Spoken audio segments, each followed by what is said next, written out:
seated. All right, for the record, we are on day 3 of the trial in the Lafferty versus Jones related matters. If counsel could please identify themselves for the record. Good morning, Your Honor. Chris Maddy on behalf of the plaintiffs, joined by Eleanor Sterling and Josh Koskoff. Good morning. Good morning, Judge Norm Pattis on behalf of the defendants, and I've got Jonathan Bruce here with me today, who's not counsel but a paralegal. Good morning. All right, so we do have the jury. They were here nice and early. We already brought them down. We could get started, or we could, I know we had planned on dealing with the FSSPQPR issue. I'm just wondering if we need to do that now, or if we could let them go later for a break and then come back early from the break ourselves. Do you know what I mean?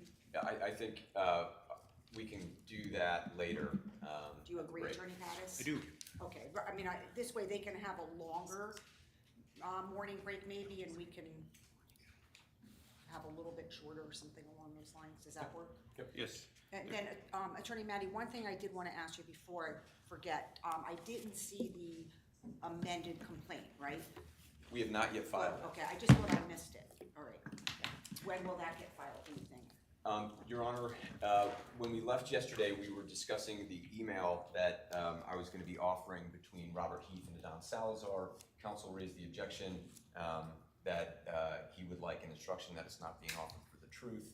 We are offering it for the purpose of showing notice to free speech systems as to Mr. Halbig, showing the effect on the listen.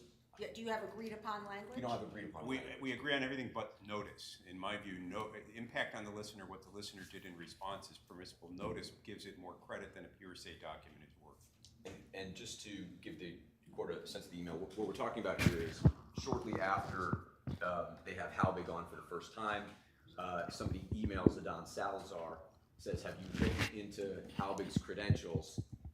He says, what do you mean? It seems like this guy has credentials out the wazoo. When you say he says, just Salazar, the InfoWars employee. It looks like he has credentials out the wazoo. Your information is far too vague to follow up on. The gentleman then sends a response email with a lengthy description of all of the concerns he has about Halbig's credibility. And I would say this notice issue is important because notice is an exception to the hearsay rule.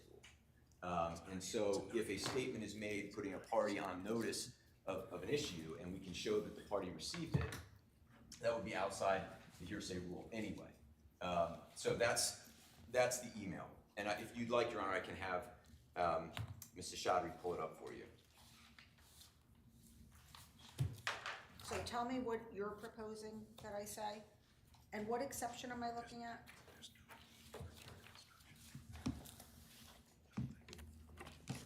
I think if, number one, Your Honor, if you find that this communication to... Why don't we pull it up if you don't mind? Sure. Do you have the exhibit? And then direct me to the code section. 116.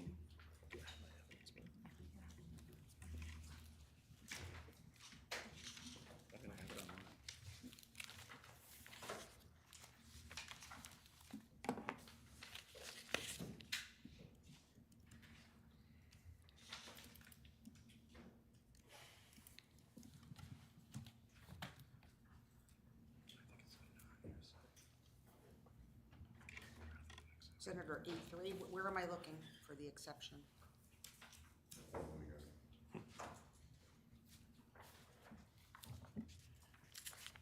Ron, do we have, sorry, so we have Wi-Fi as well. Thank you.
Your Honor, I think, Oh, thanks. I'm sorry. Yeah, the exhibit's up there. This is Exhibit 116.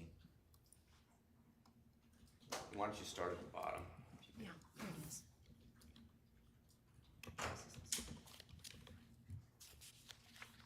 All right. Go ahead. And when you're ready, Your Honor, I can give you the site. Yes. Okay, so this is from Jenkins versus Reichert, 125 Con 258, Penn site 264. Notice is a long recognized non-hearsay purpose in Connecticut. More than 80 years ago, this court observed admission of testimony of a witness that the day before the accident, he had told the foreman that the stone should be removed before someone was injured was not hearsay and was admissible as tending to impute to the defendant's notice of the situation and its potential dangers. Here, obviously, it's exactly the same thing, except we're not talking about a rock. We're talking about Mr. Halbig. It's altogether different, Judge. A rock was material in the Jenkins case to the accident, and whether the person had notice previous to the accident that was being litigated was the issue. There is no hearsay code exception in Connecticut that says notice is an exception to the hearsay rule. If that were the case, anything that anyone said that placed somebody on notice of anything potentially could come in for substantive purposes. My view is the plaintiffs overreach here. They can get everything they want without the notice language, because what they can say is you were provided information, it's not being offered for the truth of the matter asserted, and you did nothing, you blew it off. And without the danger of bolstering that they were provided notices of facts that are reliable. I remind the court that each and every of the 23 exceptions that we have to hearsay in Connecticut are resound in Yeah, that's why I couldn't find it, but. yeah, So they what is resound in your- a finding of reasonableness, and there So isn't one. your proposal is that it be offered for the impact on the listener, and the listener here is Mr. Salazar? Or even the company in general. I'm simply objecting to notices unnecessarily bolstering. All right, so I can tell the jury, so I understand the position. I don't read it quite that way, but I'll instruct the jury that it's offered for and should be considered only for the impact on the listener of free speech, Mr. Salazar and free speech systems. Thank you, Your Honor. Any other housekeeping matters? Yeah, maybe we approach briefly.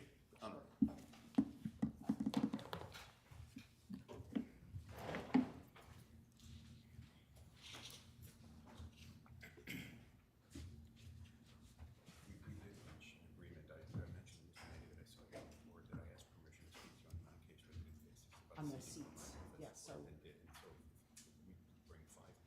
just tell Ron how many, 5 that you need and whatever seats you need for your clients and staff. Just make sure you tell Ron, okay? And he'll take care of that with marshals. Something else, I can't remember. It's all right, it'll come to me. All right, so I think we're ready for the panel then? Yes, Your Honor, I know the tech people have given me to try and get this TV turnout. Okay, our technical, or Mr. Yes. Okay, that's not a problem.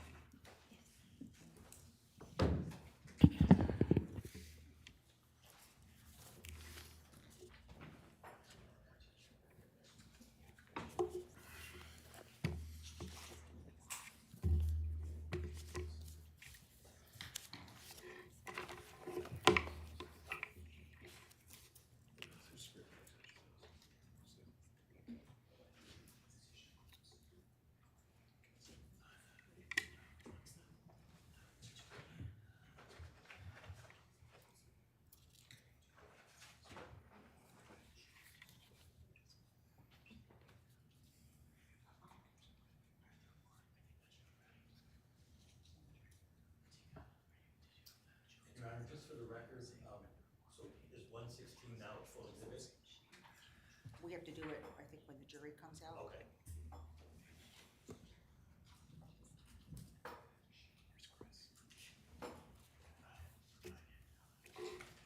Oh, good, that was quick.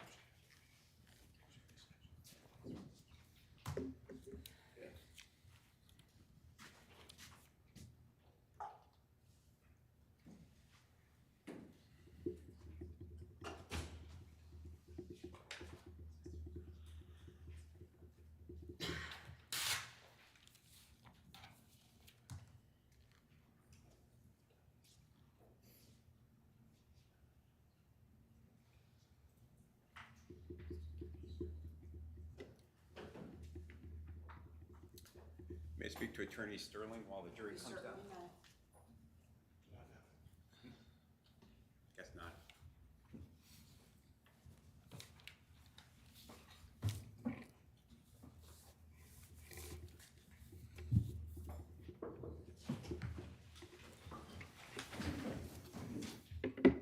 Good morning. Welcome back, everyone. Good morning. Welcome. Good morning. Good morning. Hello. Good morning. Thank you, sir, for that. Very polite of you to take that off. I appreciate that. Very nice of you.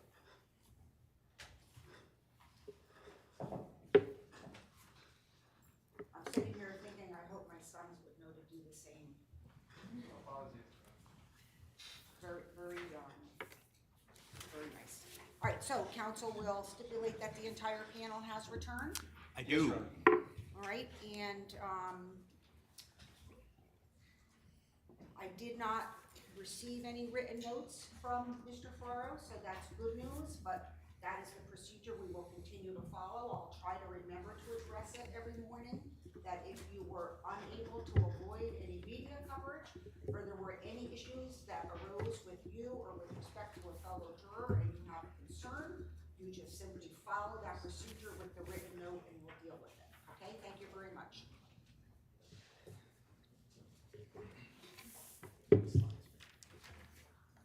Whenever you're ready, Attorney Oh, Matty, thank take you, your Your time. Honor. Yep, yes, please. We recall Ms. Paz, Your Honor.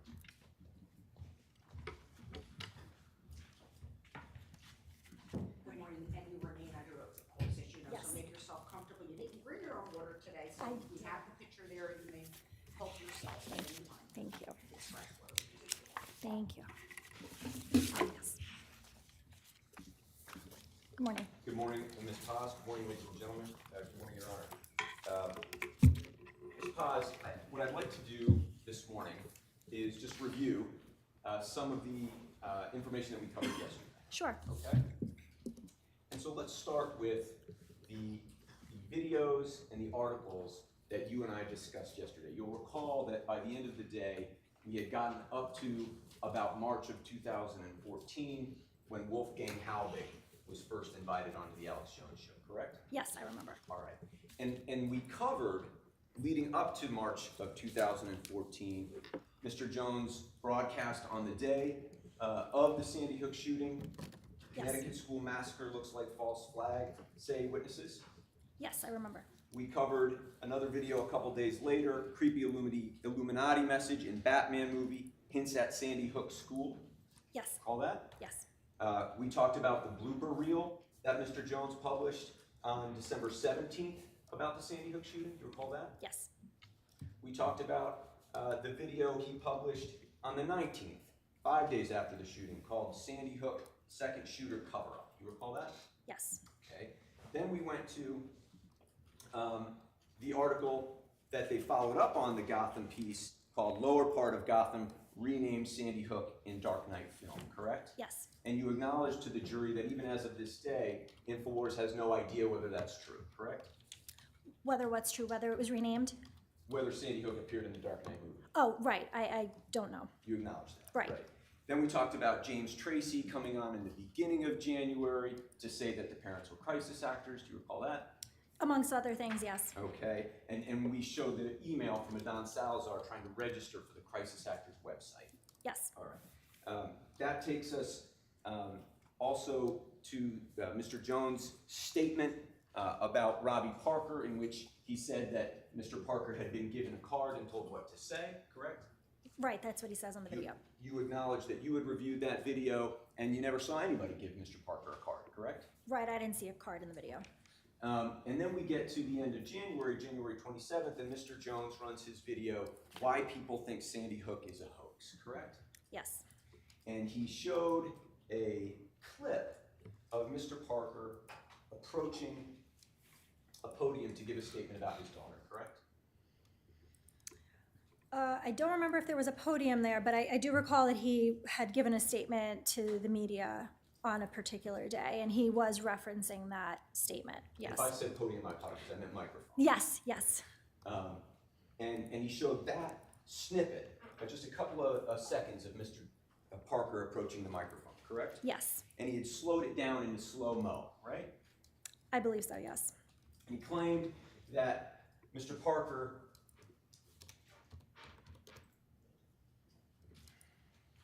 was laughing and then got himself geared up to cry, right? Right, in so many words. I don't think that's the exact words he used, but in so many words, yes. That's the gist. The gist of it, yes. And you acknowledge that free speech systems only played that little clip, correct? Correct, it didn't play the entire interview, or And- statement, I should say. And you acknowledge that you yourself have never watched the entire statement. No, it was not amongst the material that I was provided, and I didn't search it out.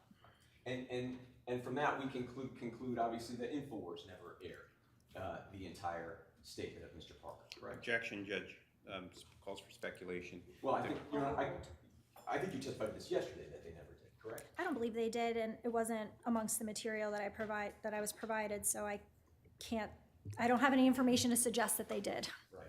And then you recall that just 2 days after January 27th, when they aired Why People Think Sandy Hook is a Hoax, Mr. Posner, who lost his son Noah, sent in an email to InfoWars that was responded to by Paul Watson, correct? Yes, we did talk about that email. And he said that he thinks that Alex Jones, well, first he said that there's all this anger being directed at the parents who are being accused of being actors, right? Yes, I believe that's very close to what he said. And he asked Mr. Jones to stop, correct? I believe that's what was in the email, if I recall.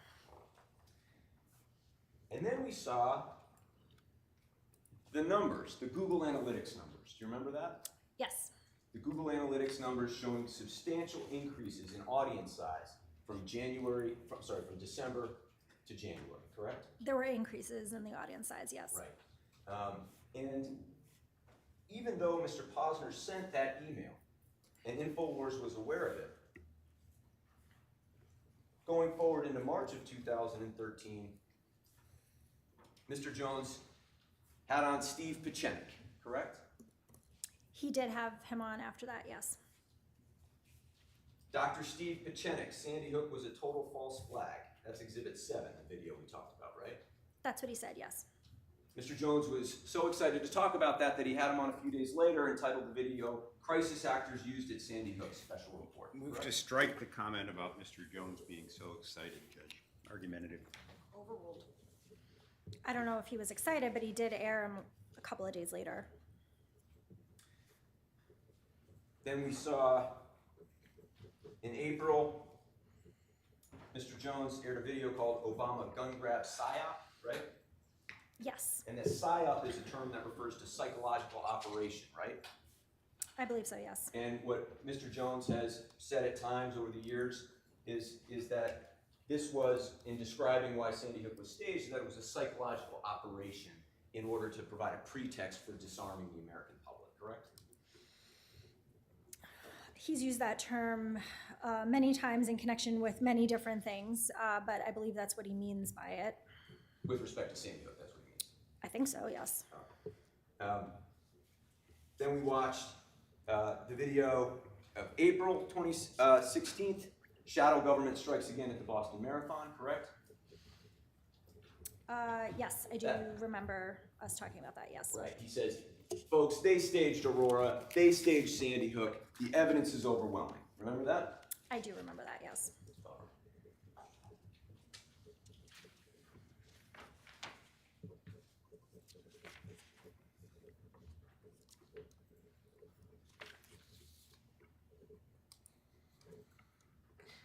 We talked about how in November of 2013, InfoWars received the report of the state's attorney's office about its investigation into the circumstances of the shooting, correct? Yes, Mr. Dew received it via email.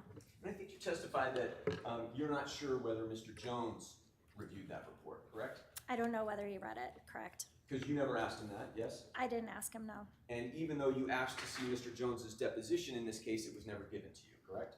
Right, I've never seen the deposition, so he may have been asked in the deposition. You have no idea. I don't know. Given the nature of the false claims Mr. Jones was making about the Sandy Hook shooting throughout 2013, this idea that a massive hoax was being perpetrated upon the American people, would you have expected Mr. Jones to want to read the report about the shooting itself? Objection, Judge. Relevance? Sustained. Is there anything about your interactions with Mr. Jones in preparing for this case that suggested to you that he would have been really interested in reading the report of the state's attorney that was actually responsible for investigating this? Objection. Relevance? I'm gonna allow it. I don't have an opinion on that. All right. You read it, right? I did read it, yes, it was amongst the material, so I read it. You remember one of the claims that Mr. Jones made during the videos we saw was that no EMTs had been allowed in the school, correct? Yes, I think you indicated that that the report clearly establishes that there were EMTs in the school, correct? that was the finding in the report, yes. And that was Bill Aldenburg's testimony, correct? Yes, we talked about this yesterday. I don't recall seeing that portion of his testimony, but I'll take your representation.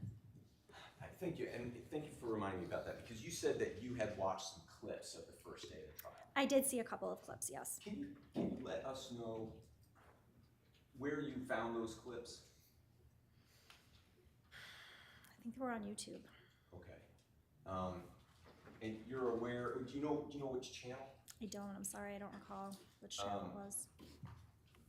Was it the Law and Crime Network? I don't remember, I'm Okay. sorry. That's okay.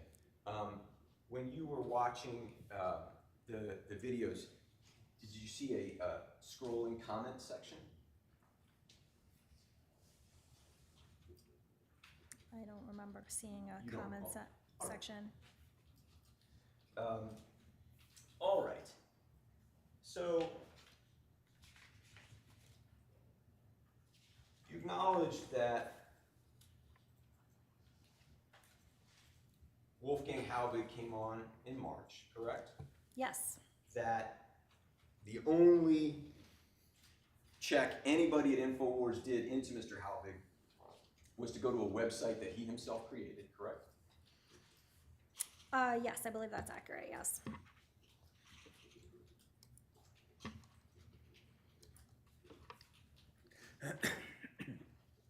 All right. And the first time he appeared on the Alex Jones show was on March 14th, 2014, correct? I think that's the date, yes. And this was the video that Alex Jones entitled Sandy Hook, False Narratives versus the Reality, right? I believe that's the title, yes, that sounds familiar. And you remember the clips we saw yesterday where Halbig and Mr. Jones referred to Sandy Hook as an illusion. I don't remember whether that word was used. Okay. Sorry, I don't have my notes in front of me. That's okay. You recall where Mr. Halbig raised the issue of trauma helicopters not being called, correct? He did, yes. And this is when I asked you whether you were aware that Danbury Hospital was just 10 minutes from Sandy Hook. I And recall I had that. objected on hearsay grounds, facts, not on evidence, Judge. And I think you overruled it, and she said, I don't know. I think that, I'm not, I can't recall, and I don't think it's worth playback, but did you have a question? Right. In preparing for your testimony here about the claim that no trauma helicopters were called, you didn't inform yourself as to whether the Danbury Hospital was just 10 minutes from Sandy Hook, correct? Correct. You're aware, of course, that ambulances did transport 2 children to Danbury Hospital in hopes of saving them, correct? I believe that was in the report, yes. But they weren't able to save them, were they? That was in the report, right. You recall the claim in the video, Sandy Hook, False Narratives versus Reality, where Mr. Jones says we have the video of the same kids walking in circles around the building, right?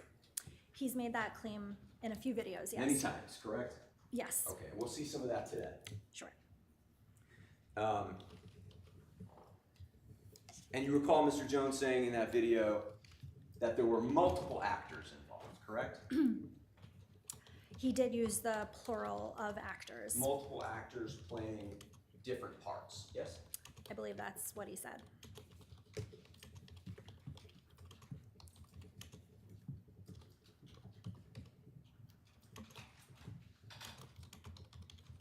Do you remember Mr. Jones saying in that video, it's a total hoax, any way you slice it?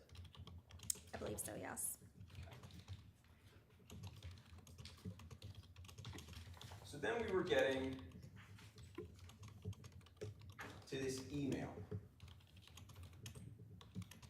that I wanted to ask you about, and we ended the day before I did that. And so what I'd like to do is pull that up now, Your Honor. This is the exhibit that we were discussing earlier. And so if you'd like to, All right, so Exhibit 116 was admitted by the court into evidence for its impact on the listener, Mr. Salazar, and Mr. Salazar's employer, Free Speech Systems. thank you, Your Honor. So let's go to the bottom so that we can just see the, the date in that first email there. You know what, let's get the from too, even though it's not on the page, and then we'll come back to this. Right at the bottom there. Yeah, perfect. Okay, you have this email before you, Ms. Powell? Yes. All right. You see that this email was sent on March 14th, 2014, right? Yes, that's what it says. To writers at InfoWars.com, yes? Right, that was one of our general email boxes. Correct. Right. It's the same email inbox that Mr. Posner had written to complain about what was happening, yes? Yes, I think it was the same one. Dear Sir or Madam, you would be well advised to check Wolfgang Halbig's credentials. Best wishes, Robert Heath. Did I read that correctly? Yes, And he sent this on the very same day that Mr. Jones published this interview, Sandy Hook, False Narratives versus Reality, yes? yes, it looks like it's the same day. All right. And if you go up in the email, Don Salazar responds, doesn't he? He does, according to the email chain. He responds later that night. Don Salazar is the same guy who did the Batman articles, yes? Yes. And he says, Robert, thanks, but what on earth do you mean? The guy seemingly has credentials up the wazoo. Your email is much too vague to follow up on. Thanks, Adon. That's what it What he says, said. yes. Now, Mr. Jones had just put Wolfgang Halbig up in front of an audience of millions to claim that Sandy Hook never happened and that it was an illusion, correct? That parts of it were illusions and fake, and obviously there were claims made as to specific parts, I guess, about Right. Sandy Hook. So yes, he had just done that earlier that day. Right. We can agree that the part Alex Jones and Wolfgang Halbig claimed were fake was that the shooting ever happened at all. Yes? That the shooting never happened, or that it was a government setup, because he says sometimes some of the people, Halbig says it never happens, then sometimes they say something to the effect of it happened, but the government made it happen. So they've said a variety of things over a period of time. Let's break this down real clear. Sure. When Mr. Jones says you have multiple actors playing the parts of multiple people, he's saying that the parents are actors. You're not going to disagree with me on that, are you? I think we talked about this yesterday, and you Ms. asked Potts, I me. just want you to answer my question. Sure. She is, objection, Judge, she is answering. No, it was a yes or no. Thank you. We can agree that Mr. Jones has said many, many times that the parents were actors, correct? He never specified who he means by actors. We Right, talked about he's- that yesterday. Right, well, So he no. says you got parents coming up and doing the fake acting and then the crying, correct? Right, he was specifically referring to Mr. Parker. But aside from Mr. Ms. Potts, Parker, Ms. Potts? right. can I just focus you on my question? Because we can agree. that Judge, when- may we approach objection in the form of that No, question? I don't think we need to approach. I think we do. I think we can.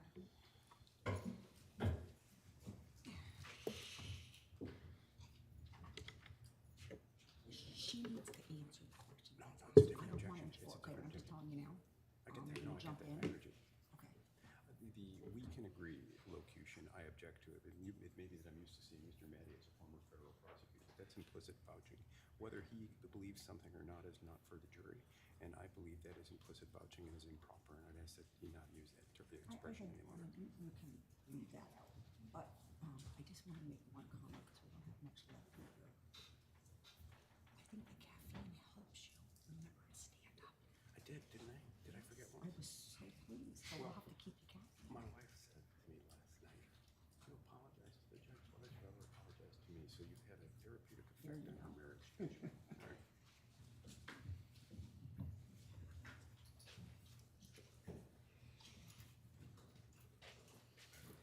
Ms. Paz. When Mr. Jones says you have multiple actors playing the parts of multiple people, that's multiple, isn't it? Just It's answer the plural, question. yes. It's plural. And when he says you have a bunch of parents doing, coming up and doing the fake crying, he's saying a bunch, correct? He said a bunch, yes. He said, in fact, we'll see the video where he says not just one, but a bunch, correct? I believe he said a bunch, All right, yes. thank you.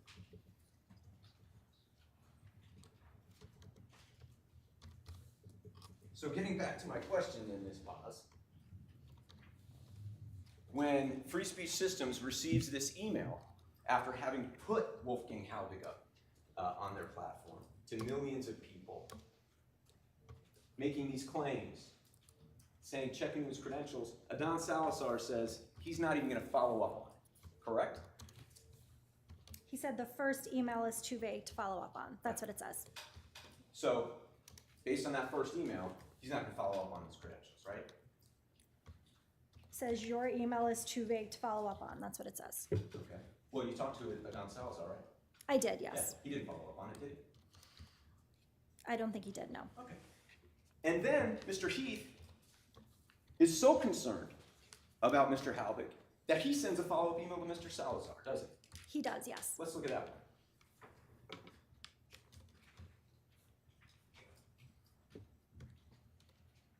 Actually, you know what? Don't go all, let's look at.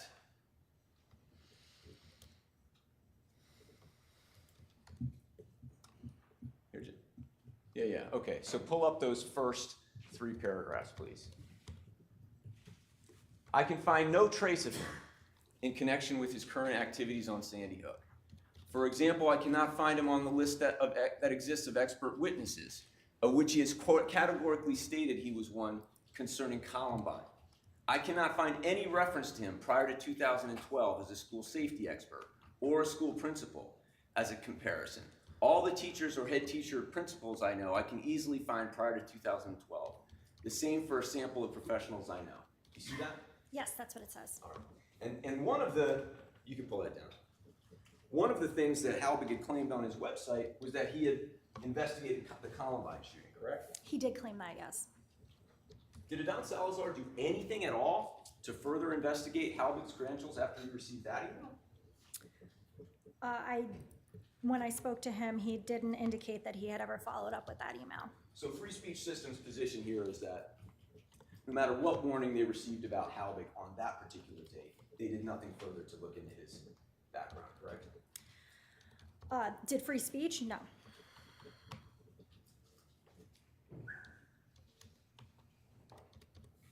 All right.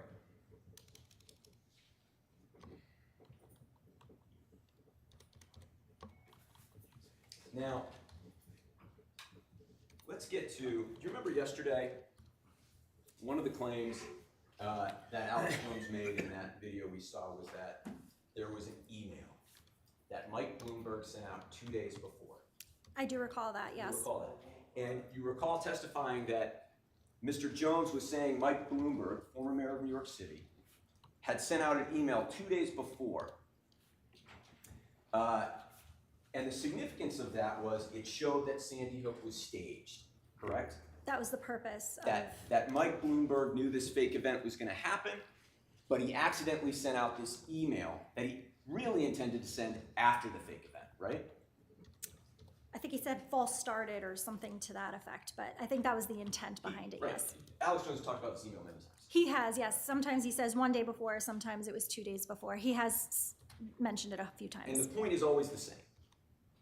And the point is that the one way Alex Jones's viewers should know that Sandy Hook was fake is because Mike Bloomberg sent out this email anticipating that it would happen, right? I believe that was the purpose of him highlighting it, yes. And then I said to you, there is no email. And you said, oh no, I think I'd seen an email, right? Right, and you asked me to look for it, And I right? asked you to look for it. Yes, Because I said I'd love to see it.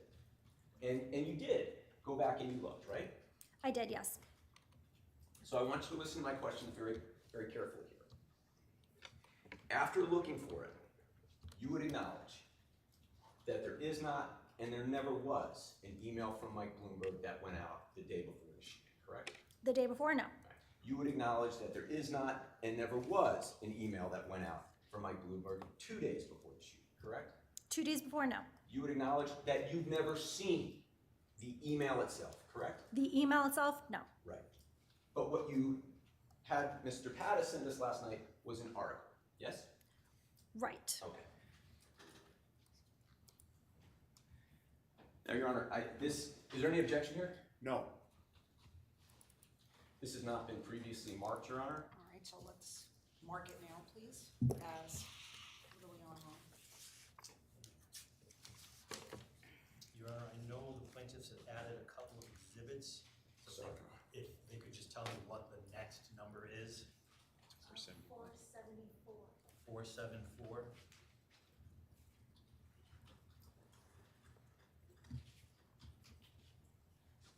Thank you. All right. May I proceed, Your Honor? You may. All right. Now, this is an article that InfoWars ran on March 13th, 2013, right? Yes, 4 months after Sandy Hook, yes? yes. And if we go to the second paragraph, yeah, you can just pull up the text there. It says, an article published today in Politicker. What's that? I'm not sure what Politicker is, but Okay, that's okay. That's all I Right. asked you. You don't know, right? I'm not sure, no. All right. Confirmed what the world already knows, that gun grabbers like Bloomberg, Obama, and Feinstein anticipated that more shootings would occur and planned to exploit them. That's what it says. That's what it says. That is Next what it paragraph says, Mayor Bloomberg ready to team to propagandize shootings in the wake of the Aurora massacre, which quickly focused on holding candidates Obama and Romney accountable on guns and launching the Demand a Plan celebrity-driven media campaign, right? That's what it says, yes. All right, let's go to the next part.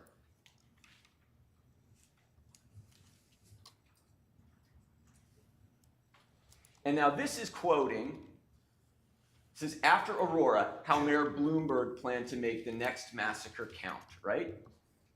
Yes, And it's quoting the Politicker article, right? right. It's quoting, if you up a little bit, it's the name of the person who wrote the article, and then this is a block quote purportedly from that article. So what InfoWars is doing here is saying somebody else published a story about what Mike Bloomberg did after the Aurora shooting. Correct, And this is just the text from that article, yes? correct. Okay. Now, what we can see here is that there was some article about some email that Mike Bloomberg sent out in August of 2012, yes? Correct, About the Aurora shooting, right? correct, That's what you were referencing earlier when you said you thought you had seen something. correct. That email, if it exists, has nothing to do with Sandy Hook, correct? No, it was after Aurora. It was after Aurora, Correct. 4 months before. And I take it that you have no idea, or do you? I don't know. Do you have any idea whether when Mr. Jones was telling his audience that Mike Bloomberg had sent out an email a day before showing that Sandy Hook was fake, that he was referring to this? I did ask him about this. I recall the conversation, and his position was that he said the time period and he didn't remember when the exact time period was, so. I'm just asking right. you whether he told you that he had been referring to this. Right, he said he remembered seeing the article, and He he did. was referring to this article. That's what he told you. Right. But you haven't read his deposition, right? I didn't read the deposition. So you don't know what he said when I asked you I don't. about it. But no matter what he said to you or what he said to me, there was no email sent that Mike Bloomberg ever sent about Sandy Hook before the Sandy Hook shooting, correct? He sent, if this is an email, he sent it after Aurora, not after or before Sandy It had Hook, nothing so. to do with Sandy Hook, correct? I don't think it had anything to do with Sandy Hook. You haven't seen the email either. I only saw this block quote. All right. May I have just a moment, Your Honor?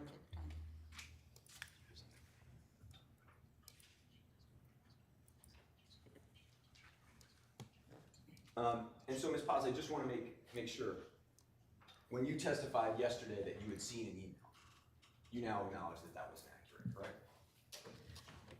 I said I didn't think whether I saw an email or an article. So I know we talked about how I wasn't sure whether it was which it was, but this is what I was referring to. So no, I didn't see an actual article. This is what I saw. You mean you didn't see an email? Oh, yes, I'm sorry. I didn't see an actual email. Thank you. Yes. So every time the jury sees a video from now on where Mr. Jones is saying Bloomberg jumped the gun and sent out an email before he was supposed to, and that's how you should know if this event was fake, the jury should remember this is what we're talking about, right? Objection, Judge, or improper argumentative. Sustained.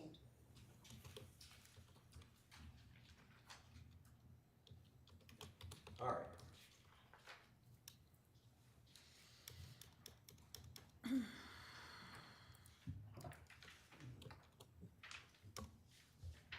Okay.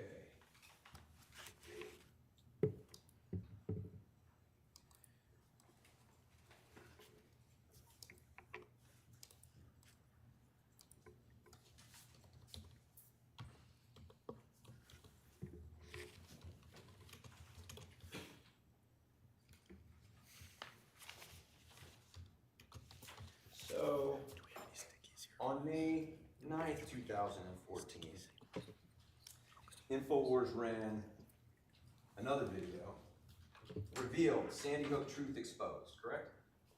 I'm sorry, what was the title? Revealed Sandy Hook Truth Exposed, yes? I don't recall that specific title, but I'll take your word for it. No, If We'll you bring it could up show later. me something, great. Sure. Thank you.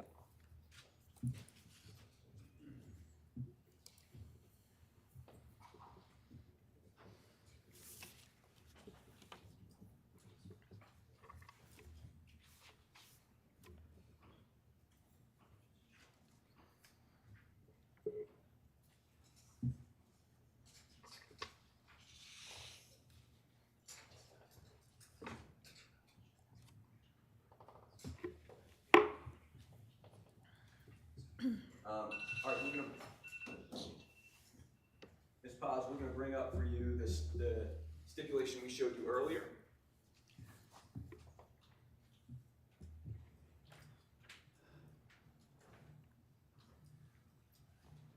Just one moment. Yes, Your Honor.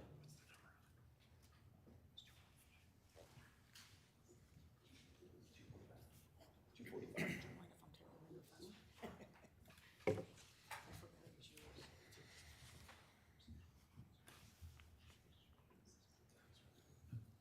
Thanks.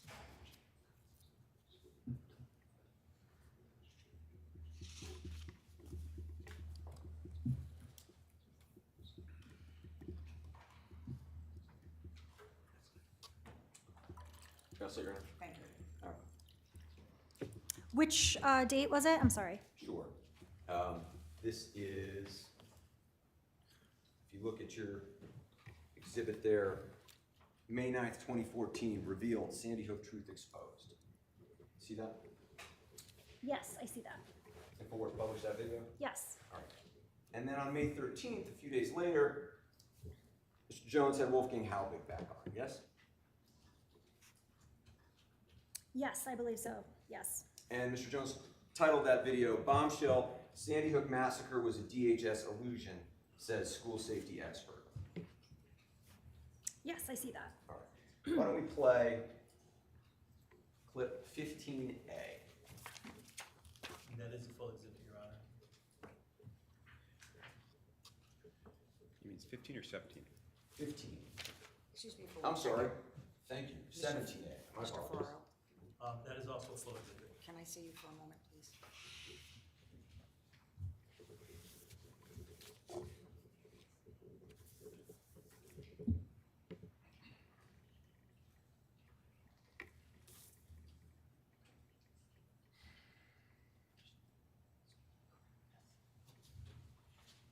Thank you. 17A, please. 17A.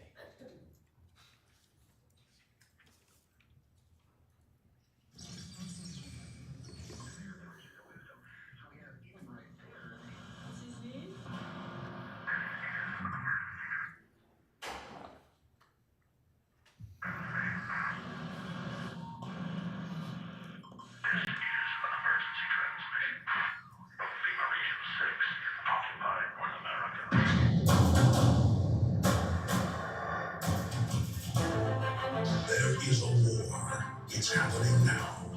It will decide the fate of humanity. The time to choose sides has come. We are the resistance. We are the InfoWar.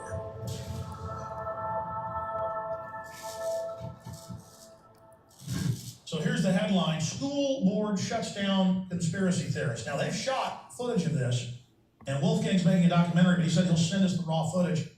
As soon as it gets here, make copies on memory stick or whatever, we will get a special report out, because this needs to be seen, of them being shut down the school board, then trying to go to United Way and others that famously suck up the Oklahoma City money, the 9/11 money for themselves, give it to anti-gun groups. That's how this whole scam works. United Way, Red Cross, I mean, they're just vicious organizations. A lot of good people work for them and do good work, but back when I first covered this like 15 years ago, then nobody believed me. They're well-known scamsters, basically Democratic Party operations. But the bottom line here is that then the police blocked him from going in a public building that by law he's supposed to be allowed into. So Wolfgang joins us to cover what's happened to him currently, and now he's being blocked from investigating. He's been visited repeatedly by, quote, law enforcement telling him he better back off. They're acting scared to death, folks. Okay? They're acting scared to death about this big production they put on there. And the good news is, the majority of people I see across the board and I meet do not believe any of this stuff anymore. Now we'll get back into, after he recaps what just happened, we will get back into his biggest questions concerning it. But Wolfgang, thanks for coming on. Thank you, Alex. I really appreciate it. Ms. Paz, Yes.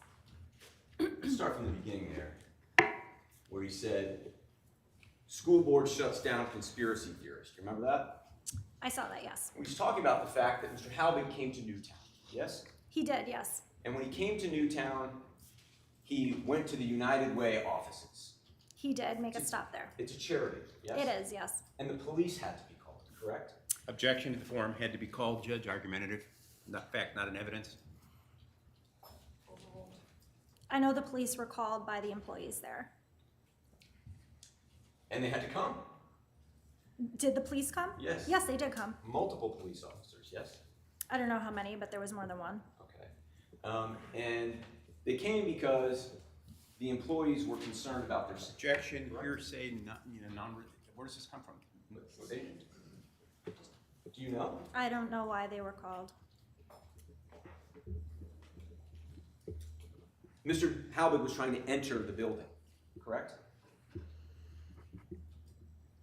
I think he was trying to get in there, yes. I mean, you've seen the video. I did see the video footage, Okay. yes. You know that he was confronting the police officer who wasn't letting him in the building, correct? He was saying that he wanted to question the employees there. And you know, on that same trip, Wolfgang Halbig went to the Newtown firehouse, correct? I believe he did, yes. And he confronted firemen who were just there doing their job, right? I think so. Mr. Jones had him on the show after all that, yes? Yes. And then you heard Mr. Jones say they're getting scared of this production they put on, right? That's what he says in the video. And he's talking about Sandy Hook. I'm not sure what he's referring to. All right, so let's just, Free Speech Systems testimony to this jury is that after all the videos you've seen, when Mr. Jones says they're getting scared of this total production they put on, that you're not willing to say to this jury what he was talking about? He doesn't say what he's talking about. I didn't specifically ask him, so I don't want to speculate about it.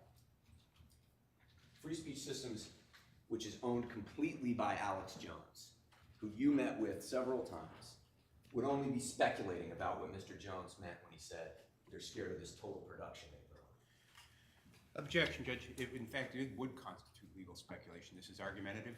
Overruled. He didn't say to me. I didn't ask him specifically. I'm not in his mind. I don't know. Let me put it this way.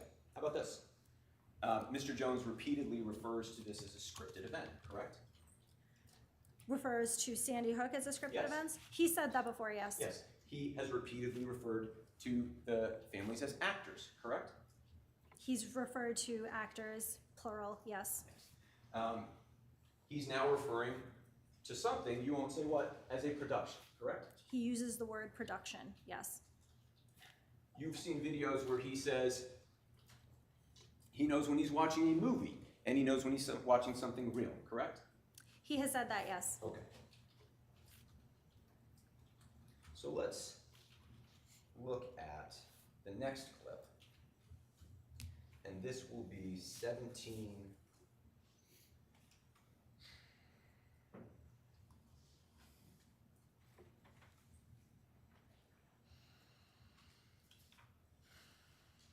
E, please. E is in Edward, sir? Yes. Thank you.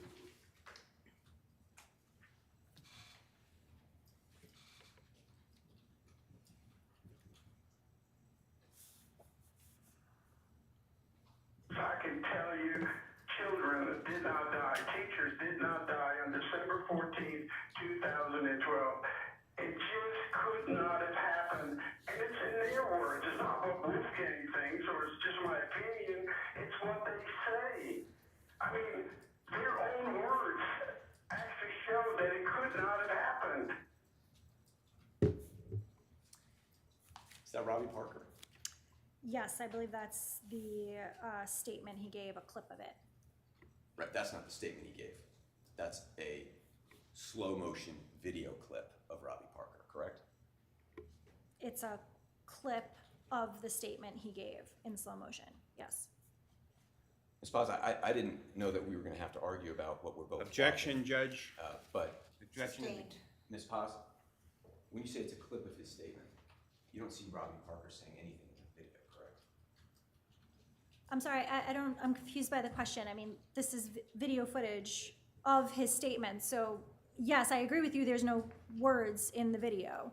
So, I'm sorry, I guess I'm Yeah, confused by your the question question. I asked you was, the only question I asked you was, that's Robbie Parker, right? And then Yes. and then you said to me, that's a clip of his statement. So I asked you, is that Robbie Parker? Yes, Okay, now let me ask my next question.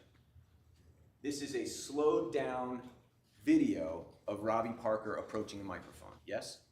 yes. Well, objection, Judge. It's not a video. If we're going to play it this way, it's still. Overruled. Is the answer yes? Yes, I answered. And somebody at InfoWars decided to put this up on the screen right as Mr. Halbig was saying nobody died there, correct? Yes, Okay. In other words, this just doesn't magically happen where Alex Jones is doing an interview. Somebody is deciding at InfoWars that right as Mr. Halbig is saying nobody died there, they're going to show this slow-mo video of Robbie Parker, correct? Asked and answered, Judge. Overruled. yes. Who was it? Who decided to play this particular clip? Yeah. Generally, No. or this particular, Yeah. I don't know this particular clip. I mean, I could speak in generalities as to how the process works, but I don't know about this particular clip. Okay, but it was queued up and ready to go, yes? Right. Okay. It would have had to been pulled in advance. let's play 17F, please. You got parents laughing, going, watch this, and then going, method acting, going, I mean, it's just ridiculous. You got coroners that start laughing, and I don't mean uncomfortably, I mean like laughing with the state police when they're giving press conferences. I mean, it just is the fakest thing since the $3 bill. And you better get ready for more of it, folks.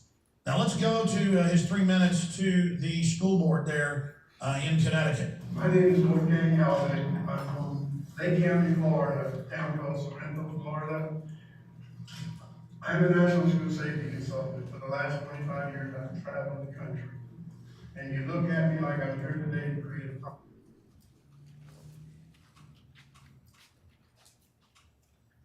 So at the very beginning of that clip, you can take that down. You saw Mr. Jones saying you got parents going, and then he mockingly laughs, and then he says, look at this, and he mockingly cries. Correct? He Correct. did cry or pretend to cry And that on was the a clip. yes or no question. Yes. Thank you. And then he says, it's as phony as a $3 bill, correct? He does say that, yes.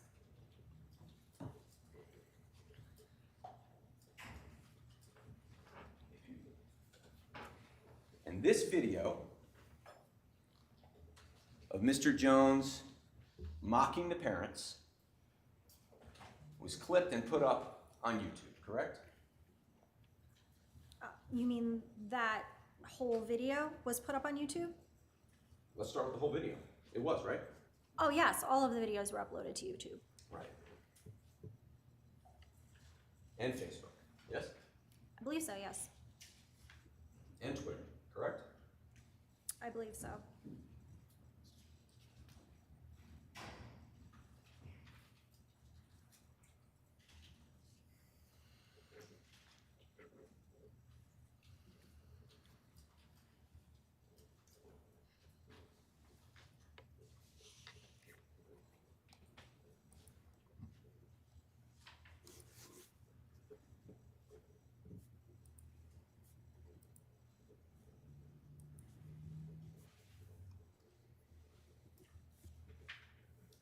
Remember yesterday, Ms. Paz, I asked you some questions about Google Analytics.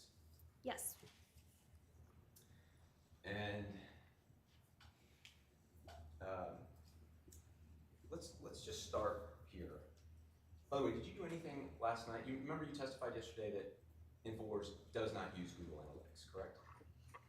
Yes or no? Yes, based on my conversations, right. In fact, I think the court had to ask you to answer that yes or no, and you said InfoWars does not use Google Analytics, correct? Right, based on my conversations with the employees, yes. Wait a second.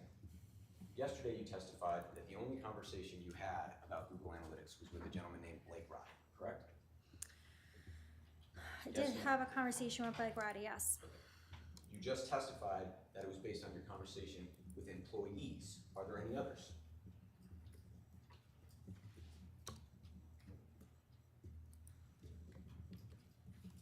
I don't know if Alex said that to me, so I'm not sure. Okay. I'm not sure. So your sworn testimony is that the only employee that you can testify that you spoke to about Google Analytics was Blake Roddy. That's the one that I recall, yes.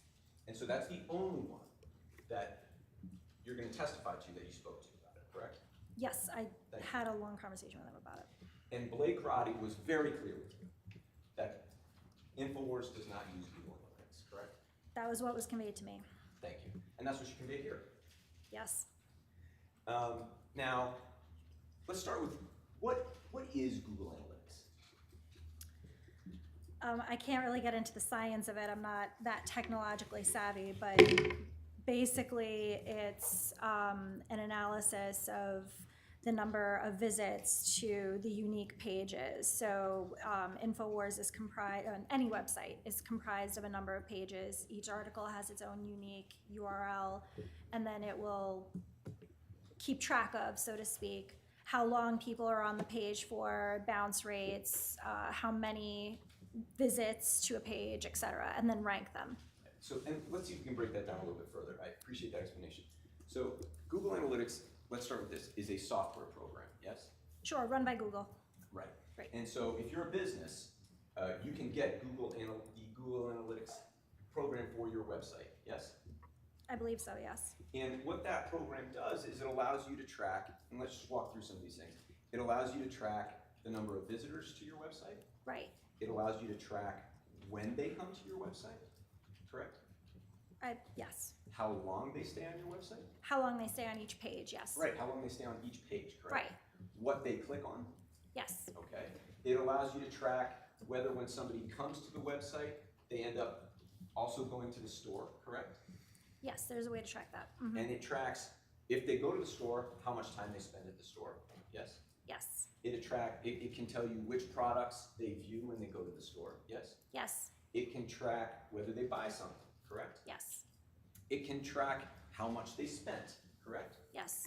This is the type of data that is very valuable to a business that uses it, correct? Yes. Because it allows you to track basically how your company's doing, right? Sure. Are you reaching people? Are they coming, right?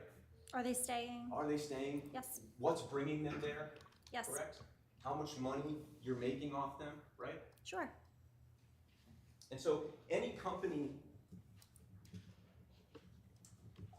that wants to really be able to assess how well they're doing and why, this program can be very powerful. Could be, yes. Okay. But it also could be very, very revealing to a jury that wanted to understand how that business is working, correct? I mean, it provides a lot of information. Right. Yes. And it would be very, very revealing to a group of plaintiffs that really wanted to understand what was happening with the business and why, correct? I mean, what happens with the content and how it results in translating into funds and stuff like that. Sure, yeah. It has a lot of information there. And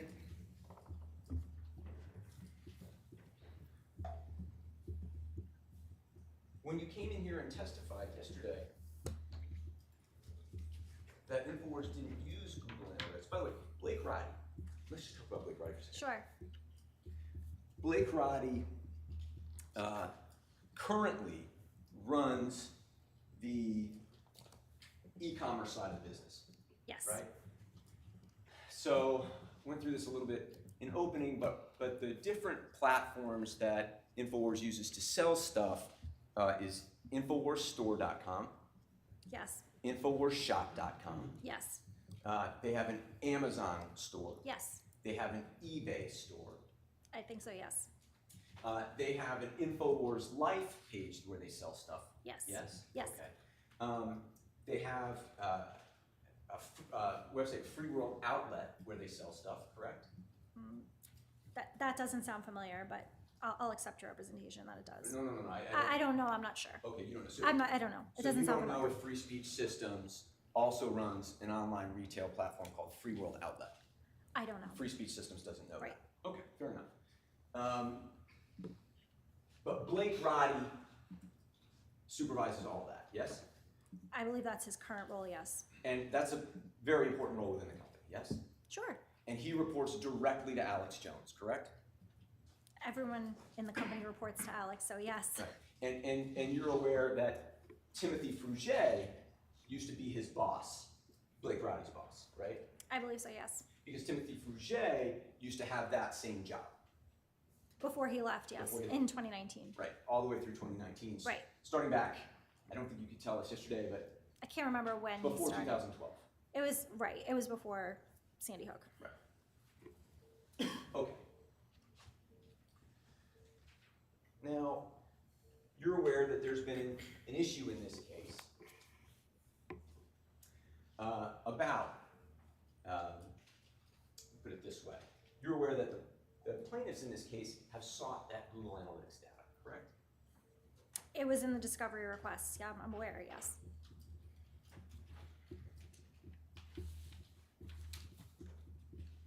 And you're aware that the data, the Google Analytics data, all the stuff that we're talking about from 2012 onward, that data was not produced, correct? Objection, Judge, assumes that it was available to InfoWars, that they had it. I think we should probably sidebar this.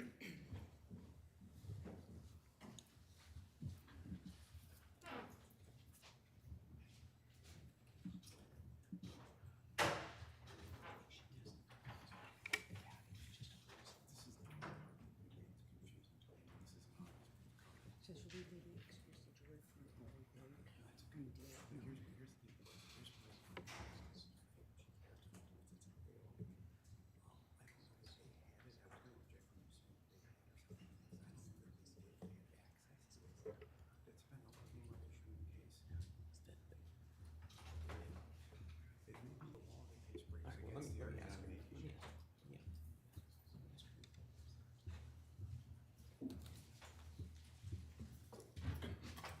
The question I asked you was, you're aware that that data was not produced. There was an objection. I think you testified yesterday that since 2012, InfoWars has had Google Analytics, they just don't use it, right? That's what was conveyed to me, so yes. And they, because they had it and it was on their website, they had access to the data if they wanted to, they just didn't use it, correct? I believe that's what we talked about, yes. And you're aware that the data hasn't been produced here, correct? I don't know if it's been produced or not. I don't know what's in production. I have seen Google Analytics and associated with this case. But nothing in the production that you've seen ever suggested to you that InfoWars actually uses the data, right? All I saw was there was a lengthy Google Analytics page. It didn't say anything about what, if anything, we did with that material, so, Let me no. just ask my question again, Right. okay? Nothing you've seen in the production suggested to you that InfoWars ever used Google Analytics, correct? Nothing that I had reviewed, no. So nothing that you saw contradicted what Mr. Roddy told you, that they just didn't use it, right? I didn't have any reason to doubt it, correct? Now, the one exhibit that the jury has seen related to the Google Analytics are those charts beginning in 2009 that we've seen, where we show the page views, the sessions, the users. Right. And I showed you that yesterday, right? I think I've seen that in the production, Right, so but- yes, But even after you saw that, you testified, yeah, but they don't use it. Fair? yes. Okay. So why don't we pull up exhibit 123 just for the witness. It's not full yet.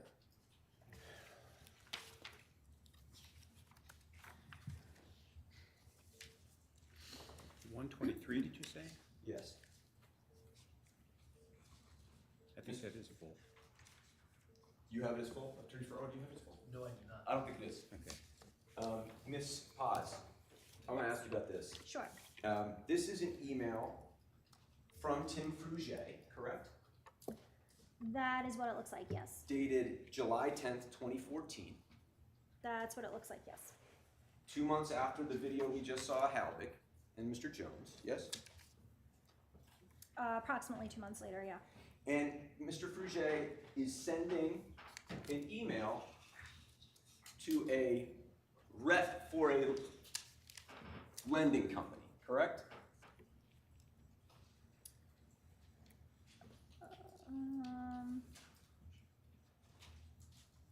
Are you referring to the email address? No, I'm referring, do you have the body of the email for you? Yes, may I just read it? Yes, please. Sure.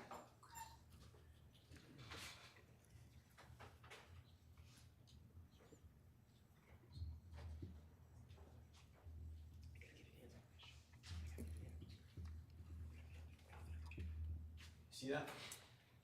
Yes, it seems to be talking about advertising and such. I'll offer it, Your Honor. No objection, Judge. I didn't hear you, Attorney. I'm sorry, Judge, no objection. Thank you. Let's pull this up for the jury. All right. Now, let's first, hold on a second. I'm sorry. Let's go to the bottom first, okay? All right. Now, this is an email from a guy named James Garvey, correct? That's what it looks like, yes. at selflender.com. Yes? That's what it says. And it's sent to an email advertise@infowars.com, right? Yes, one of the other general email boxes. Anybody correct. who wants to advertise with infowars.com, they can send this email and say, hey, what do you charge us to advertise with you? Right. Okay. And this guy, Mr. Garvey, says, I'm the co-founder of selflender.com, a website that helps U.S. consumers build credit by creating a small amount of debt and then paying it off, right? That's what it says, yes. We believe that your U.S. consumers would be a great fit for the target demographic, right? That's what it says. It's a company that basically puts people into debt, right? I don't know anything about this company. Okay, let's go up to the next one. And you'll see here that somebody from responding from the advertise@infowars.com address says, James, the website seems very interesting. Could be a good fit for our audience. And he asked him about what his monthly budget might be, correct? That's what it looks like. It looks like it's from Tim. Right. I think we'll find out it is from, oh, he signs it, Tim Yes, he Fruget. signed his name. Got it. Okay, let's go up to the next one. Mr. Garvey says, thanks for getting back to me. And he talks about the types of ads that they'd like to run. He says he's got a test budget for about $5,000. That's what it says, yes. So the idea here is that this lending company that asks people to take on a small amount of debt in order to build their credit is going to advertise to the InfoWars audience, correct? Sure. Because they think the InfoWars demographics would be a good target for them. That's what it says. Okay, let's go up to Tim's email. Yeah. Okay.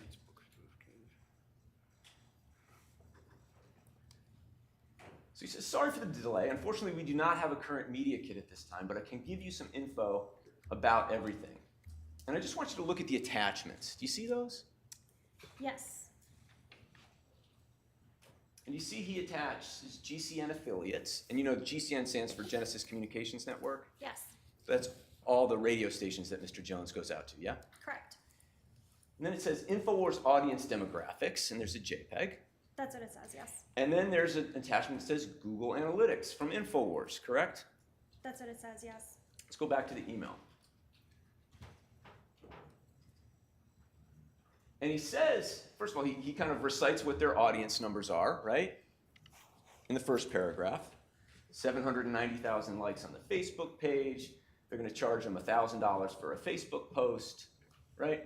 That's what it says, yes. If you go down to the second paragraph, he says, over the last 90 days, we have received 99.8 million page views with 14.6 million unique users. And you know, those are the same types of categories of data that we saw in the Google Analytics spreadsheet yesterday, right? Page views and unique users, yes, are some of the columns that are on the Google Analytics. And then it says, I have attached a screenshot of our audience demographics from Alexa and Google Analytics. Do you see that? From Alexa and Google Analytics, yes. Right. And if we go down to the attachment, let's just scroll through. And first you'll see, as we saw in the attachments, you'll see all the radio affiliates. That's these, right? I see that, yes. Yeah. And then we'll go down a little bit more. And we see the audience demographic information here, correct? That's what it says, yes. Okay. And then let's go down to the last page. And you'll see here, am I correct, Ms. Paz, that this is Google Analytics data, isn't it? It looks like the top of that Google Analytics page. Right. And if you see on the top right-hand corner, it shows a date range, March 31st, 2014 to June 29th, 2014. I see that, yes. Okay. And by the way, that happens to overlap with the two appearances that Halbig made, right? He was on right before that in earlier March. Right, and then he was on in May. We just and saw then he that was one. on again, yes. Thank you. And you see here all the different data that Tim Fruget is using to give to this potential advertiser, correct? That's what it looks like, yes. Okay. Is it still your testimony, Ms. Paz, that InfoWars doesn't use Google Analytics? I hadn't seen this before, but like I said, can only really convey what's been conveyed to me, so You've seen it now. I have seen it, yes. Is it still your testimony that InfoWars doesn't use Google Analytics? I don't know at this point what they do or don't do with it. Well, let me see if we can.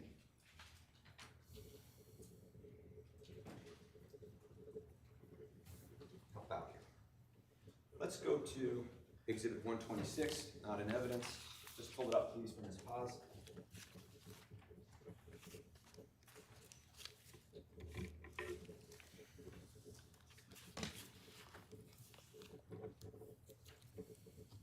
Do you see that, Ms. Paz? Yes, This is an email from Tim Fruget again, this time to a gentleman named Buckley Hammond, correct? that's what it looks like, yes. Buckley Hammond is Alex Jones' cousin, yes? He is a relative, yes. Also an InfoWars employee, He was at one point, yes. pretty senior in the organization.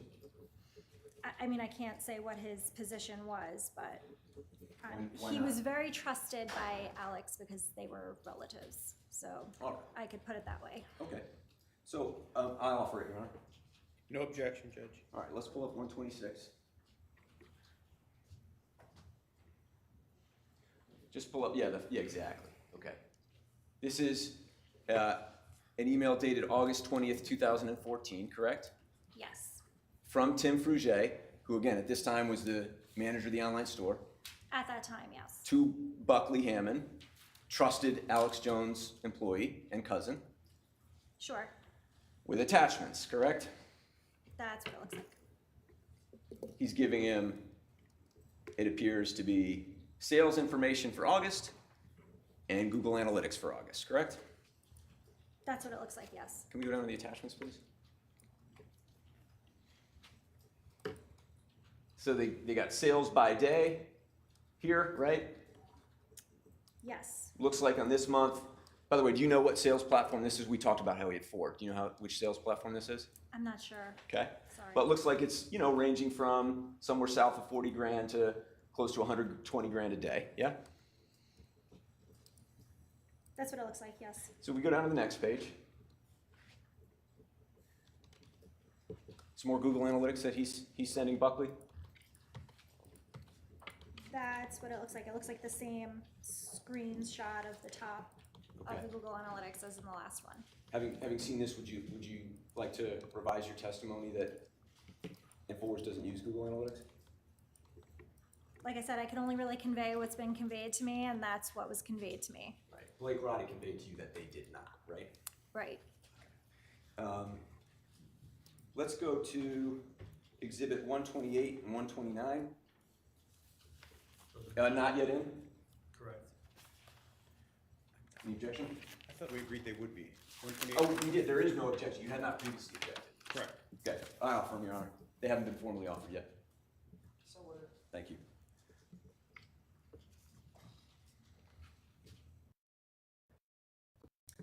Here we are again.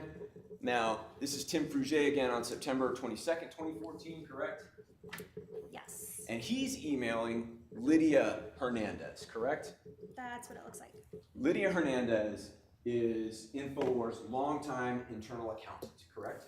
Well, objection to the form. May I speak to Attorney Manny for a moment?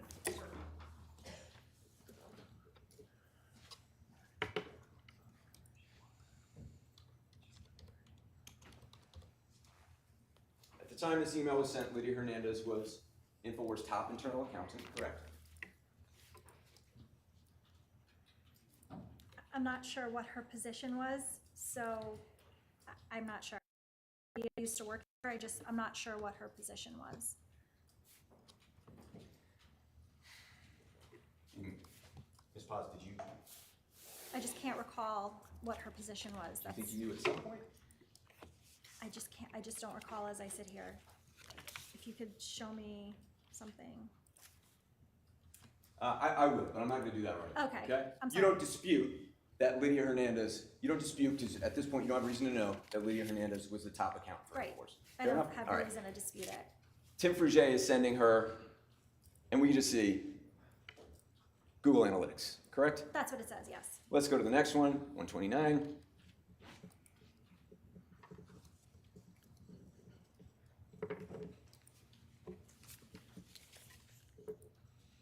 you have it?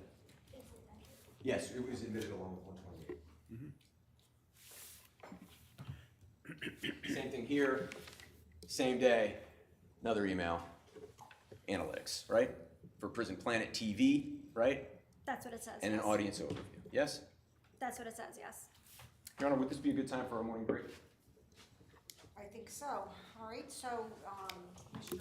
Ferraro will collect your notepads. We will take a 15-minute morning recess, and of course, you'll continue to obey the rules of juror conduct.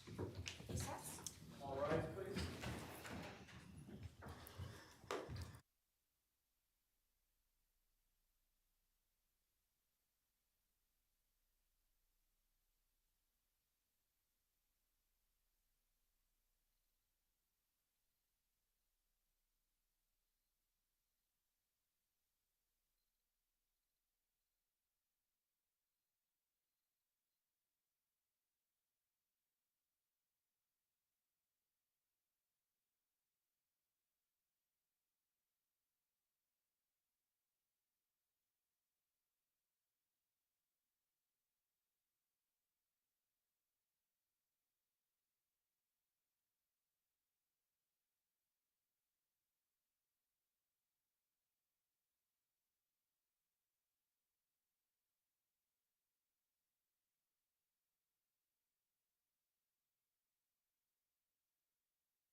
excuse judge to find my witness? Absolutely.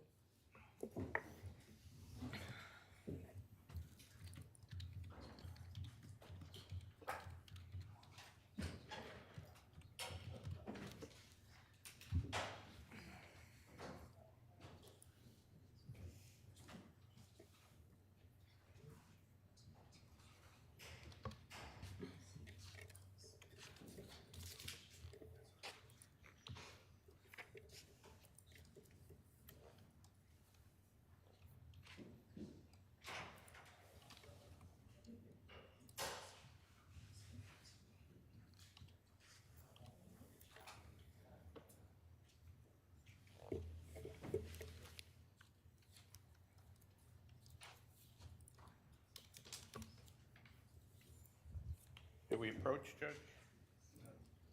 You may.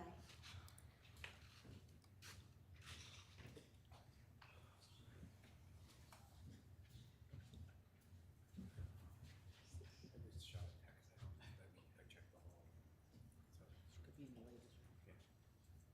You don't wanna go there. No, no worries. No, no, no.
Sorry.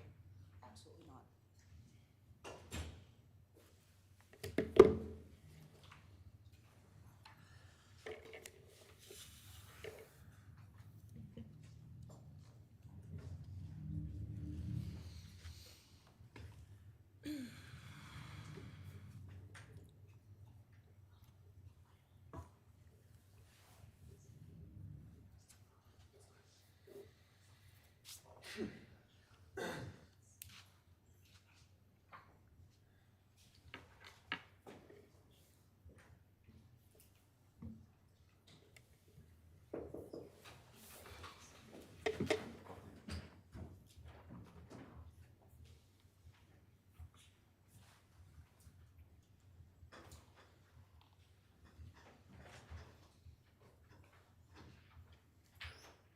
Okay, welcome back, everyone. I'm doing my count to 10, 9, 10. There we go. Council will stipulate that the entire panel is present. Yes. Yes, Your Honor. Please be seated, and whenever you're ready, Attorney Madden may continue. Ms. Paz, before the break, we had been walking through a series of exhibits in which Tim Fruget, Buckley Hammond, Lydia Hernandez, and others are referring to Google Analytics, correct? I do recall those exhibits, yes. I'd ask you to pull up the front pages, please, of each of those exhibits.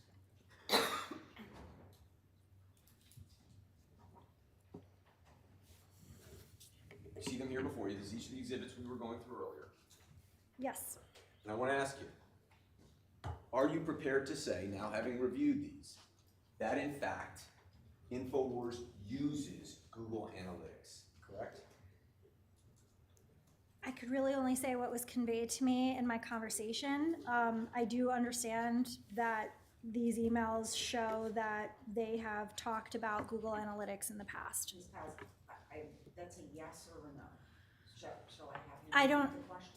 No, I understand the question. I don't know is my answer. So even after having reviewed these, Free Speech Systems is still telling this jury that it just doesn't know whether they use Google Analytics? That's correct. Okay.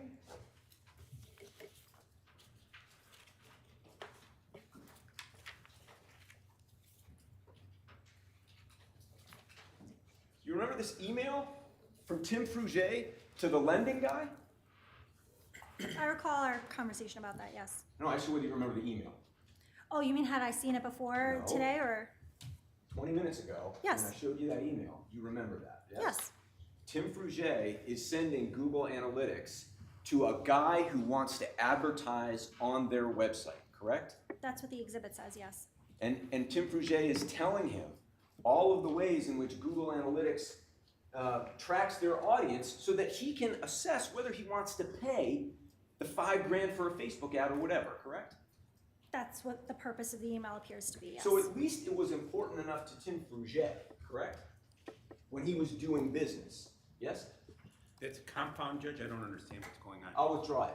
When Tim Fruget was trying to sell advertising space, it was important enough to him to send Google Analytics to the lending guy. Objection, Judge. Contents of another mind important enough to him. The document speaks for itself. I can't say why he wrote this email or what he was thinking. You're Free Speech Systems. This is your business director. Free Speech Systems can't say why its business director would have sent Google Analytics to a guy who wants to send them advertising money? Objection, Judge. Indeed, it can't. Overruled. I can't speak to what's in Mr. Fruget's mind. I didn't speak to him about this particular email.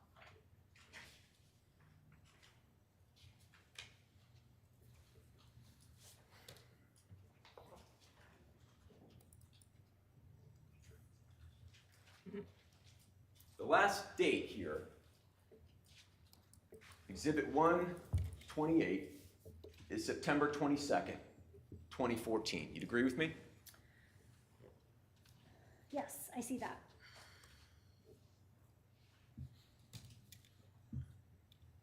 And on September 24th, 2014, InfoWars published an article.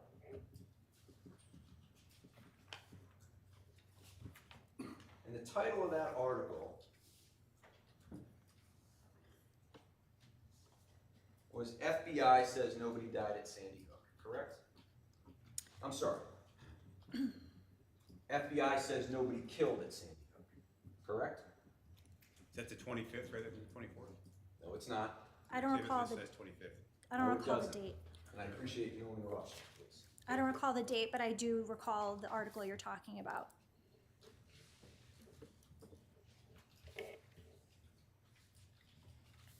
I'm gonna pull it up.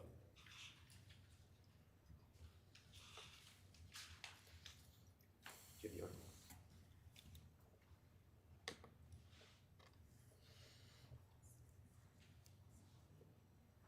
Exhibit number 67 already in evidence.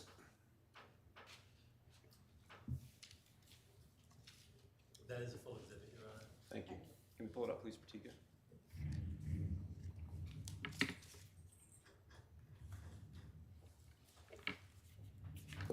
Let's just pull up, yeah, the top part there. I see it. You see it? Yes.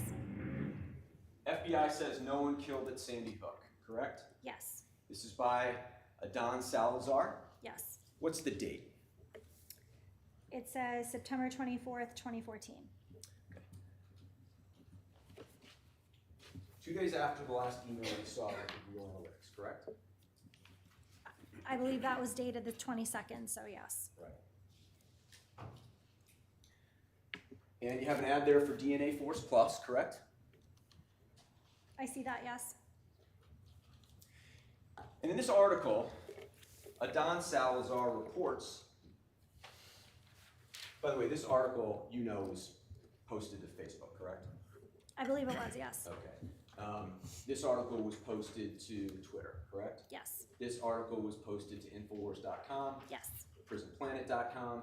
yes. Okay. And in 2014, the jury will recall, was the year that InfoWars had 2.2 billion impressions on its social media platforms, correct? Oh, I don't recall the number, but I'll accept that that's what it was. You don't recall yesterday we went, I had the chart up here? Right, I just don't recall the exact number, but I don't dispute that's what it was. Right. And let's just, real clear here, let me ask you this question, yes or no? This article reporting that the FBI said no one had been killed at Sandy Hook, according to its statistics, was false. Yes? Correct, it's not right. That's right. Not right meaning not true, correct? Right, FBI never said that. But what Adon Salazar was saying to his audience was that there were these statistics that the FBI put out. And that according to Adon Salazar, those statistics said that nobody had been killed at Sandy Hook, correct? That's what the article says, yes. And in fact, the and the FBI does report crime statistics every year, correct? Yes. And in fact, the FBI statistics that Adon Salazar was referencing did report the murders at Sandy Hook, correct? I believe they did. Yes. Thank you. And let's scroll down here. This is a screenshot of the stats, right?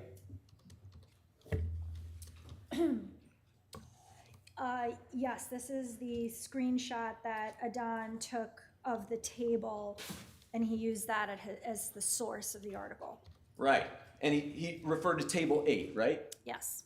And Adon Salazar knew that the FBI reported the murders at Sandy Hook in a different table in the same chart, correct? Objection, asking about what another potential witness knew, relevance, speculation, what he knew or didn't. Do I know that he knew that? Based on my conversation with him, I don't think that that's true, so no. You spoke with Adon Salazar. I did, yes. You asked him specifically about this article. You can take it down. I did, yes. He knew that you were preparing to testify before this jury, correct? He knew I was going to be deposed, yes. I mean, Adon Salazar himself was deposed, wasn't he? He was, yes. Okay. He knew there was going to be a trial in this case. Yes. Right. And he said to you, first of all, he acknowledged he was wrong, yes? He did, yes. But he said to you, but I didn't know it at the time, right? Right. Would you like me to say what he said to me? No. But yes. He said to you, in substance, I didn't realize it at the time. That's what he said to me. And he knew that you would tell this jury that, right? He knew I would be deposed in this matter and possibly have to testify in court. And that's what you told him, that Adon Salazar didn't realize it at the time. That's what he conveyed to me, and That's free speech system sworn testimony here. that's what was conveyed to me in my conversation, so yes. And the explanation that Free Speech Systems is offering this jury is that Adon Salazar just missed it. He didn't scroll down far enough to see that actually the FBI did report the murders. Objection to form. Overruled. That's what he said to me in our conversation.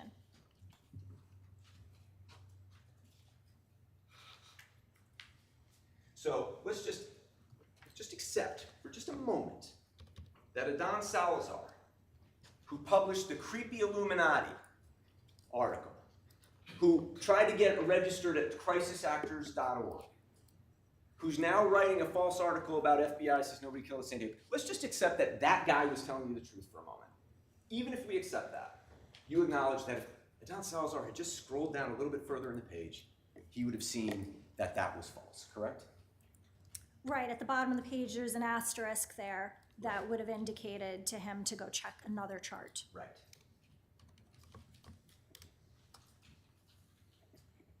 The other explanation, though, if we don't give Adon Salazar the benefit of the doubt, is that he darn well knew what the statistics said on the page that he looked at and published this anyway. Correct? Objection argumentative.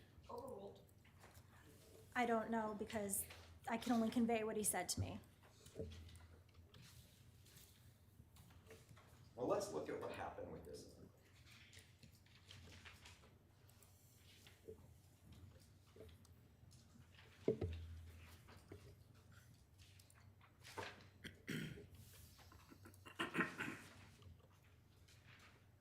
Now, on September 24th, the same day, this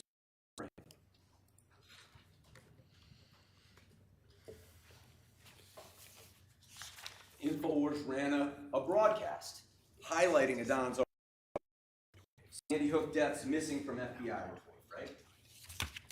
Yes. And then the next day, September 25th,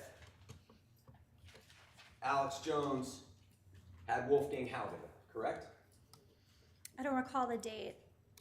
If we could pull up the, Sure, yeah, why don't we do Video, that? Why don't we great. pull up that, that list? And while we're doing that, Ms. Paz, just to be clear to the jury, Mr. Halbig had absolutely nothing to do with this article, correct? oh, I don't believe he did, no. Do you have the chart in front of you? Not yet. Okay.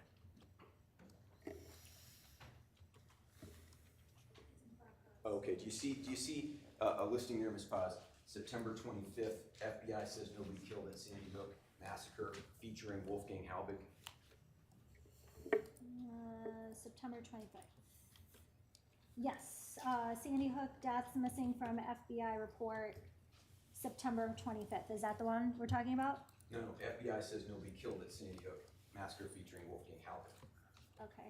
Is that on chart B? Oh, okay, I see it on chart B, yes. Thank you. Yes. All right. So Adon Salazar writes this article on the 24th. They have a broadcast about it on the 24th. The next day, Alex Jones comes in to talk about it, right? He does mention it, yes. All right. So why don't we play 19A? This is a full exhibit, Your Honor. Thank you.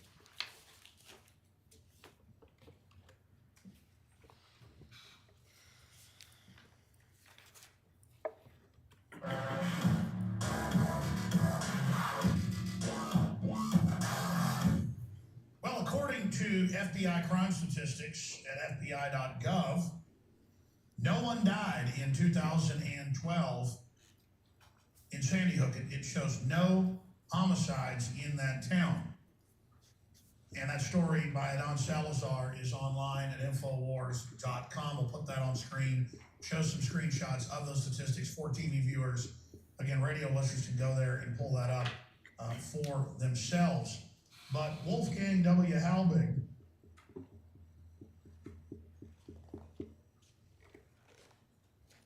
Okay, thank you. So that's the introduction, right? Yes. And obviously, Halbig's been on the show a couple times. Alex Jones knows he's going to say Sandy Hook was fake, an illusion, right? I'm sure he would have knew he was going to say more of the same. Yeah. And so here we have, this is 2014 now. This is nearly 2 years after the shooting, right? Almost in September, Right, so almost- close to 2 years. Almost 2 years. But now they have this new thing about the FBI. So they bring on Halbig, right? I don't know if that was the reason why they brought him on that particular day. Okay. Well, why else would they have brought him on when they titled the video, FBI says nobody killed at Sandy Hook massacre featuring Wolfgang Halbig? I don't know, I didn't ask Alex that specific question related to this video, Okay, so I'm not sure. So Free Speech Systems, having seen the article, having seen the title of the video, having now seen the intro to the video, is still not prepared to say that that's why they were having Wolfgang on. I'm just not sure. I don't want to guess. So let's go to 19D, please. Same broadcast. Sandy Hook was loaded with toxic. It was a toxic waste dump. Alex, it's a toxic waste dump. Who would send their children to that kind of school? And that school, based on the photographs by the crime scene technicians from the Connecticut State Police, it is the filthiest, the most deplorable school that I, as a principal, have ever seen. Sure, it was only used as a cutout. It had been closed until right before they reopened it for this event. So here's Wolfgang Halbig on, telling the audience of millions that Sandy Hook Elementary School was a toxic waste dump, right? That's what he said. That's what he said, yes. And Alex Jones says it was a total cutout, right? That's the word he used, yes. Right. And a cutout is basically a set, right? Something set up as a stage to be a set, correct? That's what I think he means by that, yes. Going back to what we heard earlier about this total production they were putting on, they needed a set for it, right? I would assume. I didn't ask him this specific question, so I don't know for sure, but I mean, that's something that you would have been expected to do. You know that you were supposed to be prepared to testify about all these videos, right? right, I watched all the videos. Right. And you knew that you were going to be here testifying about these videos and that Alex Jones was featured in pretty much every single one, right? Almost everyone, yes. Right. And so, but your testimony to the jury is that you just didn't ask him about this one? I don't know what's in his mind at the time. So, but you'd agree with me though, at least when it comes to the word, Objection as to the form, Judge. withdraw. When it comes to the word cutout, your testimony is, it's talking about a set, right? Like a stage. That's what I took it to mean based on what he said. And he says that it was closed until right before. He does say that. Okay. He said that a couple of times. So the idea here is there's this fake set. They plop everybody down there to create this hoax, the illusion of a tragedy, right?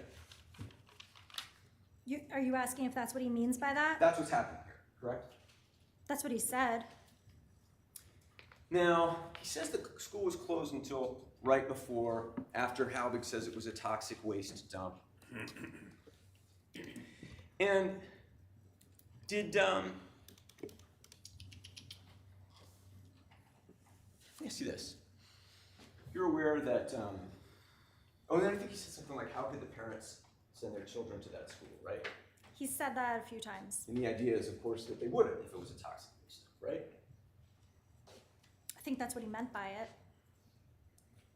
Dawn Hochsprung was the principal of Sandy Hook Elementary School, correct? Yes. You're aware that she, testimony that she and Mary Sherlock died in the lobby when they confronted the shooter, correct?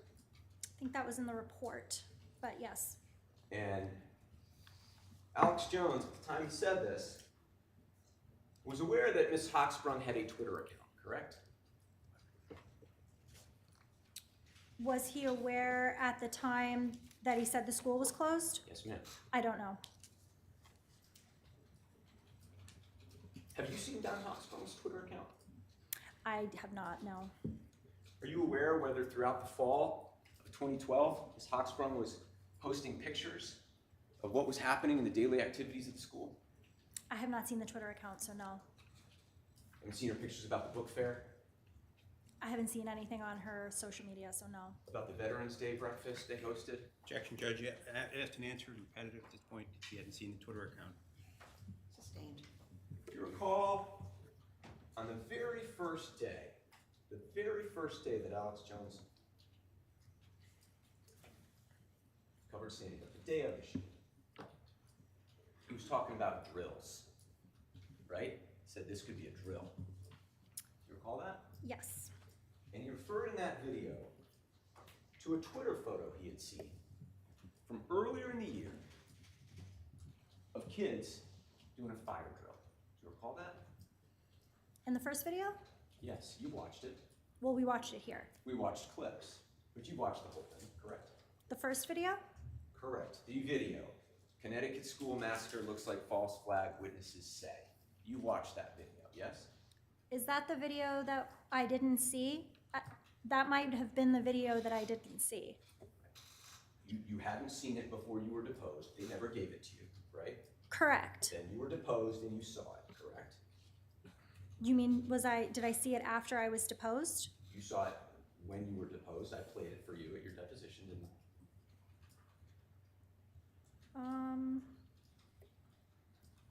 I don't remember. I know you played a bunch of things for me. I don't know if it was that particular video. I? Okay. So I you don't remember. Okay, so you don't recall, as you sit here right now, that on the very first day, Alex Jones acknowledged that he had seen a photo of the kids doing a fire drill.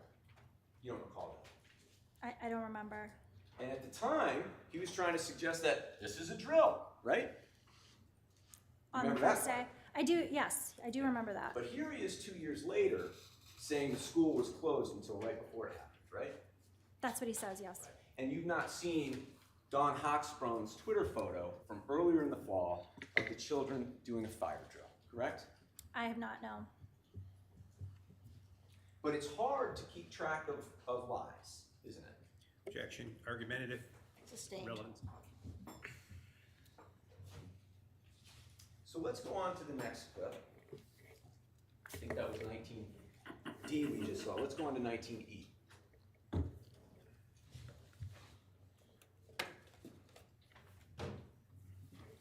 Actually, no, I'm sorry. You know, I don't want- Before we do, is it Free Speech Systems' position today that the school was closed? No. Go ahead. You know, I don't want this to have ever happen, but I wish it was real instead of fake. That is 100 times more scary. Yeah, you know what? I agree with you right there. I wish it was real. I wish I would just go away. It's affected my entire family. It's affected my lifestyle.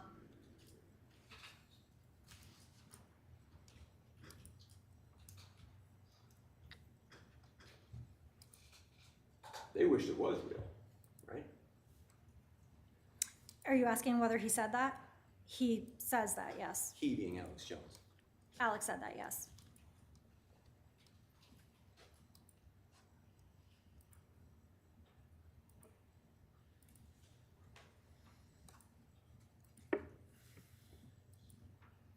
Let's go to 19G, please.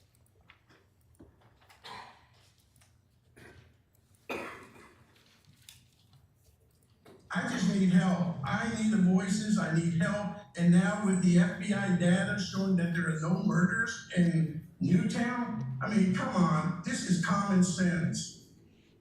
Incredible. We're going to come back and talk about how folks can support you. And I do want to send some reporters up there with you as part of an investigation soon. Wolfgang is our guest, sandyhookjustice.com supporting. He has a lot of courage and a sterling record. He's putting it all on the line to expose what we all know is pure bull. By the way, our flagship product that's so hard to get, we haven't been out of it for 12 months, a small portion of it has gotten in and will sell out in the next day or so, probably. Did it? Go ahead, I'm sorry. Probably quicker. But if you want to get DNA Force and other InfoWarsLife.com products, InfoWarsLife.com, and your purchase helps fund this whole operation. It takes a lot of money to run an independent operation. We're not taxpayer funded. So you saw that clip, right? Yes. Wolfgang pleads, I need your help, right? I think he says that, yes. And Alex Jones offers help. He says, I'm going to send some reporters up there with you. Yes, he says I have to send some reporters up there. And you know that he had actually already done that. Because earlier that year, do you remember the video we saw where it started out and Jones said, you know, conspiracy theorists shut down at the Newtown Board of Ed? Yes, we had sent Dan Badandi up there. Right. Dan Badandi went up there for that one Correct. as a InfoWars, quote, reporter, correct? Yes. And that was the time Wolfgang Halbig tried to get into the United Way and the police confronted him, right? Right, that was the same day. Dan Badandi was with him, yes? Yes. And then after telling Wolfgang Halbig that he was going to send reporters up there with him, he plugged Wolfgang Halbig's website, Sandy Hook Justice, right? Yes, I think every time he's on, he puts the website up. Sometimes they'll just put the link in the bottom so that the viewers can see it, right? Correct.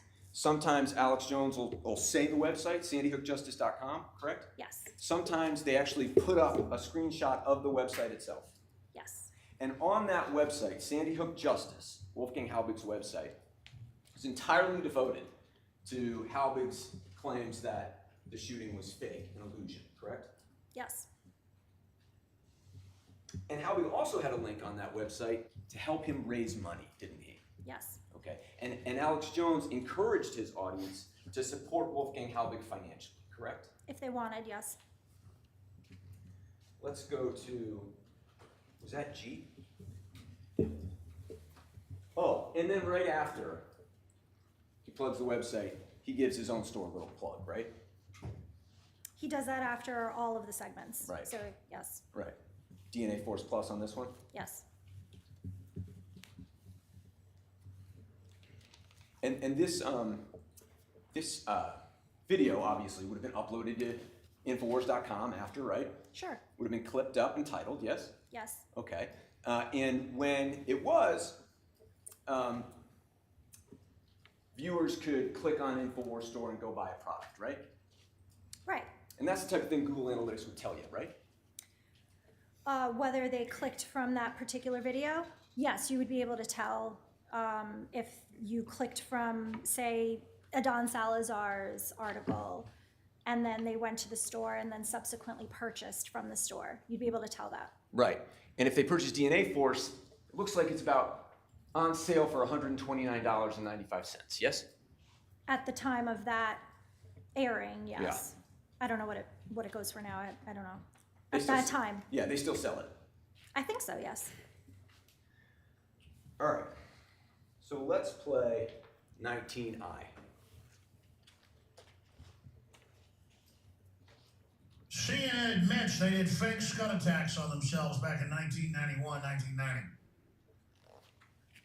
Would they stage this? I don't know. Do penguins live in Antarctica? Wolfgang W. Halbig's our guest, former state police officer that worked for the Customs Department, and then over the last decades created one of the biggest, most successful school safety training groups, and he just has gone and investigated, and it's as phony as a $3 bill, and they've been, but man, Wolfgang, you dropped a bombshell of your scores of points, your 16 questions. If you've got a school of 100 kids, and then nobody can find them, and then you've got parents laughing going, and they walk over to the camera and go, and not just one, but a bunch of parents doing this. And then photos of kids that are still alive, they said died. I mean, they think we're so dumb that it's really hidden in plain view.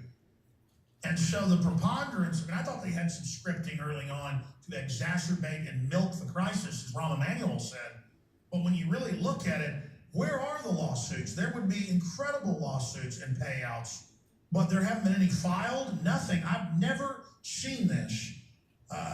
This is incredible.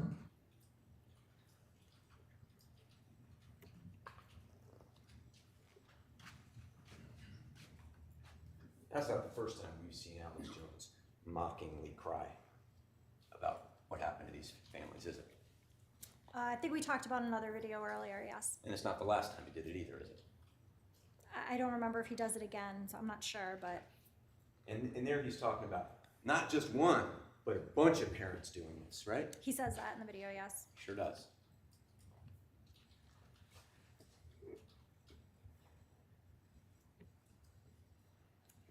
He also says you got 100 kids and nobody can find them, He said that in the video, yes. right? And when he's telling his audience that they rolled in all these kids for the big production, but of course, because they were actors, nobody can find them now, right? I don't really know what he's referring to there. And when he refers to the pictures of children who were killed who are still alive, he's telling his audience that the children they say died are still alive. They were actors, isn't he? I don't know what he's saying there. I know what he Ms. Paz, said. you saw the video? Yes, He said you have pictures of children who died who are still alive, correct? he said that. And that happens because the children for faking it themselves. Objection, correct? argumentative, Judge. The video speaks for itself. Overruled. I don't know what he's referring to there. He doesn't say.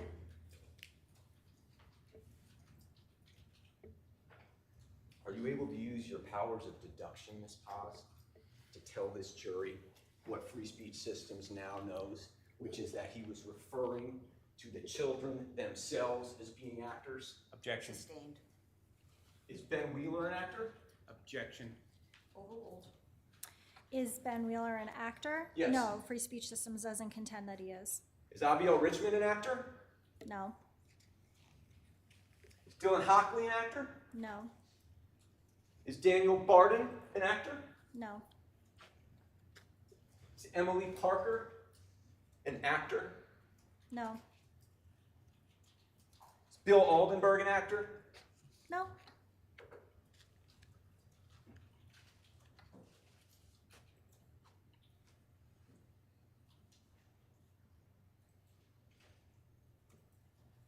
Let's go to 19J, please.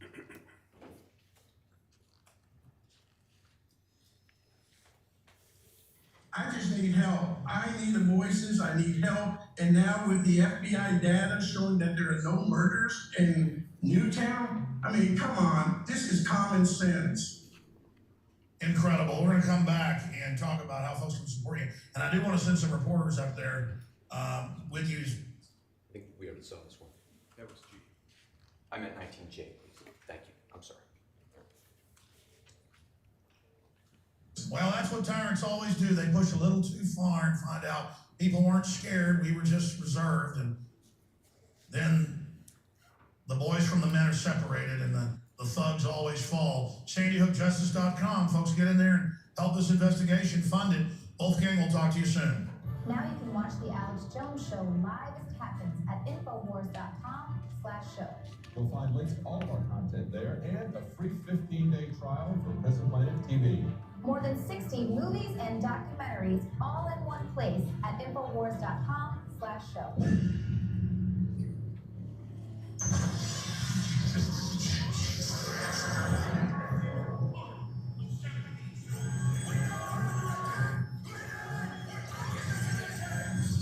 Alex Jones here to break down some exciting developments in the area of research concerning supplemental iodine. It's nothing less than phenomenal.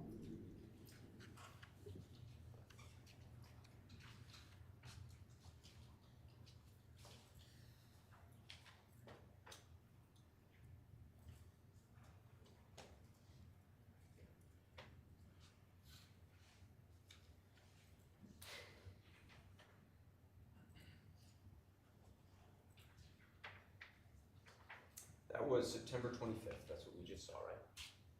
I believe that was the date, yes. The article, FBI says no one killed at Sandy Hook, was the 24th, correct? Yes. The first broadcast was the 24th. That's so we looked at earlier. Okay, Then sorry. Halbig comes out on the 25th. Yes, That's what we just saw. yes. Can we pull up Exhibit 133, please? 133 is not a full exhibit, Your Honor. I think it's agreed to. It is agreed to, Judge. So ordered.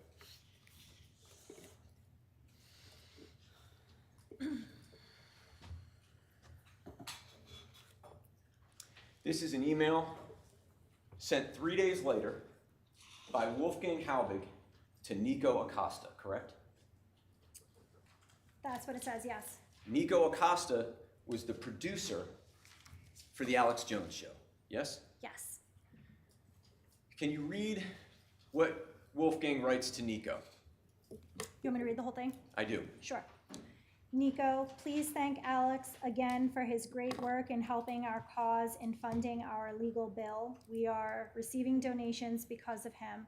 Please ask him if he would donate at least $1 as well as you to be on our Sandy Hook Justice team. Thanks again, Wolfgang.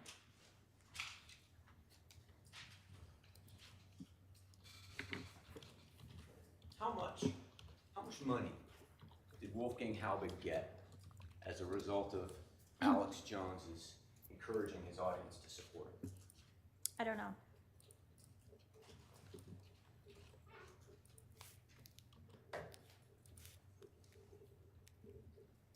All right.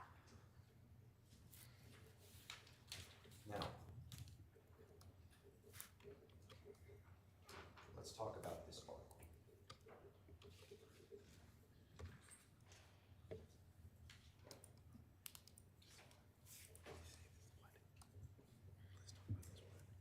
Can we pull up Exhibit 134, please? This is not yet in evidence, but it's agreed to, Your Honor. It is agreed, It is a Judge. full exhibit, Your Honor. Sorry, it's been, I had It was admitted day one. Oh, it was? Yes. Thank you very much.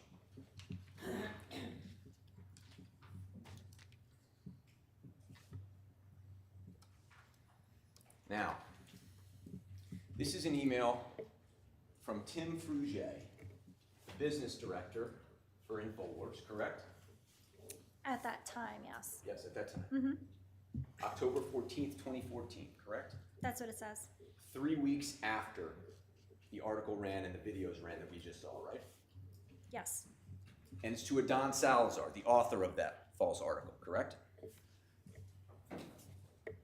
Yes, it's to Adon, yes. And it has some attachments. The attachments are titled Alexa Unique Visits, correct? That's what it says, yes. Okay. Now, Alexa, I think we talked about yesterday, is another web-based program that allows you to kind of see where your rankings are as a website, correct? I believe that's correct, yes. We saw those rankings yesterday in one of the media kits where Alex Jones was on top and then there were other media outlets below him, correct? Right, I remember that. Right. And none of those other media outlets that we saw yesterday, they never said Sandy Hook was fake, did they? Which media outlets? What do you mean? Remember we saw Rush Limbaugh? Oh, okay. I don't believe there's been any allegations that they had said such things, so. And then the second attachment is what? It says Google Analytics.jpg.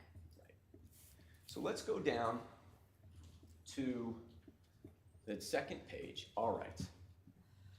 Joe will remember this from opening. Do you see there a chart? I see it. And this chart is Google Analytics, correct? I don't know if it's Google or Alexa or one of them, but it looks like analytics. Okay. And what you see here is a chart with dates along the bottom, correct? Yes, I see that date range from September 22nd through October 13th. And if you look at this line here, and I know I'm a little bit far away, but I want everybody to be able to see it. Maybe it's easier if I go over there. May I, Your Honor? May I go over there?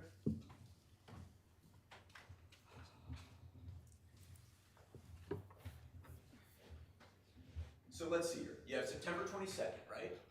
Yes. Okay. And it's broken up into weeks. So you have September 22nd to September 29th, yes? 1 week period, yes. Okay. And there are, let's see, 1 line, 2 line, 3 line, 4 lines. So it looks like each line represents about 2 days, yeah? Sure. Okay. So if we come to the second line, this would be September 24th, right? Or thereabouts. Or thereabouts. Sure. The third line might be September 26th or thereabouts. Or thereabouts. Fourth line, September 28th, somewhere in there, yes? Sure. And what we're seeing here are a chart showing unique visitors, Yes, correct? that's what it says. And unique visitors are bumping along here in September around, let's say, just shy of 500,000 a day. Yes? About. We're eyeballing it, right? Right, It's about 500,000 a day. Sure, approximately. And right around between September 24th and September 25th, when this article is published, it spikes to just under 2 million, correct? I mean, so it looks like more than 1.5. I'll say that. It's not quite 2, but it's not 1.5. So probably more than 1.5. Okay. Yes. You're not going to argue with me that there's a spike. It looks like a spike, yes. And that spike, you would say, goes from somewhere south of 500,000 to somewhere between 1.5 and 2 million unique visitors, correct? Somewhere above 1.5 and less than 2, sure. Let's go to the next chart, please. Now, this one, no, I'm sorry, Pratik, did you have the, I want to do the next spiky. All right. Now, this one is measuring page views, yes? Yes, I see that. Same idea, you got the dates on the bottom. Yes, I see that. All right. And what you're seeing here is bumping along, let's say somewhere between 1 and 2 million, right up until the article's published, right? Yes, so somewhere above 1.5, but less than 2, I see that. And then it spikes up to about 3 million. You can agree? About 3, yeah, that's what it That's per day page views, yes? That's what we're measuring here, page views per day. Page views, right. Well, in that 2-day-ish period. Right. Right. Right. Over the past 28 days, what you see here is they had 34.2 million page views. Right, that's what it Right. says. Let's go to visits. Is there visits? There is visits. Okay.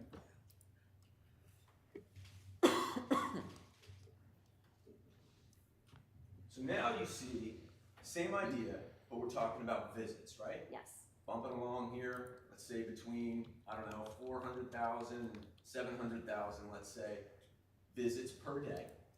Yes, Right. I see that.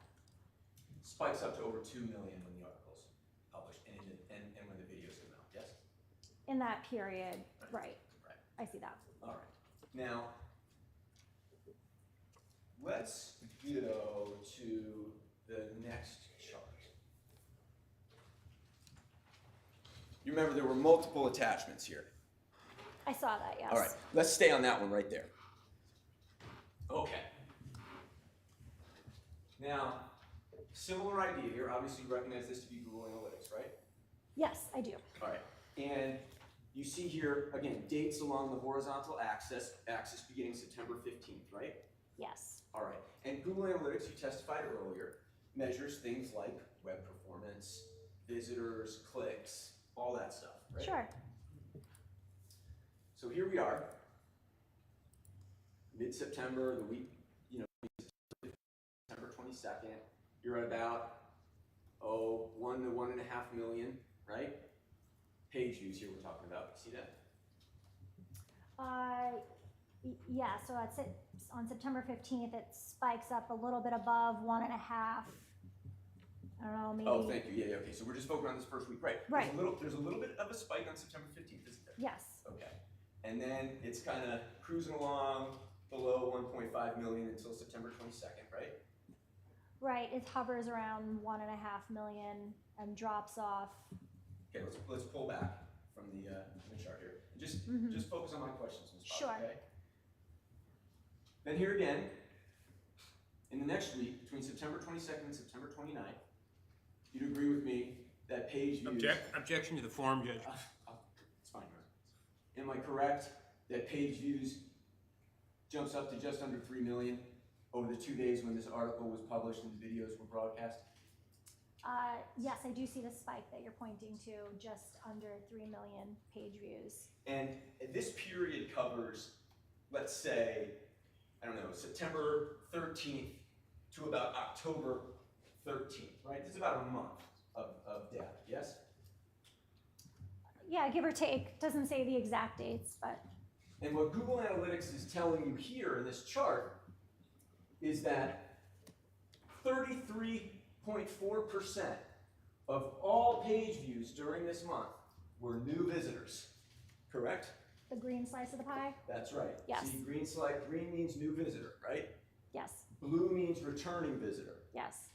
And for this month, 33.4% of the people visiting were new, right? That's what it says, yes. Let's go to the next chart, please. Is that it for that one? Okay, okay, great. Now, Ms. Paz, having seen all that now,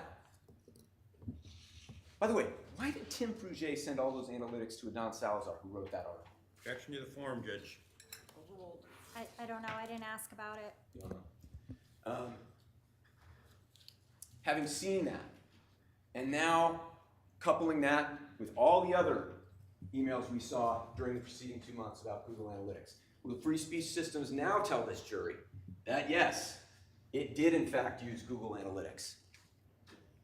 I'm sorry, I have just the same answer, I don't know.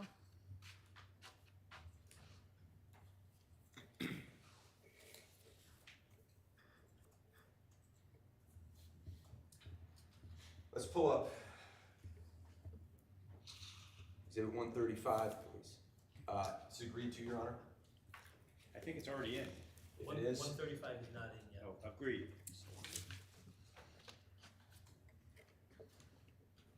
all right. Now, here we are again, October 9th. What was the date of the last one? Remember? Oh. I'll tell you. The email we just saw that Tim Frugier sent to Adon Salazar was October 14th. This is October 9th, just a few days earlier. Yeah? That's what it looks like, yes. Okay, it's Tim Frugier again Yes. sending a Google Analytics Facebook example to a guy named Rob R. Who's that? I'm not sure. I'm not sure as I sit here, I'm sorry. You can tell from the email address he's an InfoWars employee. Yes, yes. All right. And let's bring up that Analytics Facebook example. All right.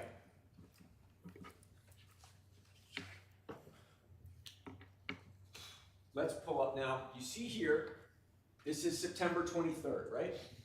That's what it says, yes. Am I correct, ma'am?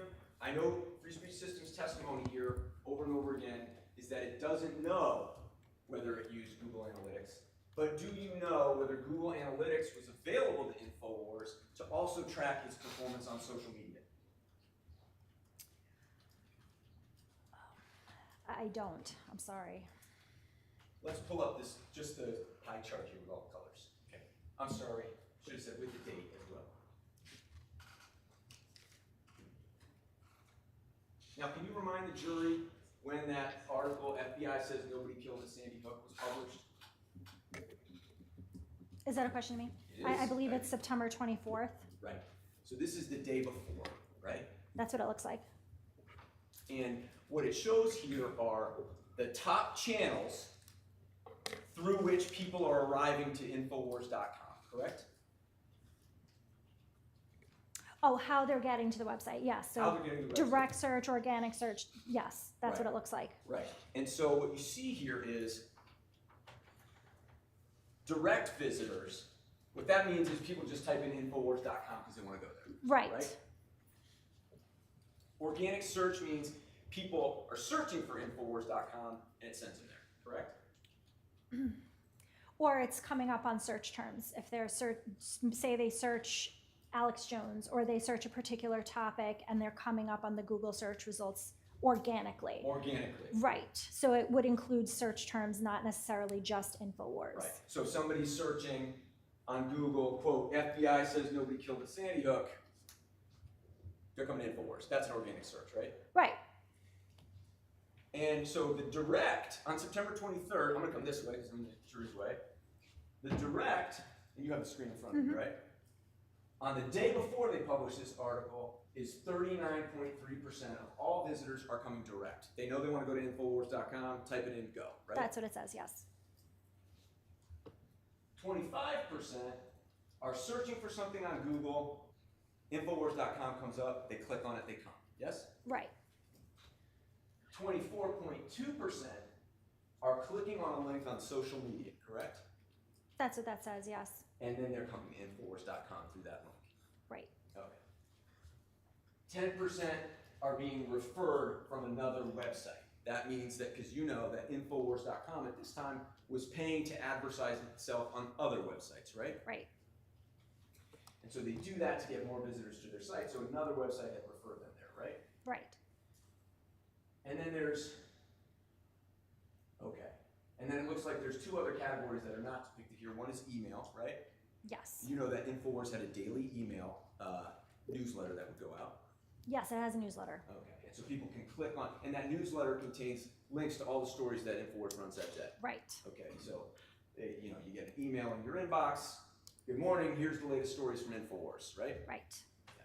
All right, now let's go to, let's go down the page a little bit. And whereas the pie chart showed the percentages, this shows the numbers, yes? That's what it looks like, yes. Okay, and so on September 23rd, the day before the article runs, they had a total of 543,000 sessions, yes? Yes. 31% of those were new. New sessions, yes. Okay. All right, great. So let's go down to the next day.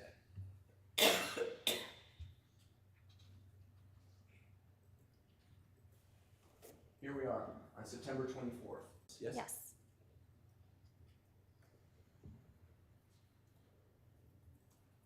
And just to remind the jury, this is in an email sent 3 weeks after the article ran, right? This chart is in the Yes. email. I believe that's the date, yes, in early October. 3 weeks Right. after the article runs, Tim Fruget, the business director, is putting together numbers for these dates, right? That's what it looks like. On the day the article runs, do you remember on the chart before? Let's go back up just to remind everybody. The pie chart, yeah. On September 23rd, you remember that social media was 24.2% of traffic to InfoWars.com, right? I see that, yes. Let's go to the next one. On the 24th, social media more than doubles as the source for traffic to InfoWars.com, right? That's what it looks like, yes. It goes from 24 to 54% of all traffic coming to InfoWars.com is being sent from social media, correct?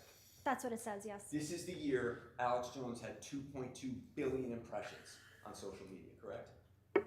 I don't recall the number, but I know we talked about that yesterday. Right. Yes. And whereas before, on the day before, the direct traffic, that is people coming to InfoWars.com, is now in half, right? Right, that's what it says. Right.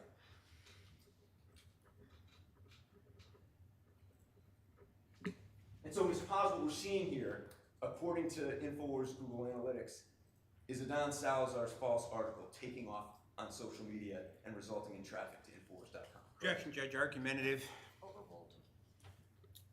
That's what we're seeing. I don't know what caused the spike, but as we said earlier, his article would have been posted to all of our social media outlets, so, I mean, could it have been? Yes, it could have been. Well, I don't know from looking at this what they're clicking on from social media. right. But you do know that the email we just showed had Tim Fruget sending Adon Salazar, the author of the article, similar data about performance over the weekend, correct? I saw the email, yes.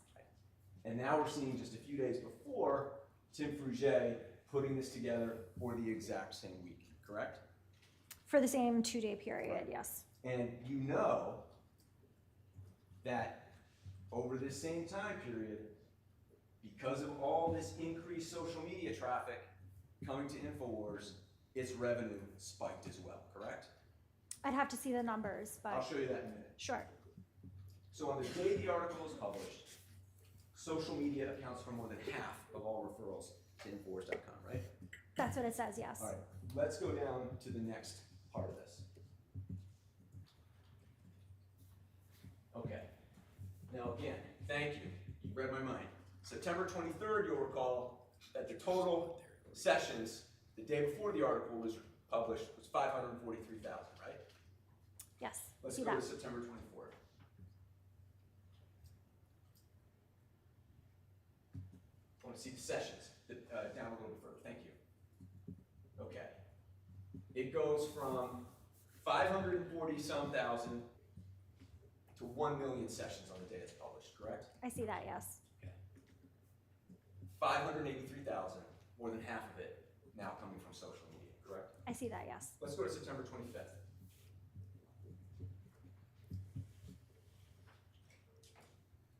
Yeah, you had it. There you, yep. The pie chart, I'm sorry. Yes. All right, September 25th. September 25th is the day Alex Jones has Wolfgang Halbig on the show. We saw that, right? Right. To talk about the article. Remember the title? Right, he talks about other things too, but Correct. including the article, yes. He talks about the cutout, Yes. right? He talks about the toxic waste dump, right? Yes. Alex Jones does the mock crying, correct? Yeah, he talked about a few things, He yes. talks about 100 kids that no longer can be found, right? He said that in the video, yes. He talks about photos of kids who they say died who are still alive. Talks about all that, yes? He said that in the video, yes. This is the day he did that. I think that's the same day, yes. Right. And now on this day, we saw on the day before, the day the article was published, social media went from about 24% to over 50%, right? Of the referral traffic. Yes. Now it's up to how much? 80, is that an 86.3? That looks like 66. Okay, 66.3. That's what it looks like to me. Sorry. It's hard to tell on the screen. 66.3. Okay, 66.3. Spikes again, right? That's what it looks like. Okay. And now, direct traffic to InfoWars.com, people who actually know they want to go there, is only at 20%, yes? Yes. So everybody, all these extra people that are coming to InfoWars.com are getting there from social media, yes? Yes. Okay. And when they get there, they're seeing ads, right? When they get where? To the article? InfoWars.com. Oh, yes. They're seeing ads. Yes. I mean, we actually saw an ad right next to the article for DNA Force Plus. Right? They're on all the articles. Right. Every article has an ad. Right now, I'm only asking you about one. Sure. That article, there was an ad. And there was a 33% sale on DNA Force, right? I think that's what it said. All right. Now here, let's go down to the numbers now, TK. On September 24th, it was just over 1 million sessions in the day, right? I recall that, yes. Now it's at 1.7 million, right? That's what it says, yes. With 1.1 million coming from social, That's what it says. dwarfing all the other sources of referrals, correct? It is the largest source. Okay.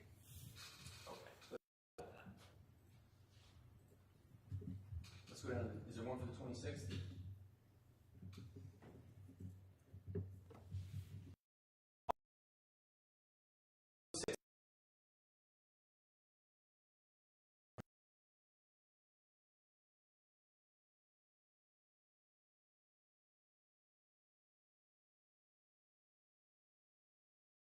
It's starting to ebb a little bit.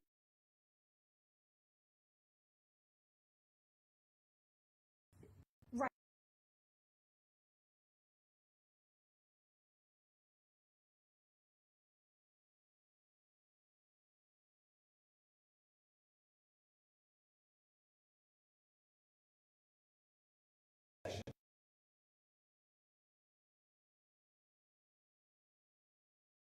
The broadcast, social media as a source of referrals had been at about 1 million, and now it's just over 500,000, yes? Yes. Okay, so now it's coming down, right? Yes. So what we're seeing now is the backside of that spike we saw in the other charts, correct? That's what it looks like. All right.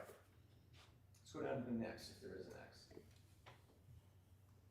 Okay, 27, and we're seeing that same phenomenon here. Now we're 2 days after the video broadcast, right? Yes. Social media is starting to come down again as a source for referral, yes? Slightly, yes. Right, what had it been, 50? Yeah, I was like 52% or something So it's to that still down, effect. so that article's still doing okay, right? Objection, speculative. I think we said earlier, I'm not really sure how they were getting there from social. So it's from social. It depends on how many posts there were that day and what posts they were clicking on Right. that day. So I can't say for sure which posts they Right, were so- clicking on. Right, so you're not gonna testify here under oath, are you? That the article published on September 24th, 2014, and the video on September 24th, 2015, and September 25th, 2014, you're not gonna tell this jury that that article and those videos are the reasons for these spikes, are you? You're not gonna tell them that. I would be speculating. I don't know for sure. I mean, you have all this evidence in front of you, but you still think it's Objection. speculation. Sustained. So on September 27th, it's going down. Now direct referrals are creeping back up, right? I see that, yes. Let's go down to the 28th. Okay. And now you have direct, which is now in blue. Direct now comprises the plurality, right? 34.8% of all referrals are now back to being direct, yes? I see that, yes. And social media, close behind, but now not the top referral. I see that, yes. Okay, all right. Now what I want to do, Ms. Paz, is I want to bring up, now you testified yesterday.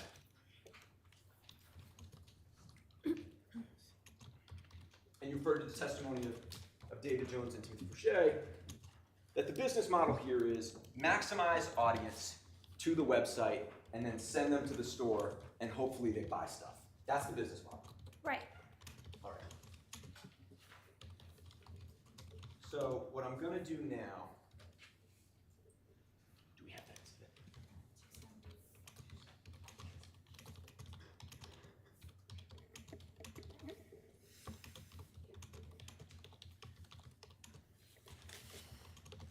One moment, Your Honor. Can I take a quick time? 278 is not in, right? 278. Correct. Can we bring up exhibit 278 for Ms. Paz, please? This is not a photo. That's right, just for Ms. Paz. Ms. Paz, May I have a moment, please? Take your time. I'm ready. Thank you. one of the see it. things that you were asked to prepare on was revenue to InfoWars, correct? Yes, I believe that was one of the topics. And you testified yesterday that between 2012 and today, withdraw that. Between 2012 and the moment you were testifying yesterday, InfoWars had made hundreds of millions of dollars, correct? I said I couldn't subscribe to a number because I would just have to see the numbers, but yes, it's millions and millions of dollars. No. Yesterday, you agreed that InfoWars during that time period had made hundreds and hundreds of millions of dollars, although you didn't know the precise number, correct? Right, I don't know the number. I don't know the precise number. But that's what you testified to. I just want to make it very, very clear, because just now, a moment ago, you tried to say that you had testified that they had made millions and millions. But what you said yesterday was that InfoWars had made hundreds and hundreds of millions of dollars between 2012 and the date of your testimony. I don't remember, but I'll accept what you're saying. I mean, I know that they've made millions and millions of dollars. I just don't want to say how much because I just don't recall. I wanted to refresh my recollection of how much.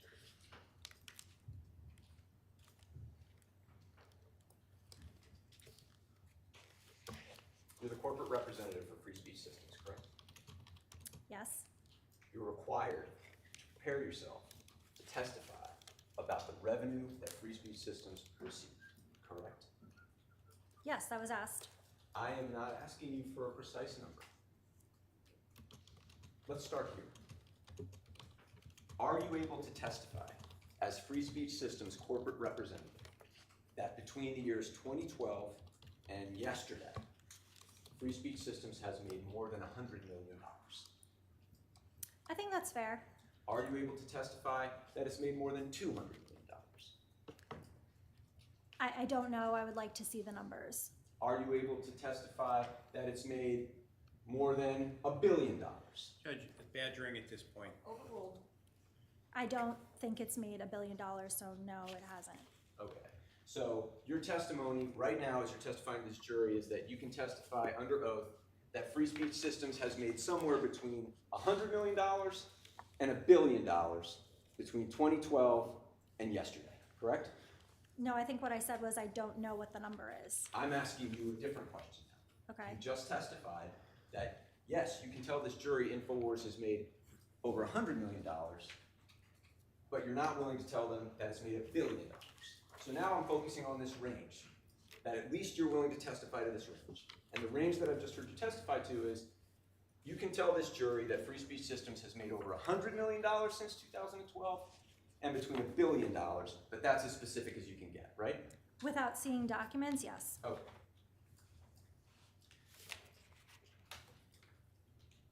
So let's look at, you have the exhibit, right? Yes. Now, InfoWars produced some sales revenue in this case, correct? I believe it has, yes. And one of the platforms that you testified earlier that Free Speech Systems makes money over is InfoWarsShop.com. One of the ways, yes. And InfoWarsShop.com was, in 2014, was the principal online, the main online store for Free Speech Systems, right? I think that's fair, yes. In 2015, they transferred over to InfoWarsStore.com. Right. Right. But before 2015, it was InfoWarsShop.com. Yes. And Free Speech Systems produced sales revenue for 2014 occurring over InfoWarsShop.com, correct? I believe we did, yes. And that's what you see before you, yes? I think that's what this is, yes. I'll offer it, Your Honor. No objection, Judge. So ordered. Now, Ms. Seshadri, could you please pull up, well, just pull up the main exhibit so the jury can see it. All right.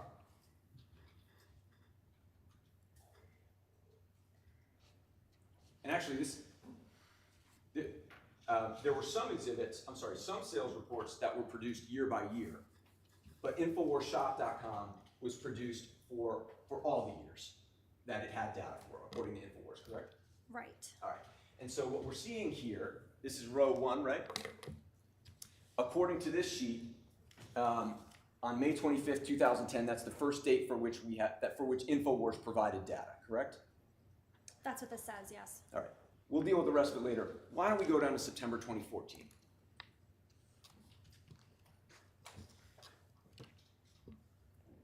Here we go.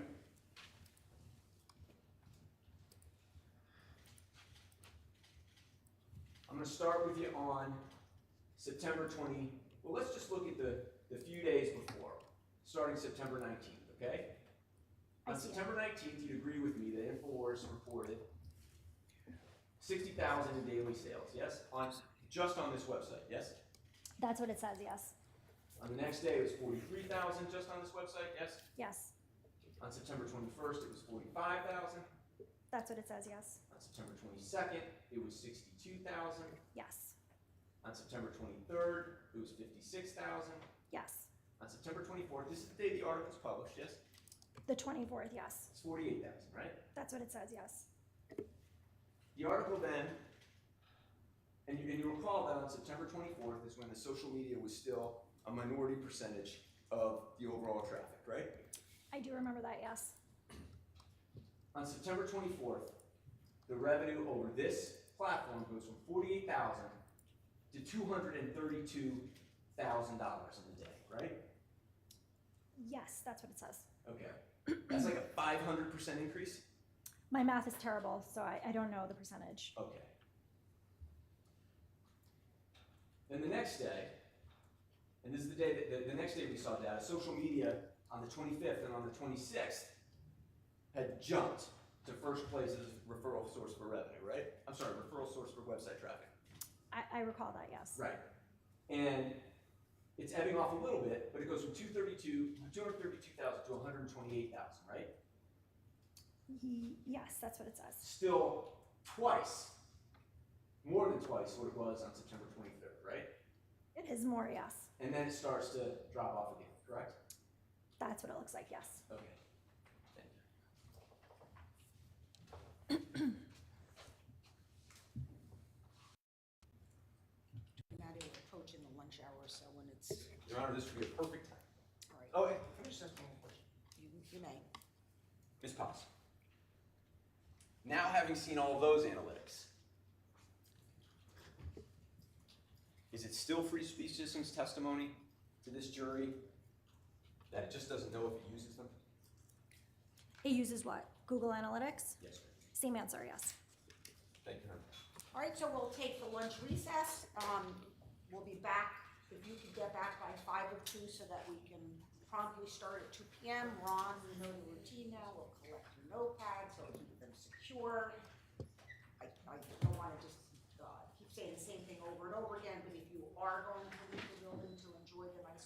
just make sure you steer clear of the witnesses and the lawyers and the media, right? And I hope you all have a nice lunch. I am going to stay on the record to address something with council, so have a nice lunch.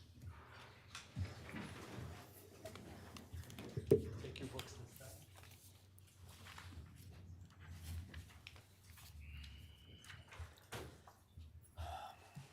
Can I look at something that's not pulled up on the screen right now? You may, just watch your step. Like detach it or something. I'll see you in a sidebar, council, all of you.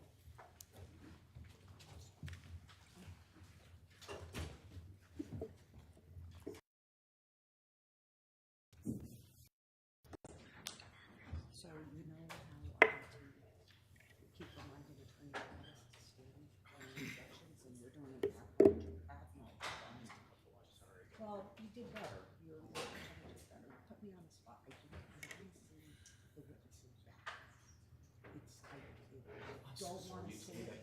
Well, you asked, and I didn't want it. But then I saw your back, and I couldn't see what you're doing. You were doing it, and I don't. I'm sorry. And I don't want, no, I just can't see that far. When you were turned, you were blocking the screen anyway. Now, I just don't want anyone in that area. I just feel like it's just, there's no Understood. thing. For the Understood. jury, I just want to give them more space, that's all. Yep, understood. I forgot that. Well, you did ask, and I said yes. Can I get because an advisory? You're gonna ask about the flip chart, right? No, I'm gonna abuse you there. So, Can you hear Attorney Travis? this is just about something we're supposed to. About what? It's about the courtroom, where things are. So if we're gonna use a screen with a witness, like a big screen that's in the jury, so for example, to show documents. I have my own screen, I'm But not where should we- always, just not there because it's too, So where should we put the screen? wherever you all agree. Because if we put it there, you're not gonna listen to the jury. It's kind of. I don't want, Can we roll the screen around here? why don't you guys Okay, we'll figure it out. just make, I think Ron was concerned that the screen was blocking Attorney Travis. Okay, and also, well, so we'll talk about what we can be.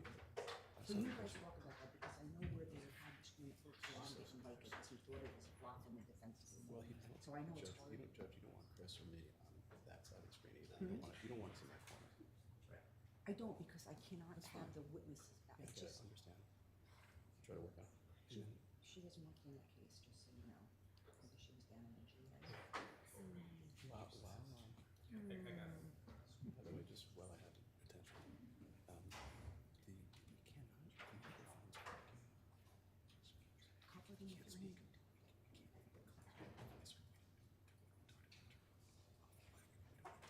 Let me talk to Ron. Okay. If they can do I would it. prefer to talk. Right. Secret is gonna be Can't you hot keep mic. it to Ron? Well, not here, because I want to get on the record. But yours, when you're. It's really hard. It makes a lot of noise when you touch it. And the other thing is, yeah, you might be on. But if we turn them off, We can speak, you can hear us. The question is, can you just turn off our table mics? I concur. I've never had a case with a hot mic at the table. I don't have a client sitting there, Mr. None of us are here. well, I told Attorney Travis, I told you that something's kicked Why out. don't you tell me to shut up? And I'm not even there. All right, I joined. That's okay, let me see how I can fix that, okay? All right, so we will take the lunch recess. All rise, please. Court now stands in lunch and recess. Thank you, sir. So, Chris. Yes. Commitments.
counsel? Yes, Your Honor. Yes, Okay.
Good afternoon, welcome back, hope everyone had a nice lunch. Thank you. Good afternoon, welcome back. We'll distribute your notebooks, I'll count to 10 at the same time. And council will stipulate that our entire panel has returned. yes. Yes, Your Honor. All right, please be seated, everyone. All settled in. All set, Ron? Yes. All right, whenever you're ready, and Ms. Paz, you can resume the stand. Thank you.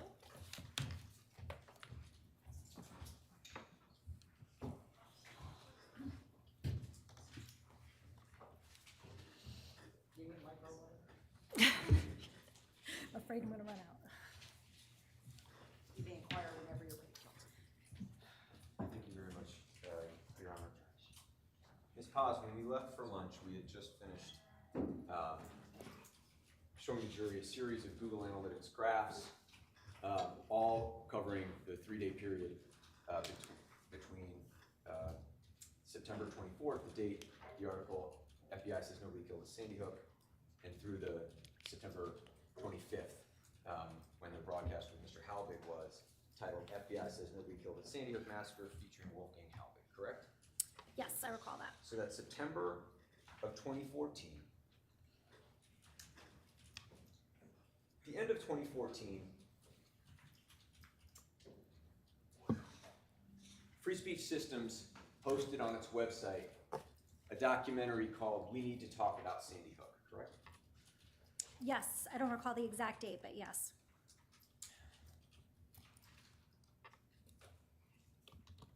And that documentary set forth the same false claim that Mr. Jones had been making these years, that Sandy Hook was a fake staged event, correct? I think that was the sum and substance of the documentary, yes.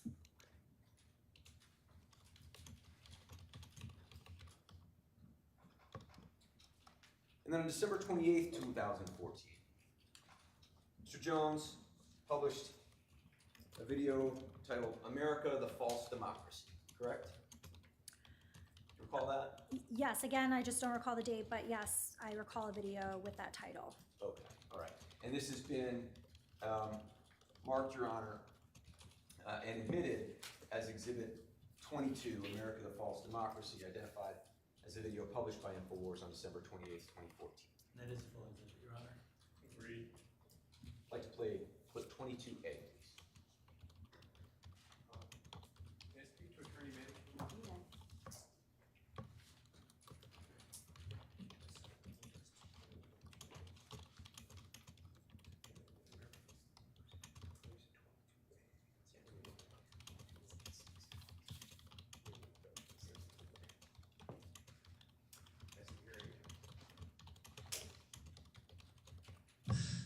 let's talk to Kevin. Kevin, go ahead. You're on the air. Hi, I'm calling about Sandy Hook. Basically, my take on it is I live about 50 miles from Newtown, and the whole thing is pretty much the next step in reality TV.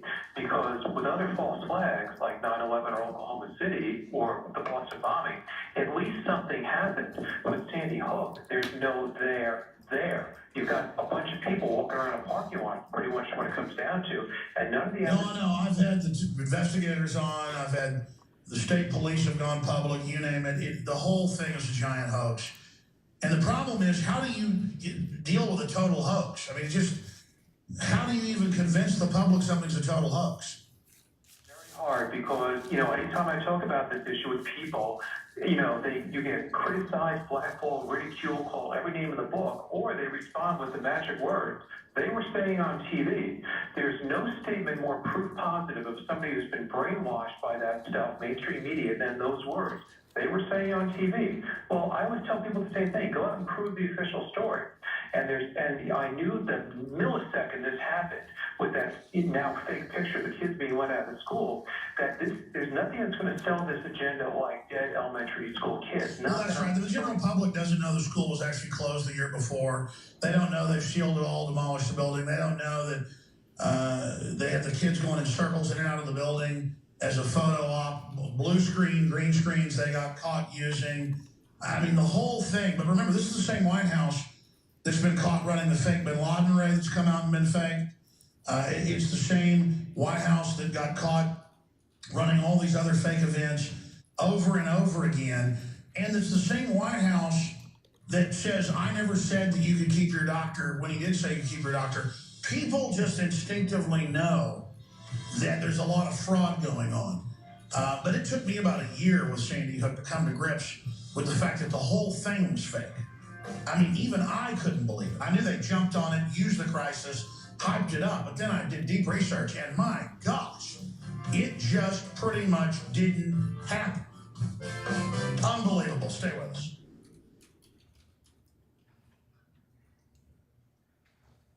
I think you testified yesterday that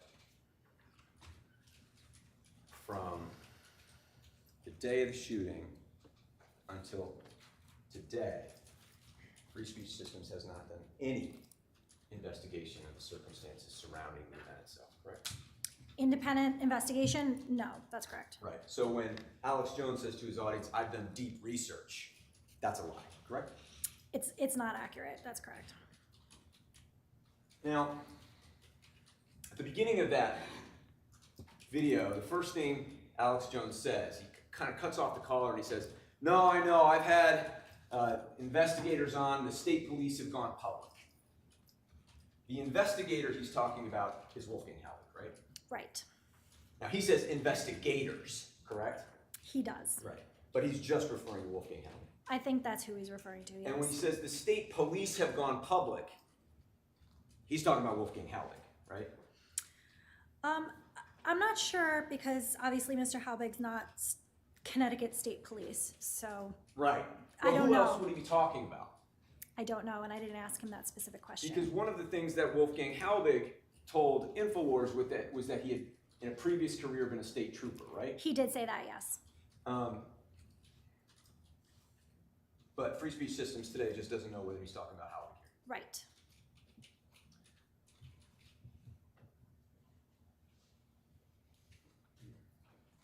And he says this bit again about the school being closed the year before. We know that's not true, right? Right.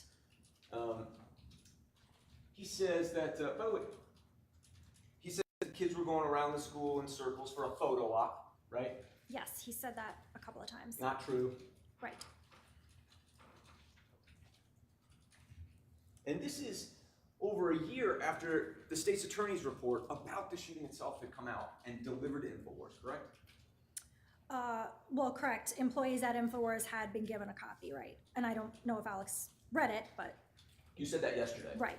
And one of the reasons you don't know if he read it is because you didn't ask him about it, right? I did not. And you haven't read his deposition, even though you asked for it. Right. I didn't read the depo.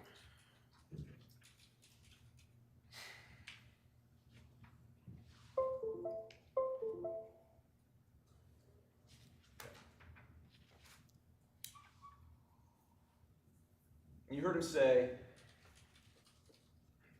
talks about the Bloomberg email again, right? He did. We know there was no email about Sandy Hook from Bloomberg, right? Regarding Sandy Hook, right? Right. And he said, synthetic, completely fake, with actors, manufactured. Yes? I think he used those words, yes. Now, 2 months later, we're now into 2015, February 2015.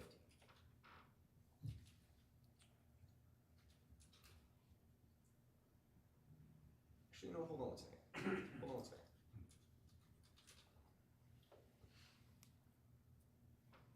That was December 28th. That's what we just saw, right? December 28th? I believe so. Let's pull up Exhibit 143. This is agreed to, Your Honor. That is a full exhibit, Your Honor. Agreed.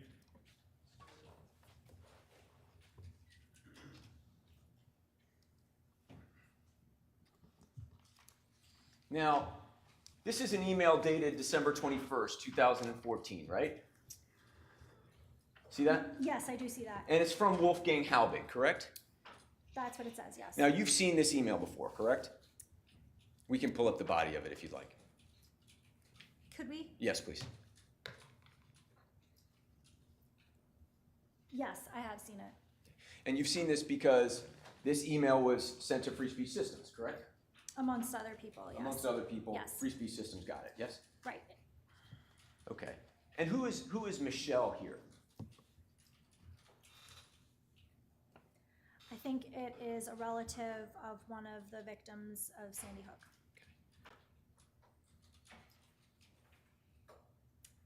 It's not just a relative, it's the mother of a young girl who was murdered there, correct? That's what it says. Would you please read it aloud? Michelle, how could you and your husband, as responsible parents, even allow your precious child, Josephine, to attend that filthy and deplorable looking school on December 14th, 2012? This school, as you must have known, is and was a toxic waste dump, as reported by environmental consultants who requested more money from the city of Newtown leaders before demolishing the school and transported all of the high levels of lead paint, high levels of asbestos, and especially the high levels of PCBs in the groundwater at Sandy Hook out of state. Josephine, your child, should have expected more from you before that tragic day as a parent. You are supposed to protect her from serious lifelong health risks when you sent her to that school every day. Free Speech Systems gets this email from Wolfgang Halbig just days before Alex Jones goes on the show and refers to Wolfgang Halbig as one of the people that the public should rely upon in believing that this was a hoax, correct? You mean whether it was sent before? It was Yeah. sent, yes. Right. This is Wolfgang Halbig sending an email to the mother of a murdered child 2 years after the shooting. In fact, just a week after the 2-year anniversary of the shooting, blaming her for sending her child to a toxic waste dump of a school, correct? That's what the email says. And when Free Speech Systems got this, surely it said, we can no longer associate ourselves with this guy, Wolfgang Halbig. This is even too much for us. They said that, right? I don't know if and when or at all who read this. May I have my question read back, please? You know,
2 years after the shooting, in fact, just a week after the 2-year anniversary of the shooting, blaming her for sending her child to a toxic waste dump at school, correct?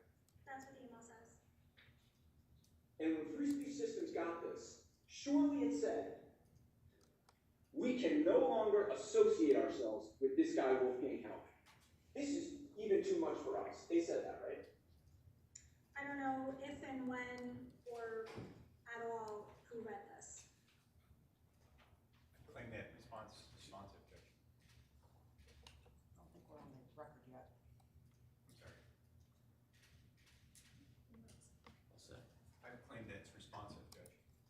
No foundation. Just right, it's non-responsive. Overruled. Ma'am, can you answer the question I asked you? Did they say that? I don't know. Well, that's not true, Ms. Fox, is it? Why? Because you know that in 2015, Wolfgang Halbig continued to appear as a guest on the Alex Jones show, correct? I'm sorry, I interpreted your question to mean, were there any discussions with people internally about whether he should be back on the show? No. Let's just get one thing very, very clear. After receiving this email, Free Speech Systems continued to embrace its relationship with Wolfgang Halbig, correct? He continued to appear, yes. Not only did he continue to appear, Free Speech Systems continued to be in touch with Wolfgang Halbig all the way through 2020, correct? What do you mean, in touch with him? You familiar with an email that Rob Dew sent to Wolfgang Halbig in 2020, 2 years after this lawsuit was filed? I don't recall. Do we have that email?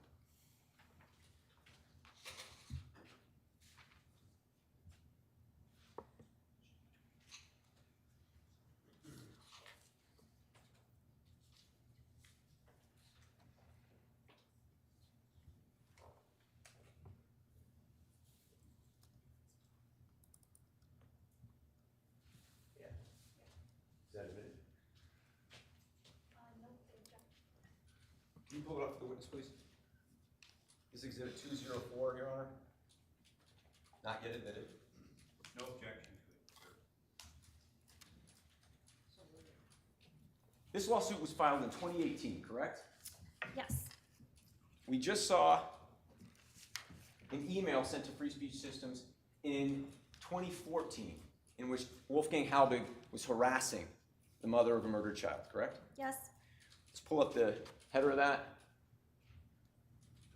This is Wolfgang Halbig in November of 2020 sending an email to Rob Dew, correct? That's what it says. Rob Dew, one of Mr. Jones's longest, most trusted advisors, correct? Sure. The news director for InfoWars, correct? That's what he is, yes. But he doesn't send it to his InfoWars account. He sends it to his personal account. How did Wolfgang Halbig have Rob Dew's personal email account? I don't know. The subject is depot names, right? That's what it says. You know, depot is short for depositions, right? I do know that. Okay, let's go down.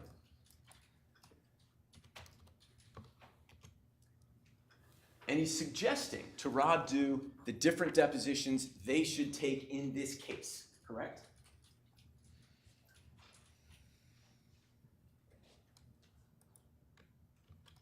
I'm sorry, I'm just reading it. That's what it looks like. Take it down. And this isn't the only time that Rob Dew and Wolfgang Halbig were talking about this case after it was filed, right? I don't recall if there was. So when Free Speech Systems gets that email from Wolfgang Halbig harassing the mother of a Sandy Hook student in December of 2014, it continued its relationship with him for the next 6 years at least, correct? I don't think I would agree with 6 years, no. Okay, did you just see 2020 on that email though? I didn't see a response from Rob. Okay, so that's why there wasn't a response. I don't know whether they were communicating. And it was to his personal Did you talk to account. Rob Dew? I did talk to Rob Dew. Did he tell you about this email? He did not. I've not seen that email. Okay. Well, give me 1 second here.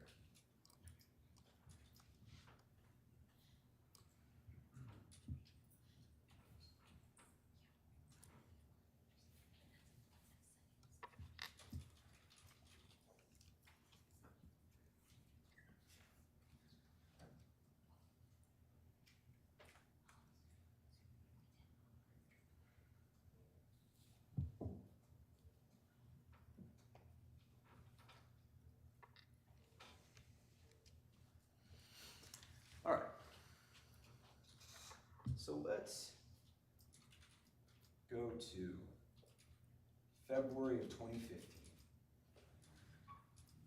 February 2015, you're aware that Alex Jones published a broadcast entitled Free Speech, right? I don't recall the date, but I do recall a title. Free Speech, okay. Yes. This, Your Honor, this is agreed to and is admitted as a broadcast Mr. Jones published on, February 12, 2015. Very well. It is, Judge. Sorry, what number was that? 24. 24. Okay, yes, that's already a full exhibit. Now, you're familiar, before we play it, you're familiar with Leonard Posner, correct? Yes. We saw an email that he sent in January of 2013 asking Alex to stop, right? Yes. Okay. And Mr. Posner, at some point, made a complaint to YouTube about Alex Jones, right? He did, yes. Because Alex Jones showed a picture of his son Noah on his broadcast, correct? I believe so, yes. And it was a picture that Mr. Posner had taken of his son, correct? I don't know who took it, but I know it was a picture of Noah. And the claim that Mr. Posner made against Mr. Jones was that it was using a picture of his son without his permission, correct? Right, a copyright claim. Copyright. Correct. And that resulted in YouTube issuing a strike against Mr. Jones's YouTube channel, correct? Right. Mr. Jones responded by going on air and showing his audience Mr. Posner's business address, correct? The business address for Honor, yes. Mr. Posner has started an organization called the Honor Network, Right. correct? H-O-N-R. H-O-N-R. Right. And Mr. Jones went on the air and showed his audience the address and location of Mr. Posner's business, the Honor Network, correct? I believe so, yes. Let's play exhibit 24A, please.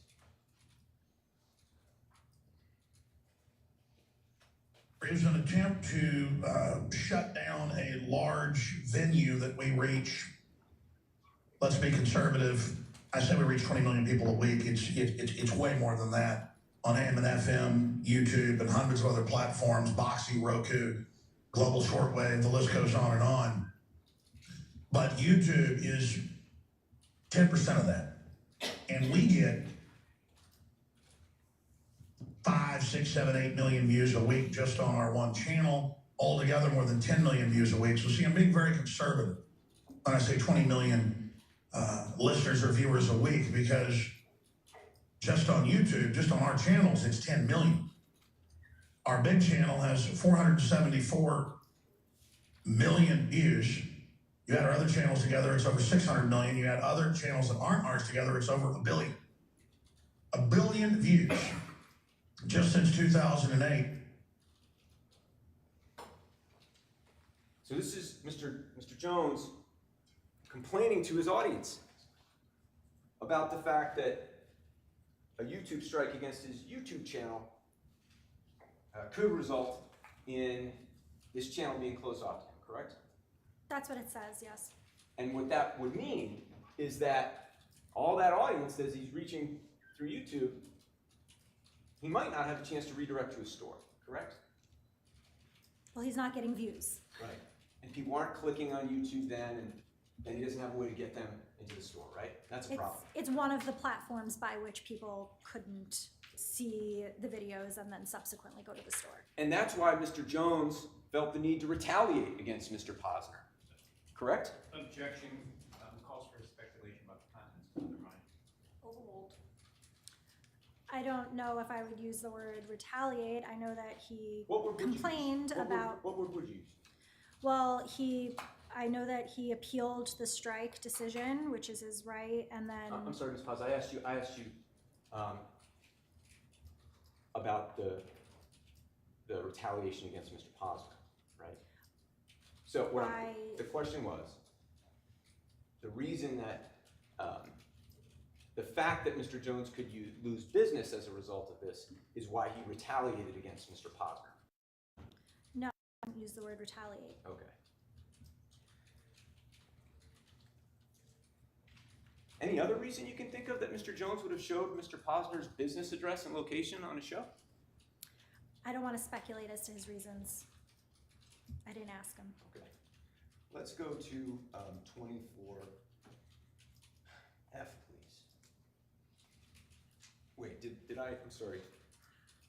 Was that displayed? Okay, I'm sorry. Let's go to 24D, please.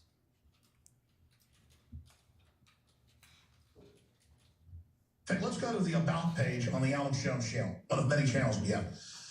And by the way, they're all linked together. So they take one down, they take them all down. Paul Watson's with 30-something million, another with 40-something million, another with 100 million, another with 475 million.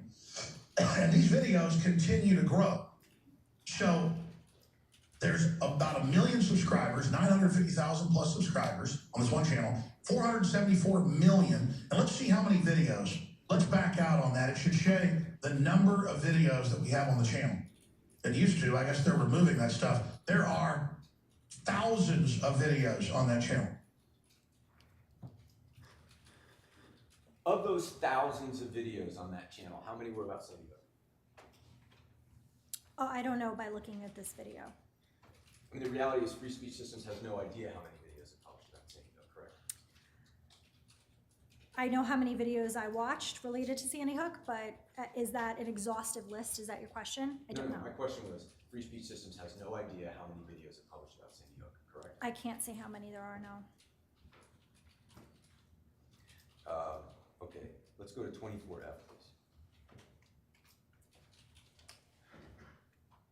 Why didn't they call rescue helicopters? Exactly. On and on and on. Yeah. Why were they ambulance? Let's just identify these guys here. On the left, with the gray beard, that's David Knight, right? He hosted a show on InfoWars.com. He was an employee of InfoWars, right? At one point, yes. Right.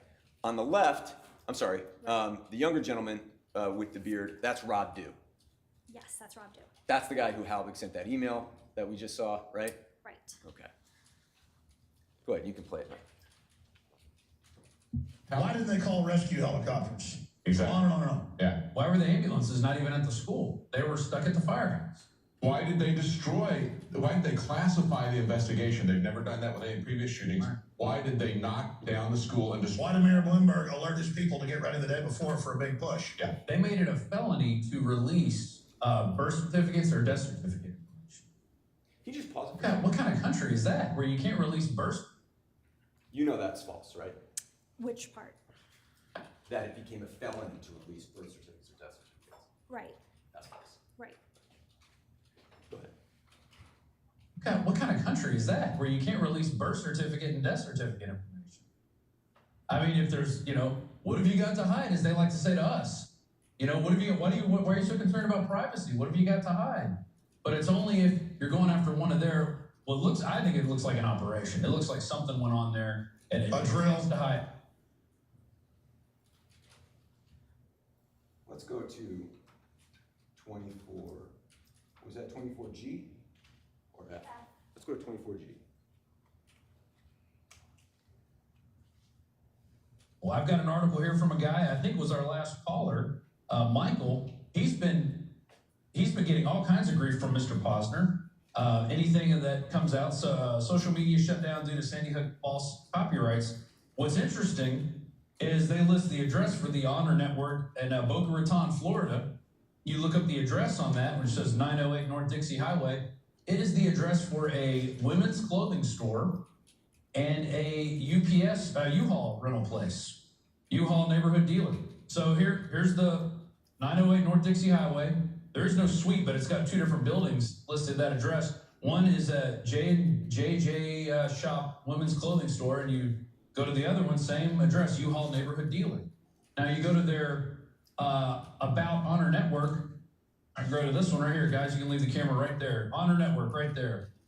It lists They say they're in Connecticut. It says they're in Newtown, Connecticut, but you go to that address, it's a U-Haul UPS store. I'm sorry, it's a UPS store. So Ms. Paz, before this show, just to state the obvious, somebody decided to print out these addresses for the Honor Network, correct?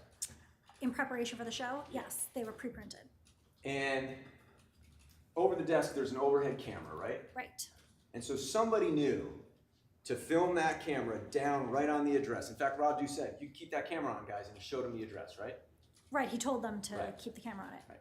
And all Mr. Posner had done was say to YouTube, hey, InfoWars is using my murdered child's image without my permission.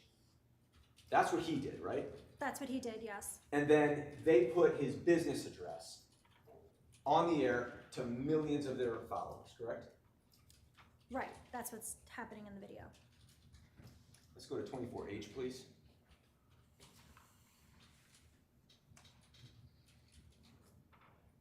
But Brenton, finish up your point about Sandy Hook. Sure.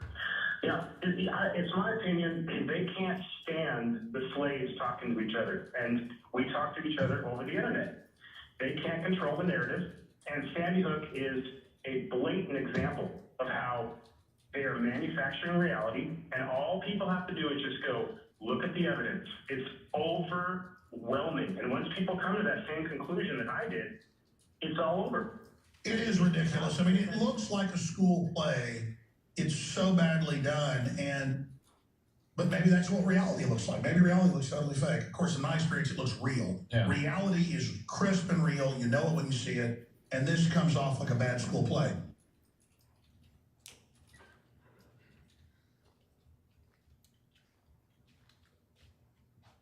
It's just a bad school play what happened at Sandy Hook. That's what he said, right? That it comes off as a bad school play, that's what he said, yes.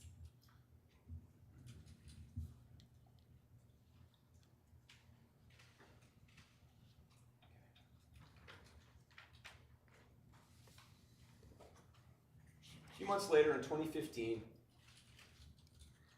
Free Speech Systems published yet another broadcast. New bombshell, Sandy Hook information inbound, right? Yes, again, I don't recall the date, but I do recall that title. You do recall that from the spring into the summer of 2015, Wolfgang Halbig was coming up to Connecticut repeatedly, correct? Yes, I recall he was here for maybe the FOIA hearings and maybe another school board meeting. Right. And just to be clear, Wolfgang Halbig is flying up from Florida, correct? Yes, he lives in Florida. Using money from the fund that Mr. Jones helped to support, correct? I don't know what funds he was using. And each time Wolfgang Halbig came up here, InfoWars sent Dan Bidandi up here to film him, correct? Most of the times. I don't know if all of the times, but most of the times. And what Mr. Halbig was doing up here, among other things, was attending hearings at the Connecticut Freedom of Information Commission about documents that he was seeking, correct? Right, he had filed FOIA requests, and so he was following up on his FOIA requests. And InfoWars used this as an opportunity to continue broadcasting its lies about Sandy Hook, correct? We were broadcasting the FOIA hearings, yes. No. Response Free Speech Systems didn't broadcast the FOIA hearings themselves, did they? Not the whole hearing, no. Right. Clips from the hearing. So this is in as a full exhibit, Your Honor, this is exhibit 25. Agreed. And let's play 25B, please.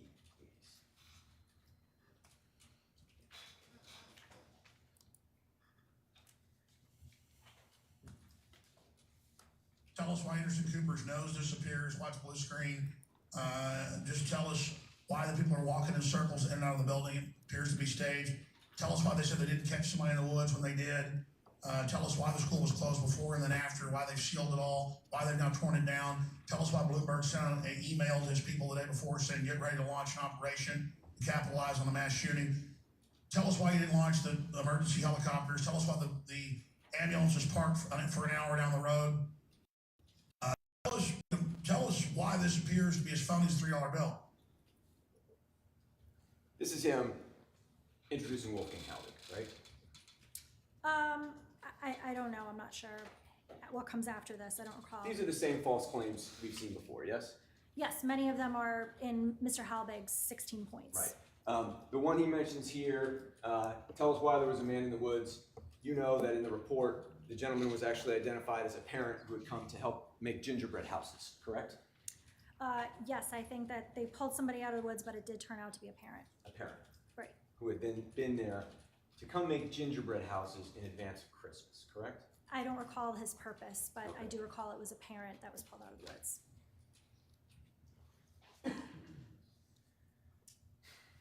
Let's go to 25E, please.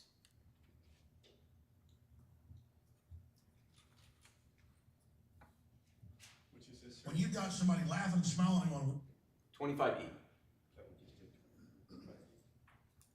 when you've got somebody laughing, smiling, going, watch this, and then walking over going, and then starting crying for the cameras. I mean, it's, what about the blue screen and Anderson Cooper's nose disappearing?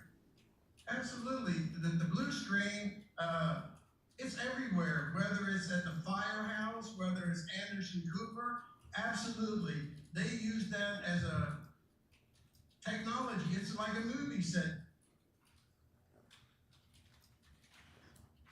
So, obviously, Mr. Jones mocking the grieving parents again to start, right? You mean the crying? Yeah, Right. that's what I mean. Well, specifically Mr. Parker, so, but yes, that's what he was referring to. Right. There he didn't say a bunch of parents, right? Right. But you know, because this is a shtick he's been doing for years, right? He has said a bunch in the past. He has used plural in the past. And then he talks about this green screen. Yes. And this is, again, getting back to remind the jury, because I don't think we've talked about it today, this interview that Anderson Cooper, CNN anchor, did shortly following the shooting with one of the parents, Veronique De La Rosa, right? Right. And what Alex Jones wanted his audience to believe is that there was some blue screen, like you might see in a TV studio, behind them, made to look like the new town square, but in fact, Anderson Cooper wasn't in the town square, right? Right. I'm not sure if it was blue or green, but right. So his contention was Anderson Cooper wasn't there, and there was a green screen that made it appear that he was there. And Wolfgang Halbig, do you know if Wolfgang Halbig knows anything about blue or green screens? I don't. I've never spoken to him. But so then I we don't see know. him go off and say, oh yeah, they were using it all over the place, like a movie set, right? That's what he says. Right. And that sounds similar to what Mr. Jones was saying earlier today that we saw, where he said they were scared about this total production they were putting on, right? Sounds similar. Okay. So let's go to 25F, please.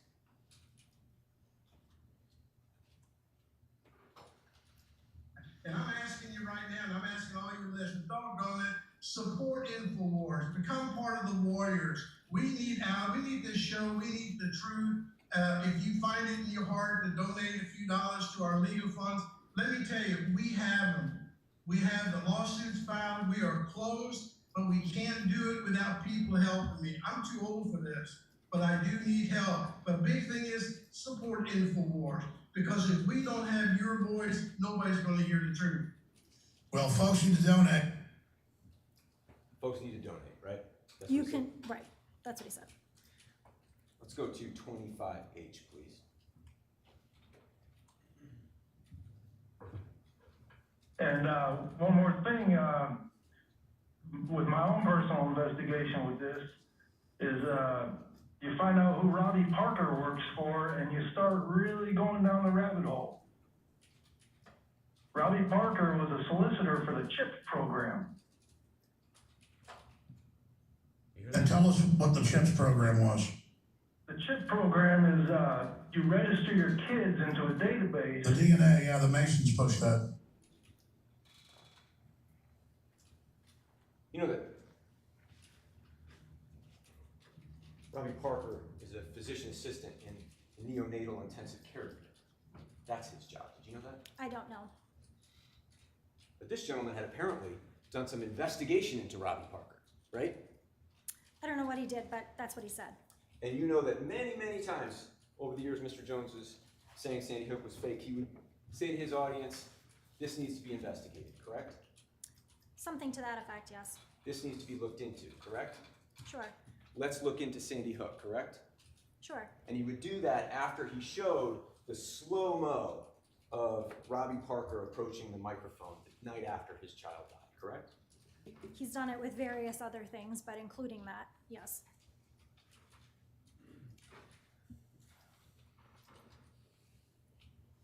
Two months later, we're now on May 29th, 2015. InfoWars publishes another video, Sandy Hook, the lies keep growing. Right? I do recall that title. I don't know the date. Okay, well, it's been admitted as identified by that date as exhibit number 26. Agreed. And this will be, so just to set this up for the jury, in addition to the Alex Jones show, InfoWars would run another live broadcast after the Alex Jones show called The Nightly News, right? Yes. Sometimes Rob Dew would host it, and sometimes David Knight would host it. Yes. Those are the two gentlemen we saw earlier. Right. Let's play 26A, please.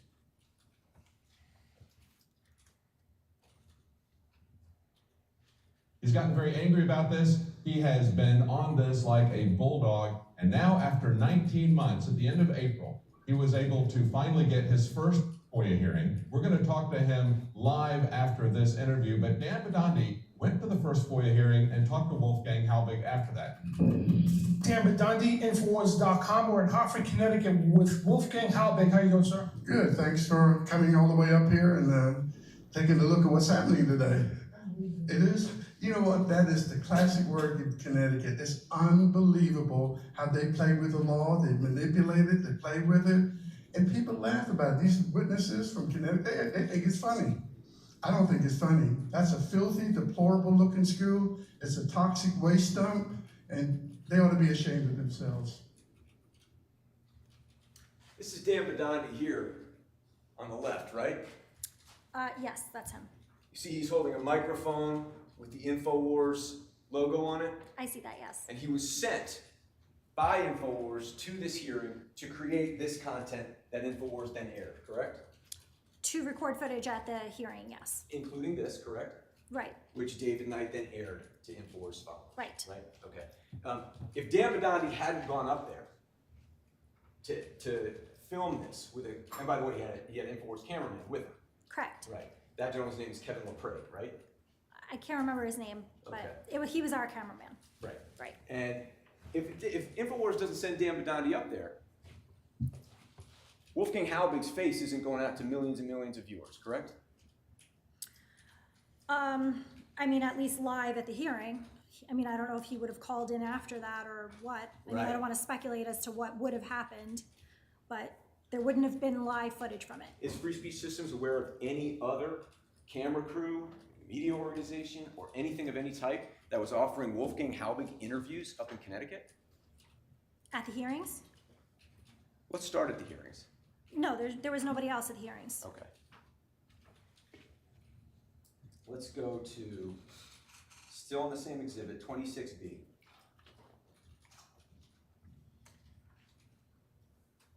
It's gotta stop here, and it's gotta stop now.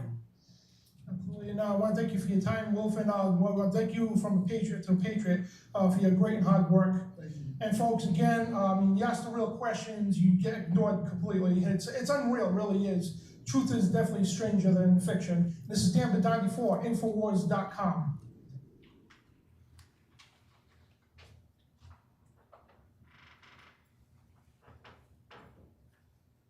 Let's go to 26C, please.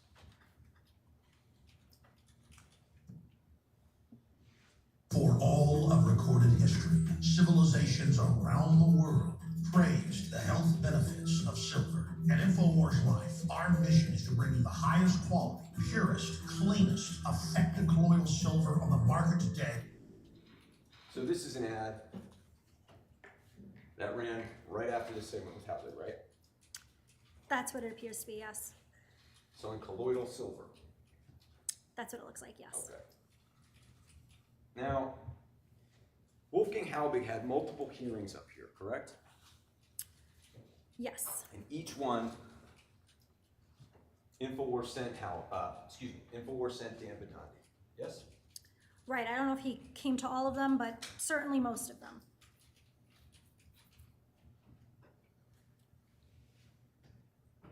Before we get to the next hearing, though, I'd like to show you exhibit number. You're aware, Ms. Paz, that at one point, one of the things that Mr. Halbig sent to InfoWars to support his claim that the children who were murdered at Sandy Hook were still alive was a photograph, correct? He had emailed a photograph, yes. And it was a photograph of Newtown children performing at the Super Bowl, correct? Yes. The Newtown Children's Choir went to sing at the Super Bowl, yes? Yes. So Halbig sends in an email to InfoWars of a picture. Let's pull that up. This is agreed to, Judge. This is 145. That is a full exhibit. Agreed. And we see here at the bottom, Wolfgang Halbig sends to Nico. Again, Nico was Mr. Jones's producer of the Alex Jones Show.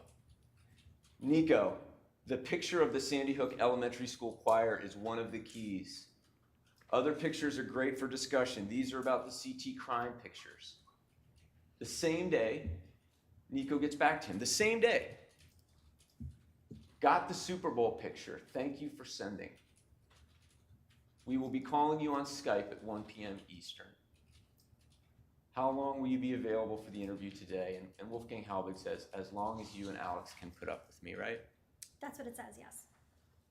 And Mr. Halbig explained that what the Super Bowl picture showed is that some of the children who had actually been sent to the Super Bowl to sing were the same children who had allegedly been murdered at Sandy Hook, correct? That was his contention in the photo, sending the photo, yes. And we heard Mr. Jones's contention earlier that there are pictures of children they say who died who are still alive, correct? I heard him say that, yes. So that's a claim they share, isn't it? I don't know if they're referring to the same thing, but You don't know which pictures Mr. Jones saw. correct. I don't know what he saw or is referring to. Actually, there couldn't have been any picture because Free Speech Systems acknowledges that the children were murdered on December 14th, 2012, correct? Free speech does admit that, yes. Right.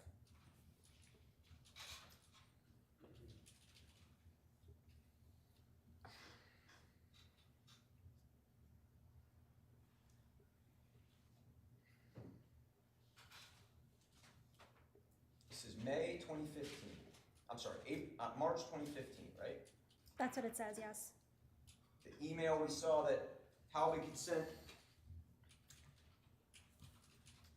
to Michelle, mother of Josephine, was in early 2015, correct? I'm sorry, late 2014. I think it was in December 2014. Right. I think that's what it was. So December 2014, InfoWars receives an email that Halbig had sent to a mother who lost a child that we saw. In March 2015, he claims that the children who were murdered were actually at the Super Bowl. And then just a few days later, March 6th, InfoWars receives yet another email from somebody warning them about Wolfgang Halbig, correct? This is Exhibit 146, already in evidence, Your Honor. Yes, Your Honor, it's a full exhibit. Agreed. You've seen this email before, right? I'm sorry, can you zoom in on it a little bit? Thank you. Yes, let's bring up the first portion. It's from a gentleman named R. Darren Brumfield, right? Yes, I see that. I have seen this, yes. March 5th, 2015. And Mr. Brumfeld says, Madam or Sir, I'm in my final semester of law school. I listened to the Wolfgang Halbig video, and some significant alarm bells went off. I also wrote on the YouTube page, but I copy and paste here.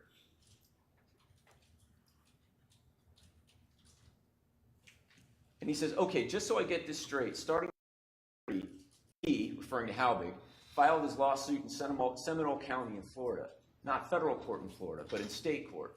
There's a legal requirement called standing. He does not have any standing to sue in Seminole County. He was not a party in the shooting in any fashion.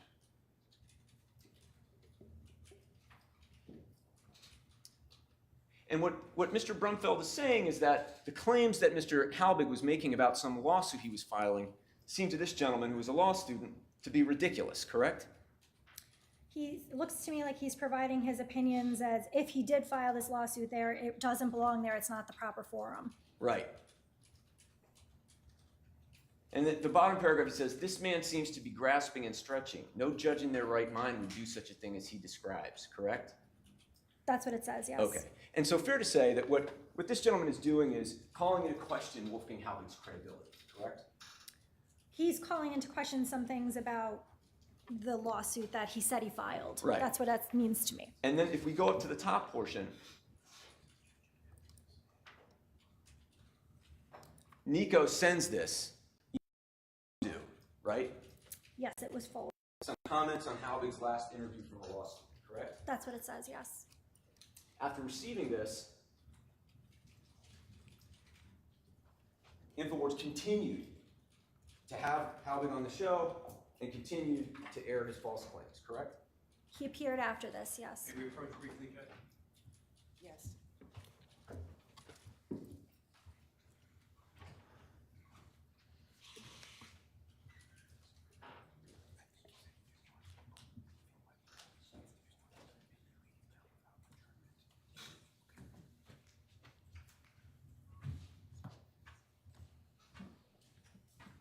Thank you, Attorney Pattis.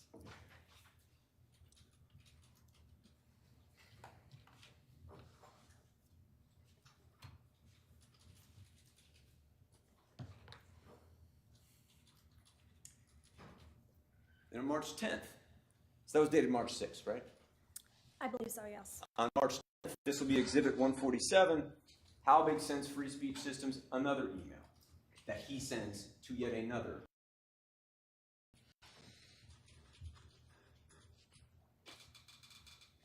You see this here? Wolfgang Halbig sending an email to Scarlett. Do you see that? I see it, yes. Scarlett is Scarlett Lewis, correct? Yes, The mother of Jesse Lewis, who was murdered at Sandy Hook. right. The subject that he chooses to put in is, how could you as a mother stop and buy your special brand of coffee on December 14th, 2012, when you heard as a mom that shots had been fired at the Sandy Hook school? That's what it says, yes. And then he says, Scarlett, it is just a matter of time, and all that money you have has to be returned. How could you even stop to buy your coffee? And you bought coffee for 2 other people. What kind of mother does that?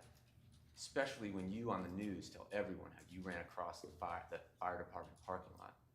If you did, you would have spilled the coffee. Do some serious soul searching, because the scam is up. That's what he wrote, right? That's what it says, yes. And he sent this to InfoWars, correct? Amongst other people, yes. Right. InfoWars was the only recipient who continued to have Mr. Halbig on the air to an audience of millions, correct? I don't think anybody else had him on the air, but, right. This is all within a matter of a couple of weeks in March, correct? Yeah, it's a very short time period. And then in May 2015, they published that video we just saw. Sandy Hook, the lies keep growing, correct? I believe so, yes. I believe that's the date. And then in June 2015, they sent Dan Badandi back up to cover the next hearing in Connecticut, correct? Right, he came up to cover another hearing, I just don't recall the date. Okay.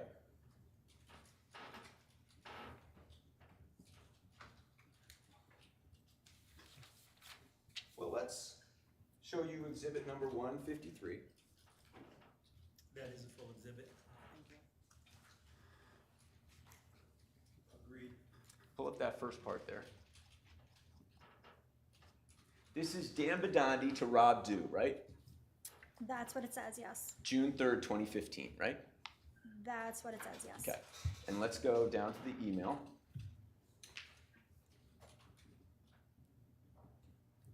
And you'll see that what Dan Badandi is sending, Rob, you've seen this email before, right? I think so, yes. What Dan Badandi is sending to Rob Dew is his video footage that he and his cameraman had captured while they were up in Newtown, correct? That's what it looks like, yes. Okay. And he did. He sent InfoWars that raw footage, didn't he? That's what it looks like, yes. All right.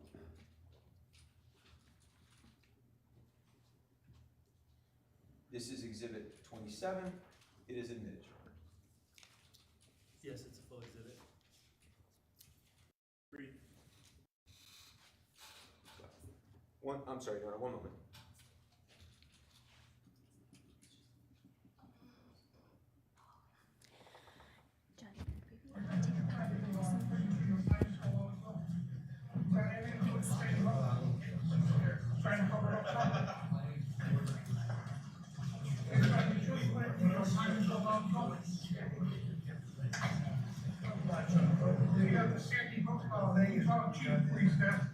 Sir, you put in for your retirement 12 hours ago?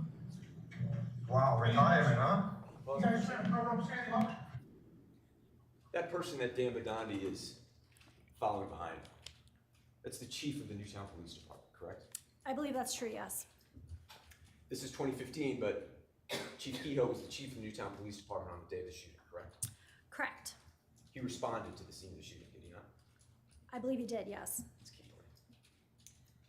Attorney, Retirement, huh? Wow. we need to take the afternoon recess now. Yes, Your Honor. Okay, Thank you. so we will take a 15-minute recess. We will be back in session right at 2:15. Ron will take care of your notebooks and just keep obeying the rules of juror conduct.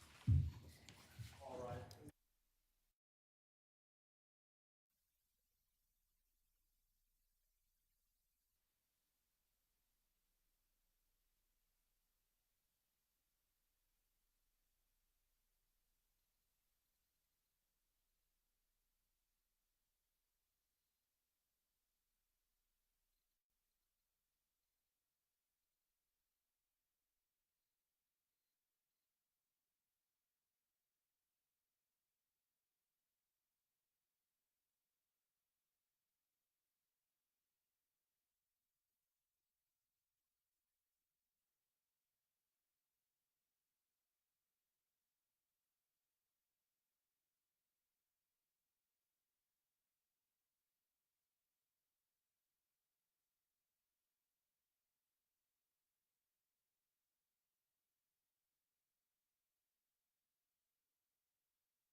Ms. Paz, you can take the stand.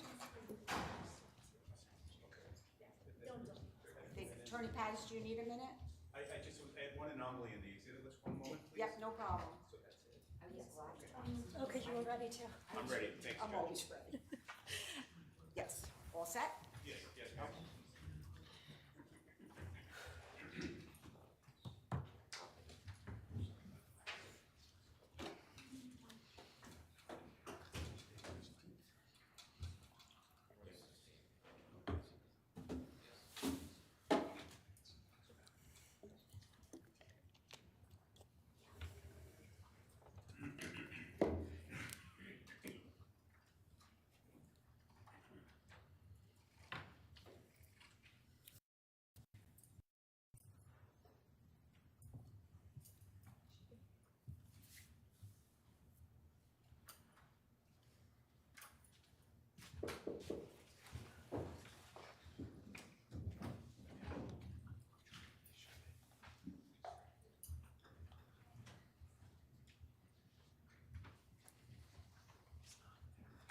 Welcome back, everyone.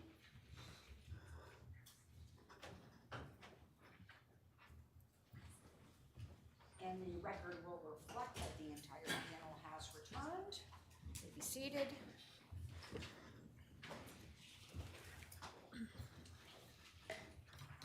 You may inquire whenever you're ready, Attorney Matty, take your time. Thank you, Your Honor. Ms. Paz, before the break, I apologize that I didn't realize we were getting the 2-hour break. I had already started playing a video. And so let's just reorient the jury with the video that we were watching. This is video footage that Dan Badani and an InfoWars cameraman shot on June 3rd, 2015 in Hartford, correct? Right. When they were attending a Freedom of Information Commission hearing that had been scheduled to address Mr. Halbig's request for documents. Right. Correct? Yes.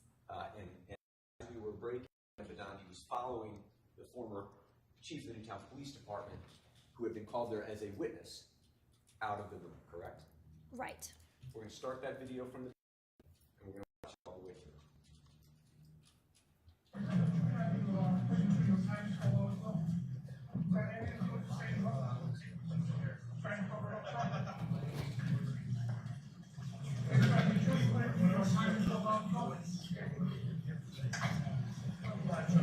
You got the Sandy Hook, the Utah Chief of Police there. Sir, you put in for your assignment 12 hours ago? Wow, retirement, huh? You guys trying to cover up Sandy Hook? Retirement, huh? The truth's Wow. coming out. We know you guys have correspondence with the police department. Just speak to us. Good time for retirement. Good time for retirement. Good time. Perfect time for retirement. Just speak to us. Seeing this live, folks, right here. You got the Sandy Hook Police Chief right here, put in for his retirement. Put in for his retirement. He's not answering the questions and he's leaving the whole. Dan. Retirement, huh? Attorney Frank, do you know about this chief putting his retirement for a while ago? How do you guys feel that you're part of a massive cover, hiding the truth from Sandy Hook? Then you see the live, folks, right there. You see people defending criminals. He's blocking out the path down the stairs. This is a public building. I have to right now down the way stairs, buddy. What's this guy's name again? He's the criminal right in front of us, blocking our path down the walkway. And there's. They ain't gonna block us. Get my way, but where do you leave? Where's that? Crooked corrupt piece of shit, motherfucker. Boy, retirement, huh? Sorry, retirement. How's your retirement gonna do? Are you trying to cover up Sandy Hook? We know you had communication with the helicopter. That's protocol, sir. Yeah. I'm a pilot myself, so you're not following nobody. Oh, thank you. You know, the information's gonna come out, you know that, right? You people going to jail.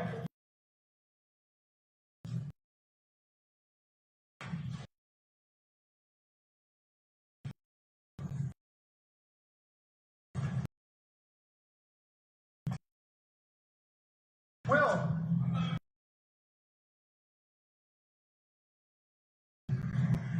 Retirement.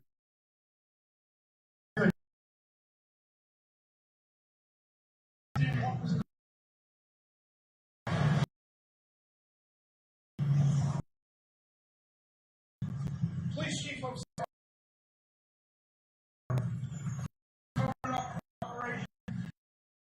picture with the helicopter, the line on the stand. That's perjury, sir. You know what perjury is? You got nothing to hide, just speak to us, sir. Yes, you got nothing to hide. Just speak Take to a us. moment to speak with us. You're a public official.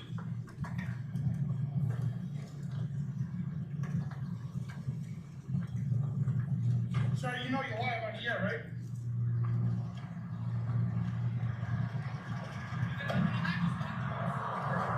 Who was holding the way of security doing that thing? You got nothing to hide, just speak to us. I'm going to jail, criminal. Truth is out there. You're going to jail, criminal. Oh, you. I'm going to retirement. And you, sir, are defending criminals. How do you feel about that? You know, this guy here is somebody out of Central Casting, I'm telling you. This is the exact person that they would hire to represent criminals, folks. If Sandy Hook truth is coming out, you people go to jail. You can smile all you want, you're going to jail for fraud. Plain and simple. Oh, you're looking at his credentials. Dan Badani, InfoWars.com, the #1 news source in the world. They fly right out of here. What do you have to say about defending criminals? What you say? So we know you fly on the stand, you can have your taxes, you have to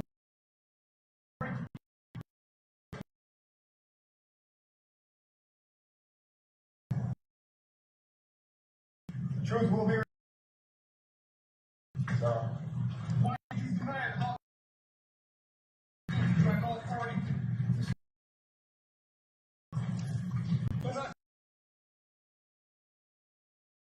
Twice against the law, folks. Way in the stairs. That's what you're coming This will down. get wolf. Yeah.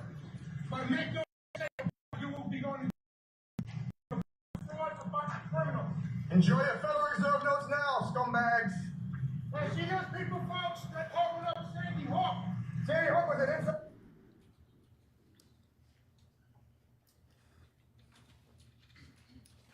What we just saw was InfoWars reporter Dan Badandi and InfoWars cameraman doing that, correct? Yes. And InfoWars streamed this live, correct? You mean recorded it live or put it on the platforms live? I mean, they streamed this live as it was happening, correct? I'm not sure whether it was live streamed. I know that portions of this were played on the video segment that we saw earlier. But I'm not really sure if it was live streamed. You haven't read Mr. Jones's deposition about that, have you? Right. Right. And I think we talked I mean, about this. and so it's Free Speech Systems, corporate representative, having watched this, is testifying that there is a possibility that we may have aired this live to our hundreds of millions of audience members, correct? I don't know either way. I can't say. Attacking the police chief of Newtown, calling him a fraud, correct? He says that on the video, yes. And forgive me, a crooked, corrupt, piece of shit motherfucker. He did say that, yes. And he said, you're live on the air, InfoWars.com, right? He said that, yes. The world's #1 conservative news site, right? He said that, yes. Nice little advertisement, correct? I mean, I don't know if it was intended to be an advertisement, but he said it, yes. And Dan Badandi, former professional wrestler, correct? I believe he was, yes. This is exactly the type of stuff that Mr. Jones liked using Mr. Badandi for, correct? I'm sorry, what are you referring to?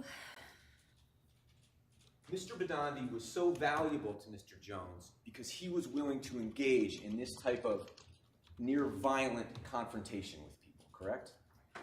I don't know if I would term it violent, but I'm aware he has used certain terms in connection with Mr. Badandi and adjectives describing Mr. Badandi. Right. He's described him as a wild man, correct? Yes. He's described him as the Kraken, right? I believe he said release the Kraken or something. Release the Kraken. Correct, yes, I've seen him say that. Right. In fact, let's play that.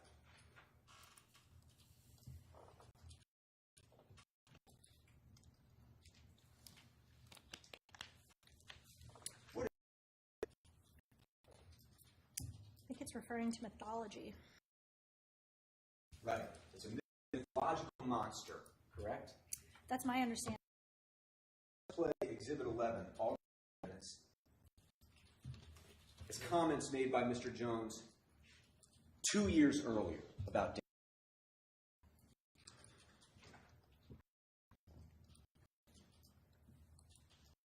Do you know what we privately say about Badani when we send him on a mission? What? Release the Kraken.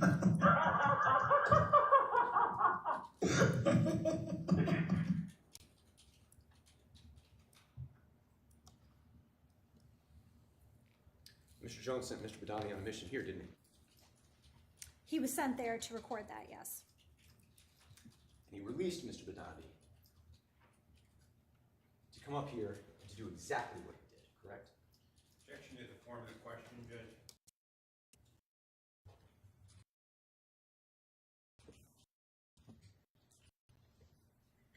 And InfoWars, Rob did, actually, let's be real specific about this. When Rob Dew saw this video, he invited Halbig on, he invited Badani back on for an interview to give him the whole rundown on it, right? I believe so, yes. InfoWars aired that footage, right? The footage of the interview? No. The footage we just saw. Oh, yes, as I said earlier, there were clips that were aired in one of the broadcasts. Clips of Mr. Badani harassing those people, correct? Some of those clips, plus some of the clips from the FOIA hearing. So, some of the clips. And what Mr. Halbig and what Mr. Badani were doing up there is exactly what Mr. Jones has been encouraging his audience to do. Investigate, right? Objection, argumentative. Overruled. I'm sorry, what was the question? This is exactly the type of investigation that Mr. Jones encourages his audience to do when he talks about Sandy Hook. You mean, is he encouraged? I don't know that. I don't.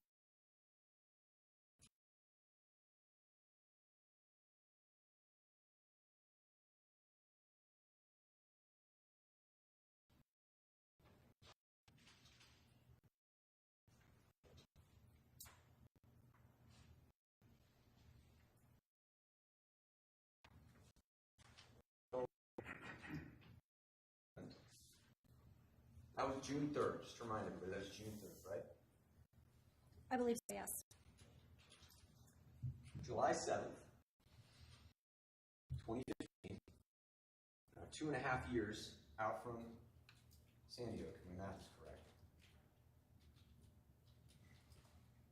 They re-air footage about this hearing, correct? And they titled it, Retired FBI Agent Investigates Sandy Hook. Remember that one? I do remember that one, yes. Actually, I'm sorry, that's only part of the title. I think you'll remember this. It's Retired FBI Agent Investigates Sandy Hook, Mega Massive Cover. Yes. And that was one of Mr. Jones.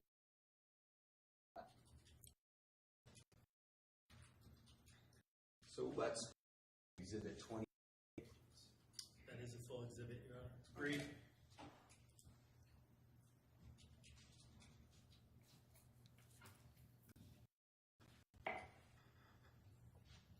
No emergency helicopters were sent. The ambulances came an hour and a half later and parked down the road. DHS an hour and a half later with a timestamp put up signs saying sign in here. They had porta potties being delivered within an hour and a half. It looked like a carnival. Looked like a big PR stunt. Came out that Bloomberg, a day before, sent an email out to his gun control groups and all the states saying prepare to roll. We're a major operation coming up. That came out in the news. We have the emails from city council back and forth at a school talking about it being shut down a year before. We have the school then being demolished and the records being sealed.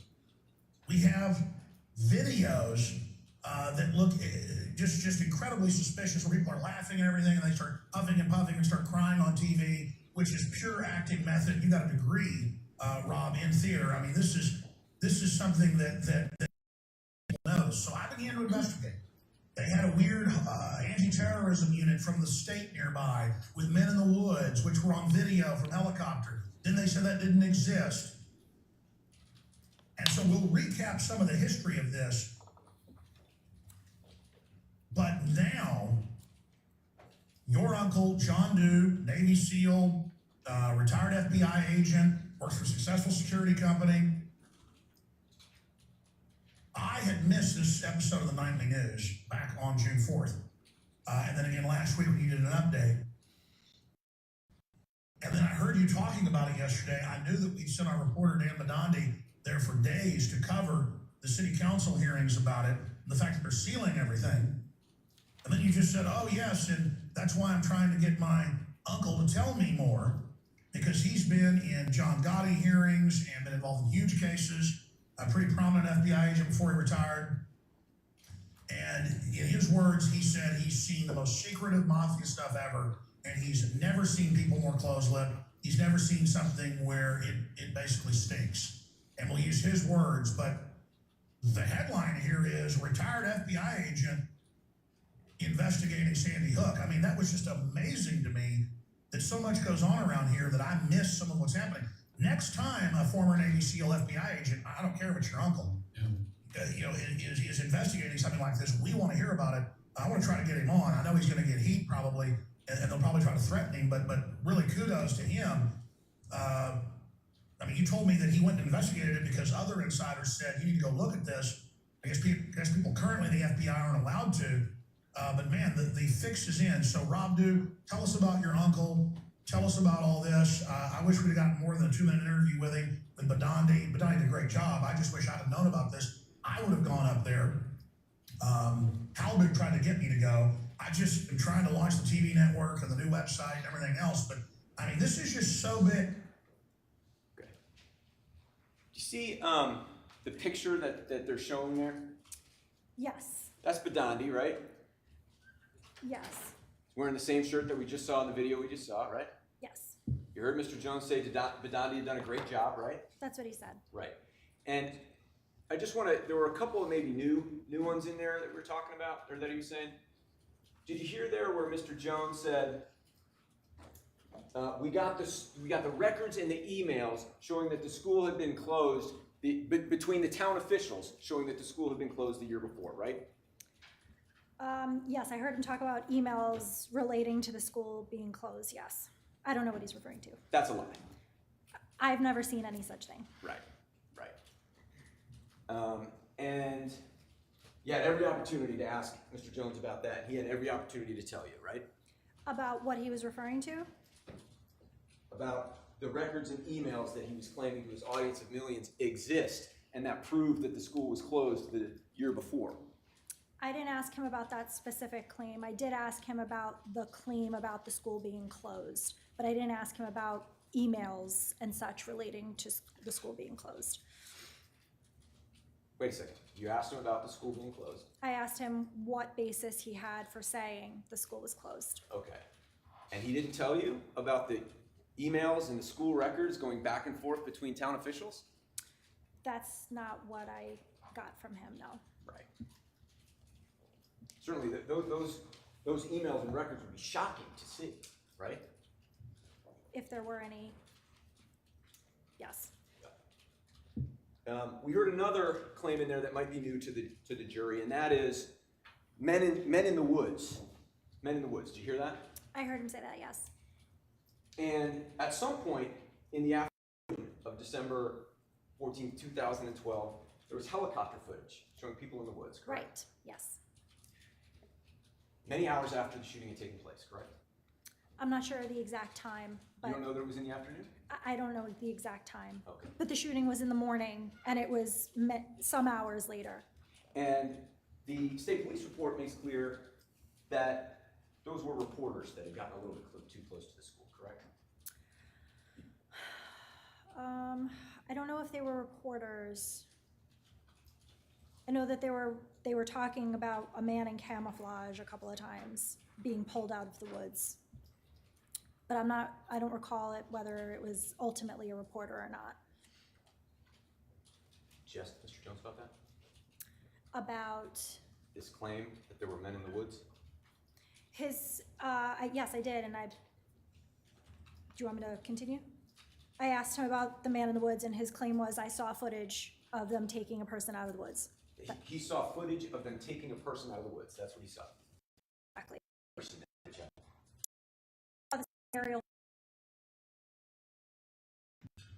Or aired, to rather. be clear, does not show him being taken out of the woods, right? I don't think that it shows anybody being pulled out of the woods. There's some helicopter footage of people running around in the woods. But And those other were the than that, reporters, correct? I don't know who they were. All right, fair enough. Free Speech Systems has no idea who they were. Correct. All right. So let's pull up that, I'm sorry, let's pull up that picture again. That was Dan Badandi, and a gentleman whose hand he was shaking. If you stopped it, that's okay. If we can get it, that's great. In any event, you also heard Alex Jones repeatedly praising the decorated career of an FBI agent who was purportedly now investigating Sandy Hook, correct? Rob Dew's uncle, yes. Rob Dew's uncle. And he said, this is Rob Dew's uncle, FBI agent is now investigating Sandy Hook. There he is. This is the gentleman that they were claiming was Rob Dew's uncle, correct? Right on the left-hand side. The older gentleman. Yes. Let's see if I can remember. Rob Dew's uncle, retired FBI agent, right? That's what he said, yes. Investigated John Gotti, right? This is like a major mob figure. I think that's what he said, yes. Right. And just generally extolling just how significant this gentleman was as an FBI agent, correct? That's what he said. Now, have you read Rob Dew's deposition? Which one? The deposition he gave here in Connecticut. I think I did. Right. And so you recall that I asked Rob Dew what he actually, and you saw Rob Dew sitting right next to Alex Jones as he was saying all that, right? Yes.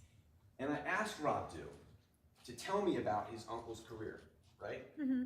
And Rob Dew said he could have been a janitor for all I know, correct? I believe he said something to that effect. They weren't close. I asked him about that as well in my conversation. They weren't very close. But the sworn testimony he gave when he was under oath and not at the studio was that as far as he knew, his uncle might have been a janitor for the FBI, right? I think that's what he said.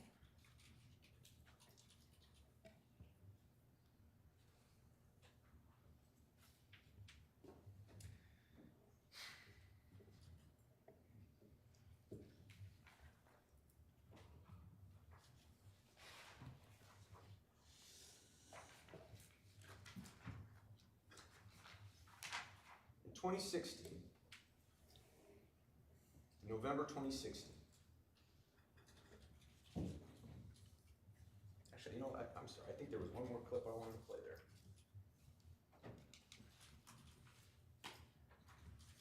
Yeah.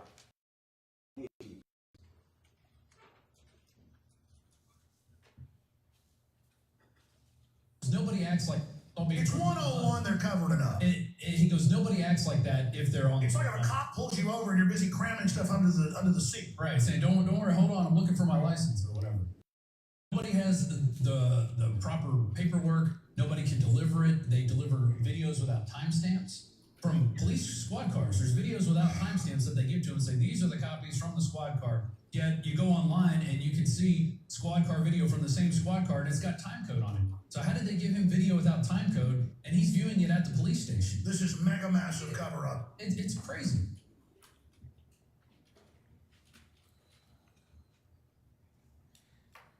What Rob Dew was talking about there is actually Wolfgang Halbig's claim that the city of Newtown had withheld documents from him, correct? Right, one of his claims was that Sorry, no, I just want to make sure, in response to my question, you agree that what Rob Dew was talking about there was Wolfgang Halbig's claim that the city of Newtown had withheld documents from him. he did claim that, yes. And you're aware that the State of Connecticut Freedom of Information Commission concluded in 2015 that the city of Newtown had complied with all of its obligations and provided Mr. Halbig with all documents that it had that he had requested, correct? Yes. So let's go to November.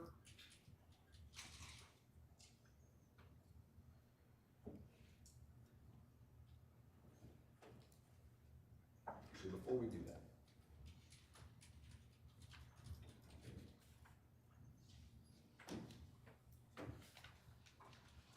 Mega massive, retired FBI agent investigates Sandy Hook, mega massive cover-up. That's what we just saw. That was July 7th, 2015, right? Yes.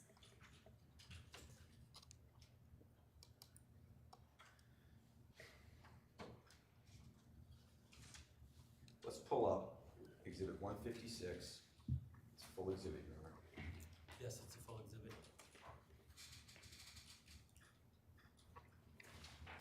It's the day after that airs.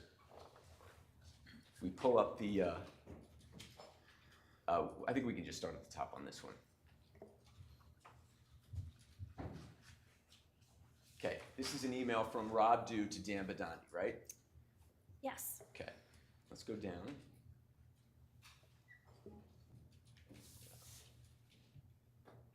And now I think I do need to see the first email because thanks, sorry. Let's go down to the first one, yeah. Okay. Dan says, when you get a chance, send me the Ustream account info. The hearing starts at 2 p.m. Eastern, right? So That's I what it figured we says. could stream at 1/4 of whenever you want us to. That's what Dan Badandi says to him, right? That's what it says, yes. All right. Let's go back up. Great. And here we have Rob Dew sending to Dan Badandi the login information for the Alex Jones channel, live channel, correct? That's what it says, yes. And Rob Dew is giving Dan Badandi instructions, correct? Instructions on how to get on the Ustream app. Right. We can pull that down.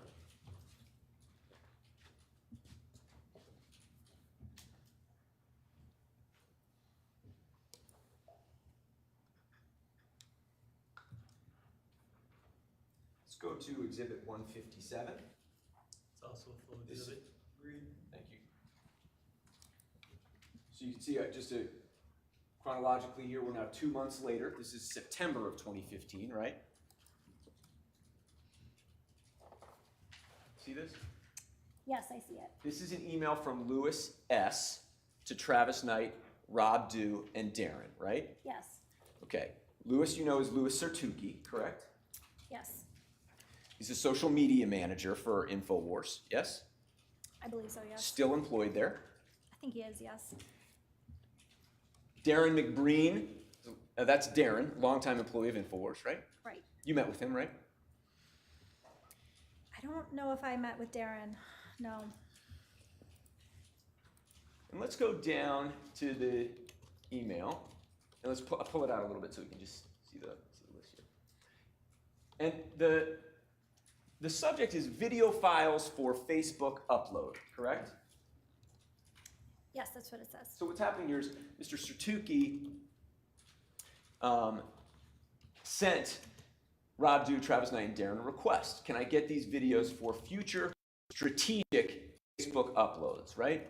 That's what it says. Okay. And if you go down to the very bottom, you see the last one? Why people think Sandy Hook is a hoax. Yes, I see it. That's the January 27th, 2013 video that they published, that Mr. Jones published, correct? I think it's the same one, yes.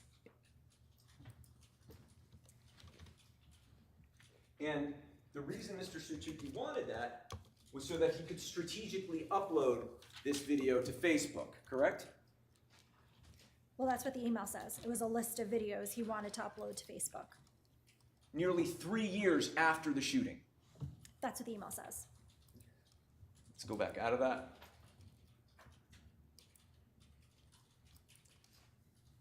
I'm sorry, and now we can go to the top one.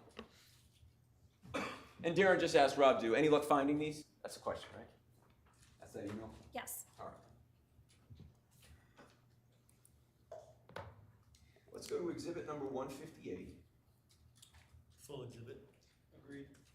This is September 2015, and this is, yep, do that. An email from Buckley Hammond. We remember that's Alex Jones' cousin, yes? Yes. And to a gentleman named Corey Jones at glock.us, correct? Yes. And copying Joe Biggs. Joe Biggs at this time was an InfoWars employee as well, correct? At that time, yes. And what's happening here is that Buckley is saying, hello, Corey, right? Yes. And he's saying, I have to apologize. I drafted an email with all the metrics data in it, and then it sat in my drafts. I thought I had sent it. Thanks for your patience. We are eager to continue our discussions. Please find the relevant metrics information attached in the zip file. There's a text file that has a legend that describes the various charts and spreadsheets. Please pass this on to your analytics guys and anyone else who cares to analyze it. Buckley, right? Yes. And then if you go back to the top, Joe Biggs looks like he's forwarding the attachment to Mr. Jones, correct? That is Corey Jones. Yes, that's what it looks like. All right. And Glock, Glock is a firearms manufacturer, correct? Yes, Okay, and they were an advertiser with InfoWars, yes? I believe so, yes. So what Buckley is doing here is sending somebody at Glock information related to their advertising relationship on InfoWars, yes? That's what it sounds like from the email. Now let's go to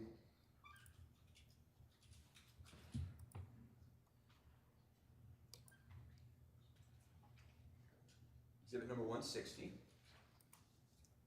That's a full exhibit. Agreed. You see here an email from Paul Watson. Now that name is going to be familiar because that's the individual who sent the response to Len Posner on July 29th, 2013. Right? Do you remember that? I do remember that, yes. Right. And you testified yesterday that Paul Joseph Watson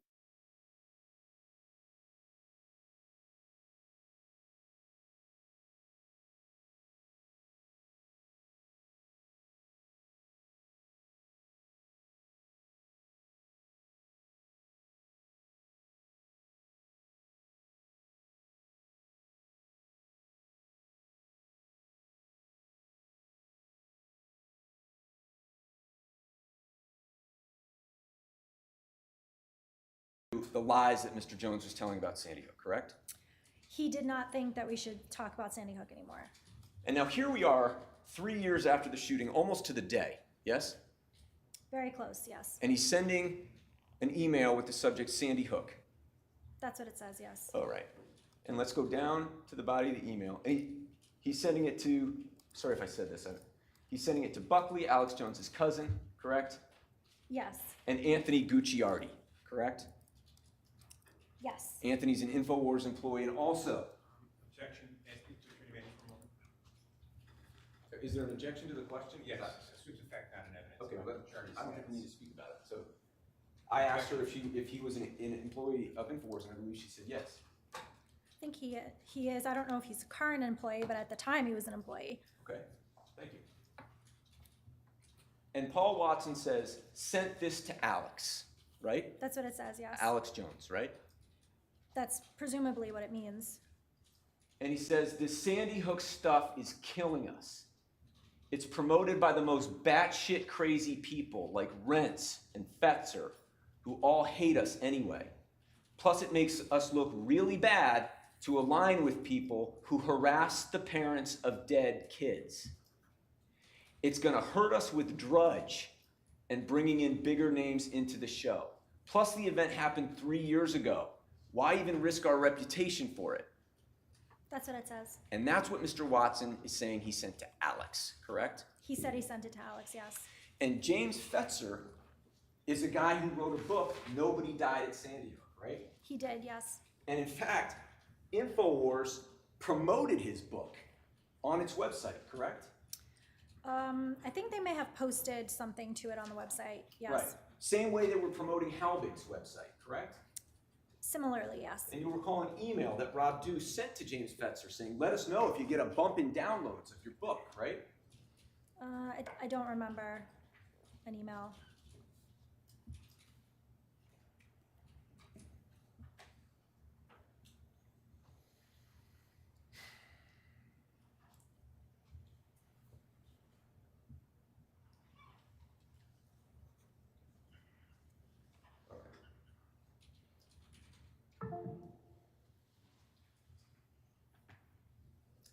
let's go to exhibit number 164. This is now moving into 2016, okay? That is a full exhibit. Agreed. By the way, did you ask Alex Jones about that email that we just showed? I didn't. I talked to Okay, the answer is no? Mr. Watson about it. No, I didn't ask Alex about it.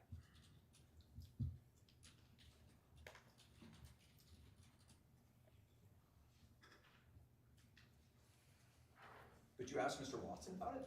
I did speak to Mr. Watson via Zoom, and I asked him about his email. Why did you ask Mr. Watson about it, but not Alex Jones?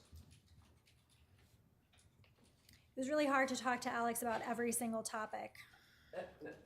So is your answer to my question that it was just too difficult to ask him? It was. Just given time restraints and things like that.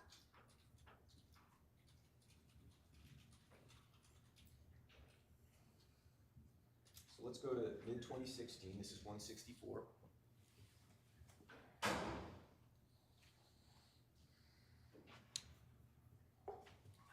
This is an email from InfoWarsLife@gmail.com, right? That's what it looks like, yes. InfoWars Life, we testified earlier, is another online store owned by Free Speech Systems, yes? Yes. And Tim Fruget also had oversight of that store. I believe so, yes. And so here he's sending himself an email concerning week-over-week e-commerce dashboard, correct? That's what it says, yes. Okay. And the attachment he's sending is analytics, all website data, all in one e-commerce dashboard, correct? That's what the PDF is named. Yes. Okay. And this is being pulled, you can see here on the bottom,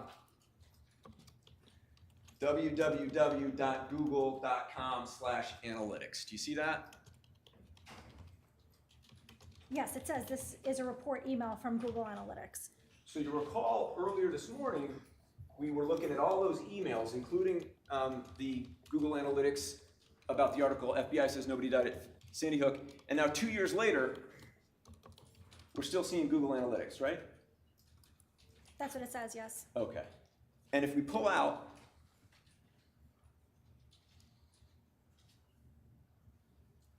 I'm sorry, are there attachments? There must be, right? Yeah. Let's take a look at some of these. This is for the week of, oh, and you can see right there in the very upper left-hand corner. What does that say, Ms. Paz? Google Analytics. Right. And if you exit out of that, this is for the week June 20th, 2016 to June 26th, 2016, right? That's what it says. And here we're seeing unique purchases and new users, right? Yes. And we're seeing transactions by medium on the left side. Yes, I see it. Yep. And Magento here, that is the software provider for the new store that Alex Jones launched. We talked about earlier in 2015, InfoWarsStore.com, right? I'm not sure. I don't know what Magento is. Let me see if I can refresh your recollection. Does it refresh your recollection that InfoWarsShop.com, Yes. you know that one? Yes. That one had software that it ran on called 3D Cart. Does that ring a bell? Oh, yes. Okay. And then when they launched InfoWarsStore.com, on that website, they used software called Magento. Okay. Right? And those two stores they had running at the same time, just different websites, different retail stores, all InfoWars, right? Right, right, Same thing with InfoWars Life. right. So this is some of the data that Tim Fruget was sending himself about the performance of the different, of InfoWars Life, yes? That's what it looks like. Okay. Now, has your testimony changed having seen that at all? Has Free Speech Systems testimony changed having seen that about whether it uses Google Analytics? Or, excuse me, used? No. Okay.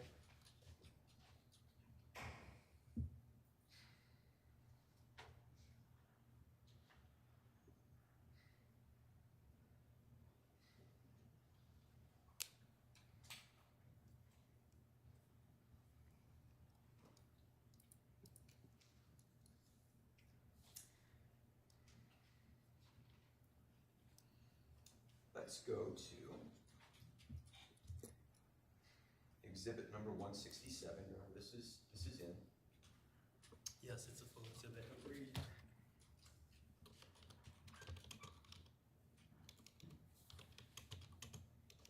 All right. This is from Adon Salazar, right? Yes. Just to remind everybody, Adon Salazar did the creepy Illuminati Batman articles. He did the FBI says nobody died at Sandy Hook article, right? Right.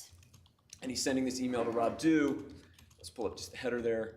November 17th, 2016, correct? Yes. And he says, here's just a few of the more than a dozen articles I've done on the taboo topic.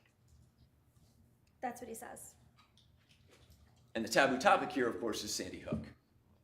Yes, that's the subject. And the reason he was sending this to Rob Dew is because Alex Jones was getting ready to broadcast a video about Sandy Hook the very next day, correct? I don't know if that was the reason behind this email. I didn't ask about this specific email. You know that on November 18th, 2016, the day after this email, Alex Jones published a video that he titled, Alex Jones' Final Statement on Sandy Hook.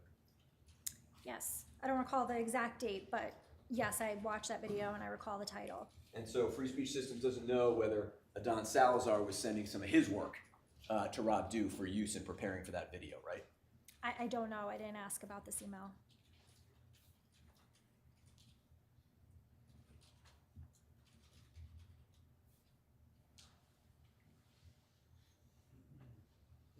Let's just make sure we can pull that down. May I have just one moment, Your Honor?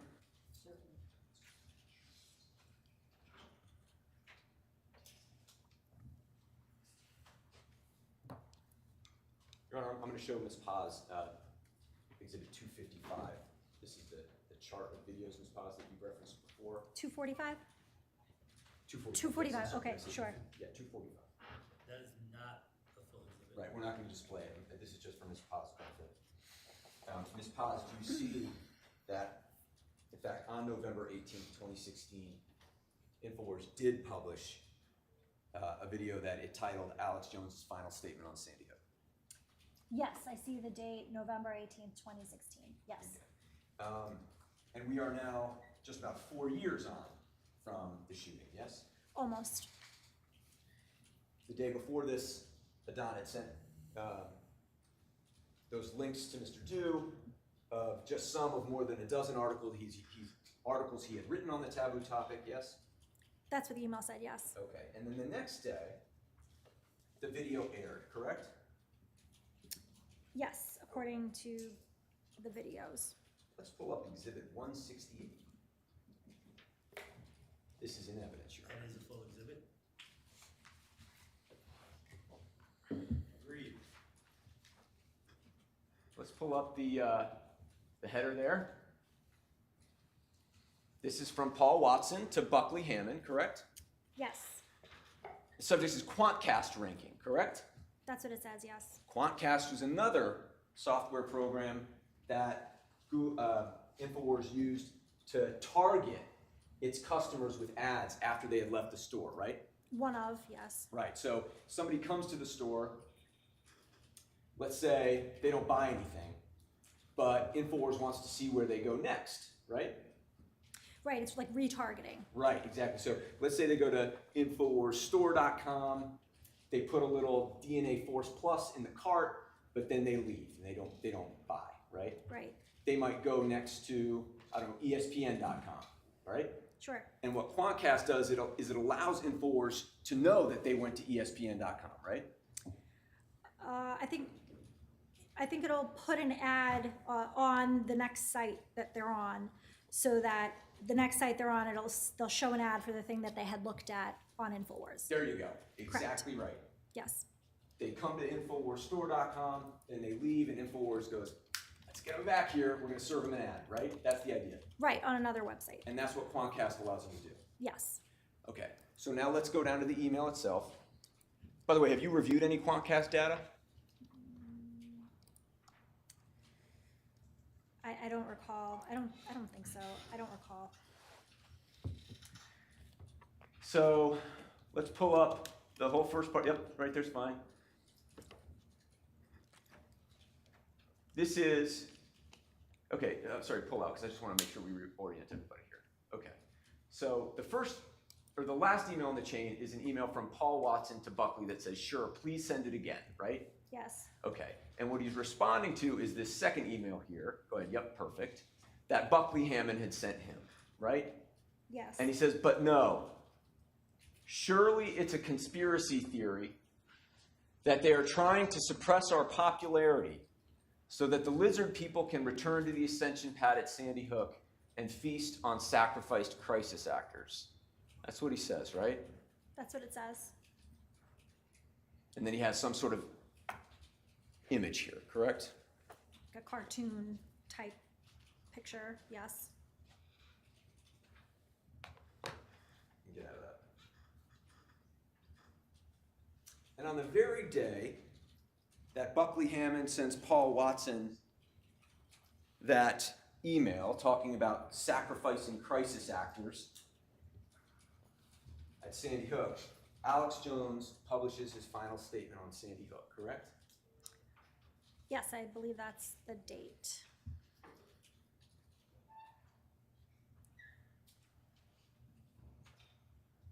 This is 35D. That is a full exhibit.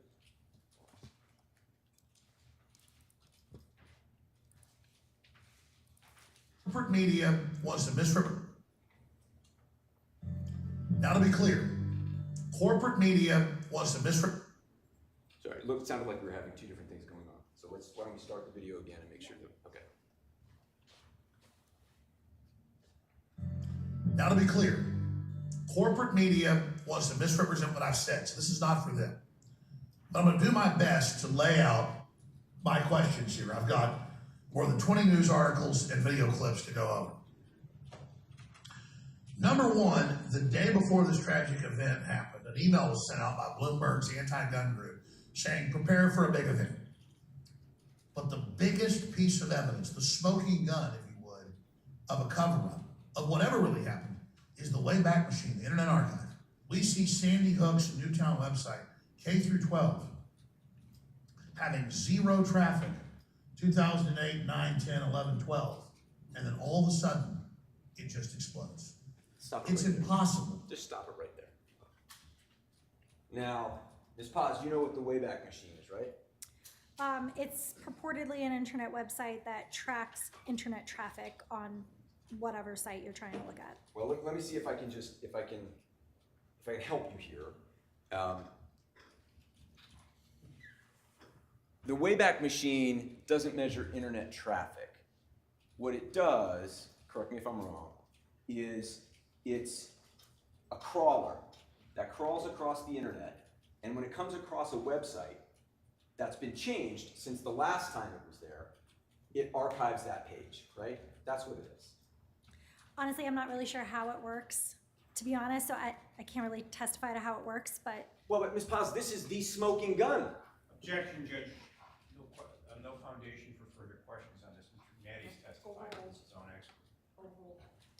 Mr. Jones said this is the smoking gun, right? This is what he's relied on for that particular claim, yes. Right.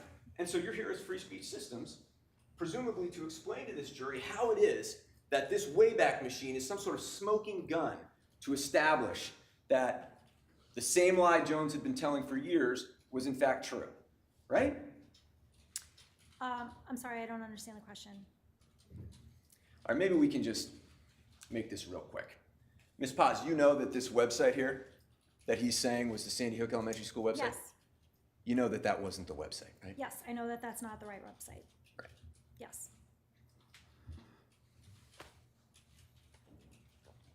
So although Free Speech Systems can't today say anything about how the Wayback Machine works, what you are prepared to tell this jury is that the smoking gun Alex Jones was describing, that is that there was no traffic to the Newtown School website, he wasn't even using the school's website, right? It wasn't the right website, correct? Let's keep playing it.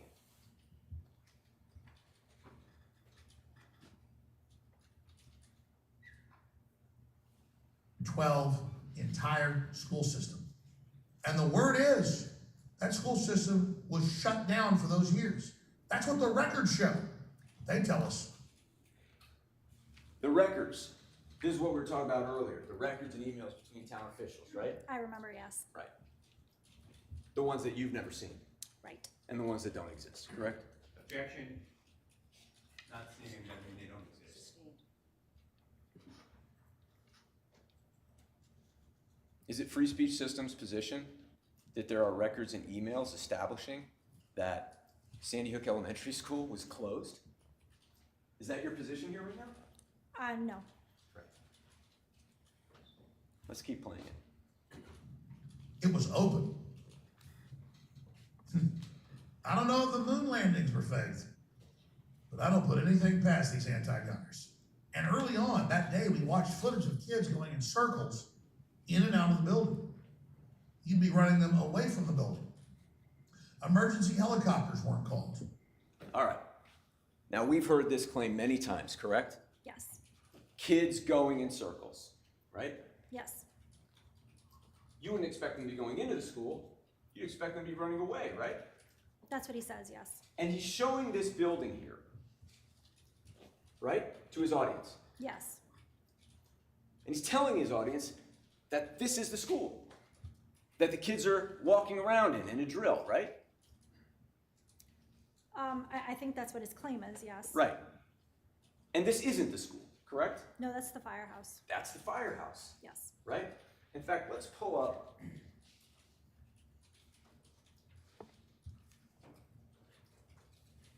the aerial photograph that we used with Bill Altenberg yesterday.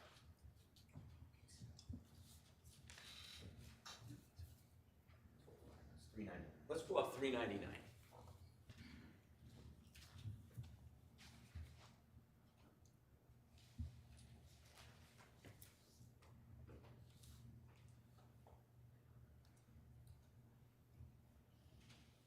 If you could do it side by side, that would be really great.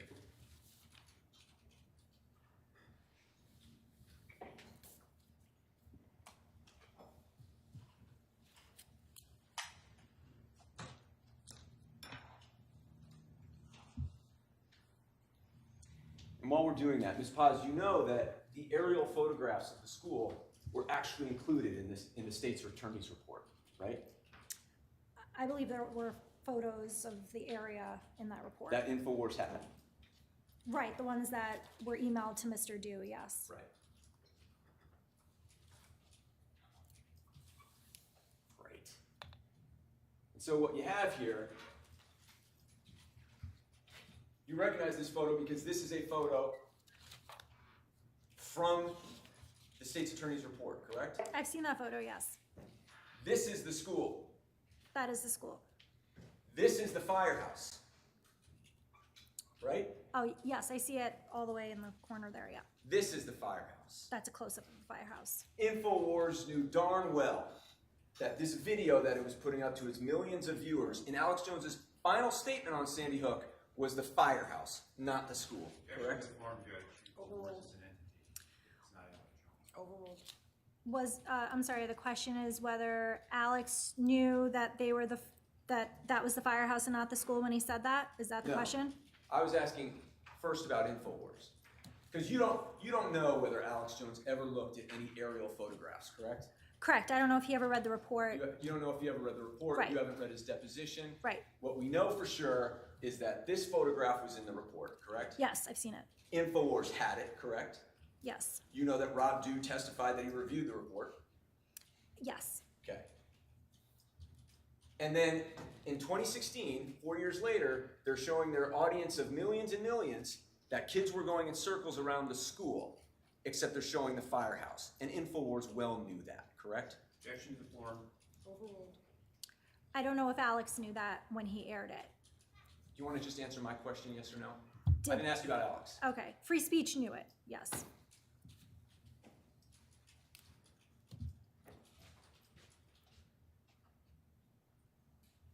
Let's keep playing, please, and you can back out of this.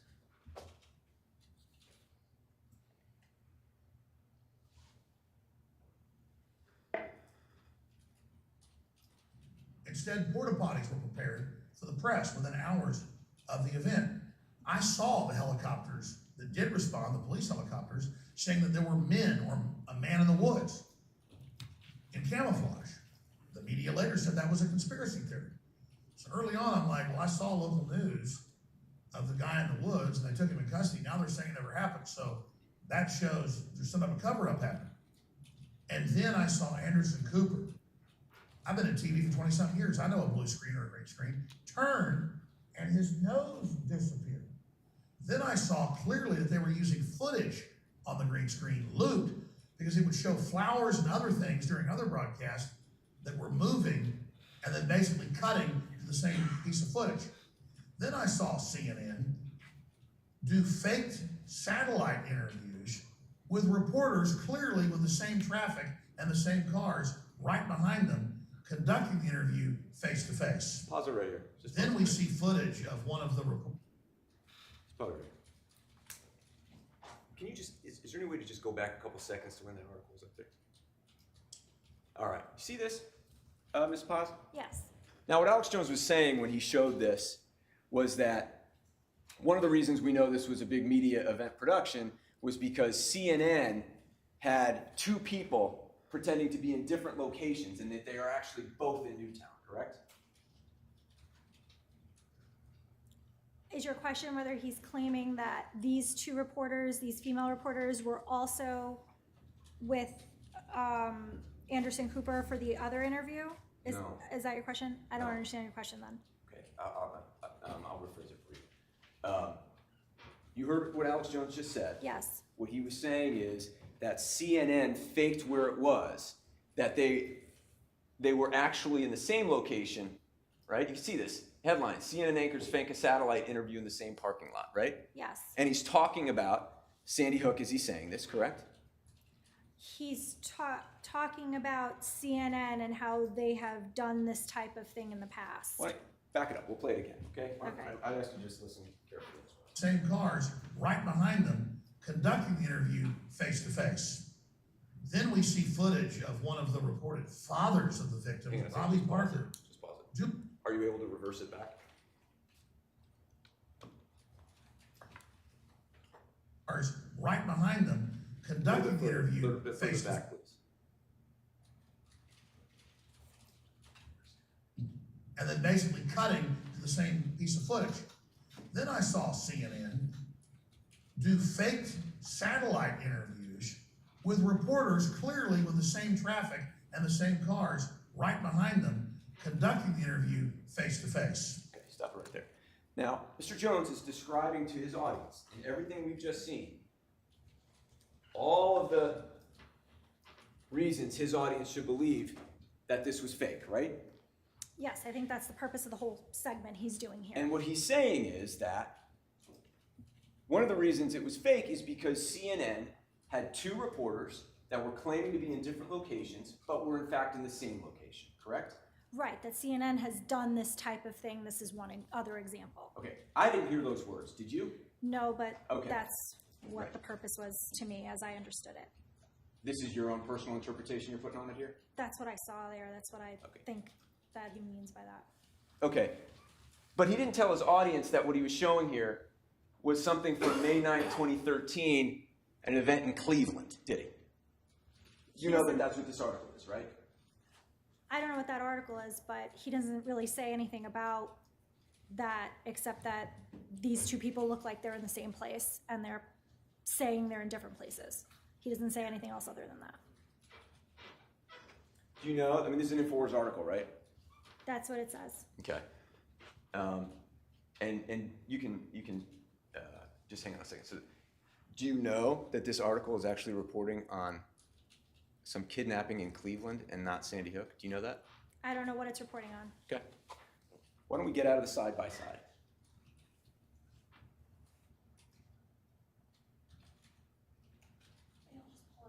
Sure, that'd be great.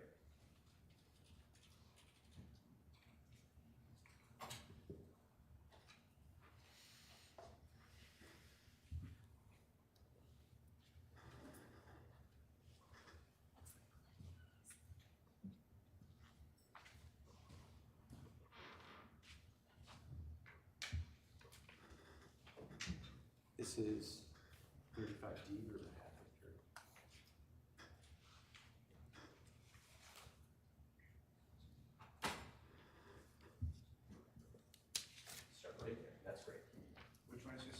Same one.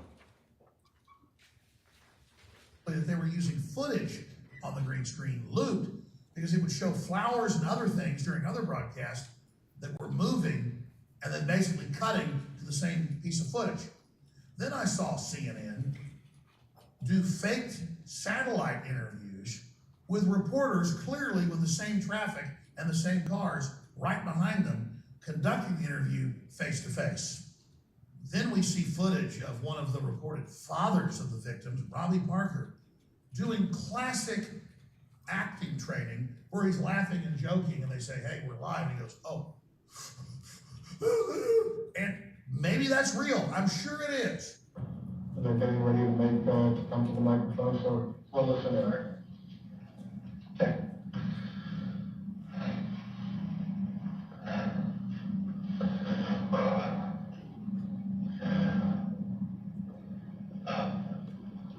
My name's Robbie Parker. My family is one of the families that lost a child yesterday in the Sandy Hook Elementary School shooting here in Connecticut.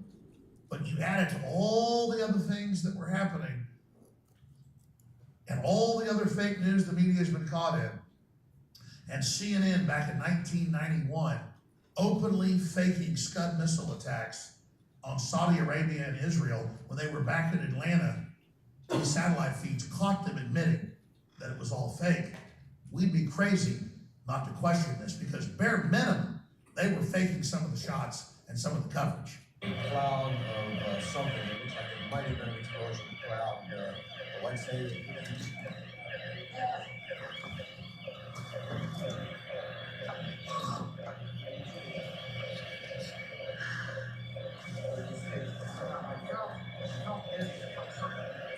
So to be clear, we point out clear chroma key, also known as blue screen or green screen, being used, and we're demonized. Saw that last bit at the end of those two reporters in front of a structure with some blue behind them? Yes. What Alex Jones was saying there is one of the reasons you should believe that this interview is fake is because back in the 1990s, CNN had faked being on location, correct? Correct. And even that was a lie, wasn't it? I don't know anything about that. Let me show you.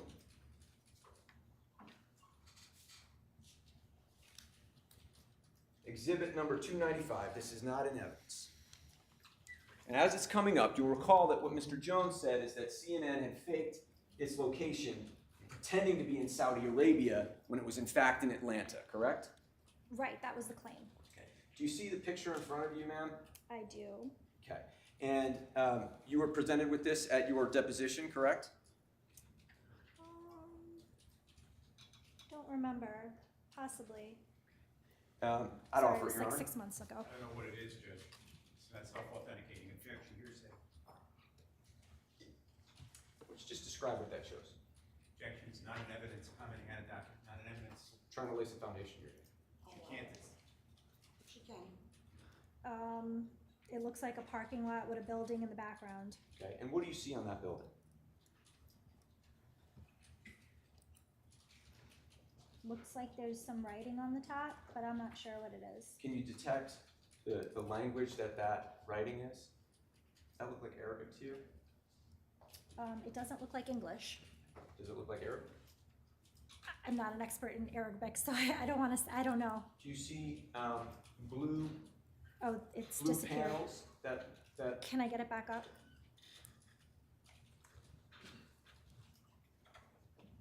do you see blue panels there? Yes, I see the blue panels. Does that appear to be the same color blue that was in the video that Alex Jones was just showing? Objection, Judge. Foundation. If she knows. I don't know if it's the same building or not. Let's pull up 296.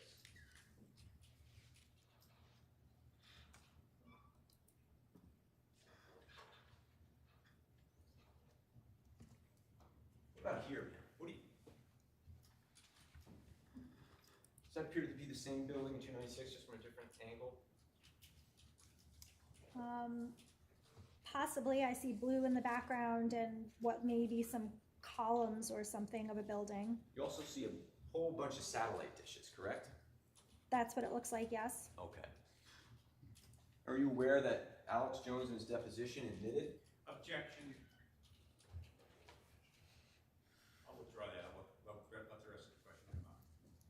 And I apologize for not standing. Are you aware that Alex Jones admitted in his deposition that actually those CNN anchors really were on location in Saudi Arabia in front of this hotel? Was that in his last deposition? 'Cause Are you aware of it? I am not, no. Let's play the next clip here.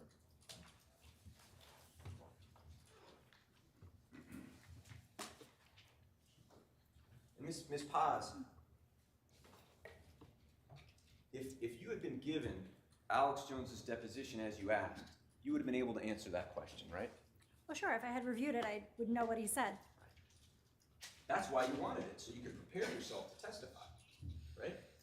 Of course. But they never sent it to you. I didn't receive it, so.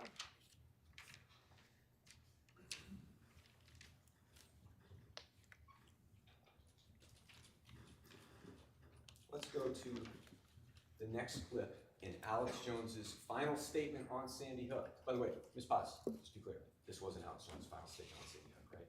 No, he's talked about it after this. Right. Let's go to the next clip, Alex Jones, the second clip here.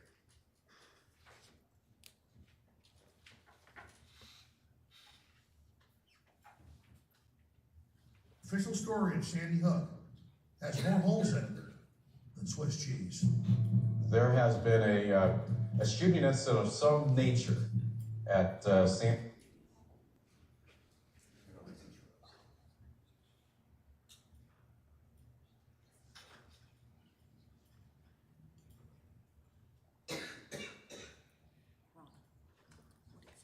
Sorry, Ron, we just had a problem. That's all right. with that. Hold on 1 second, let me make sure.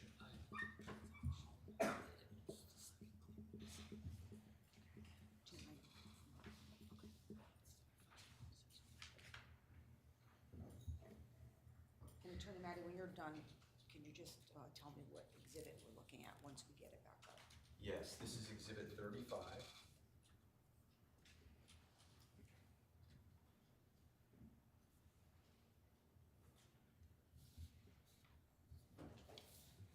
And this will be 35E. That was my mistake. I didn't say that today.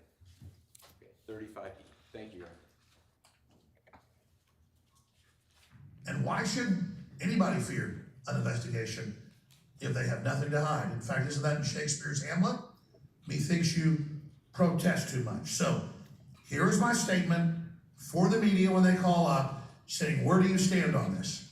Where I've always stood. When there were other mass shootings, I would simply point out that they're very rare statistically, and why should we all give up our rights because some other bad person does something?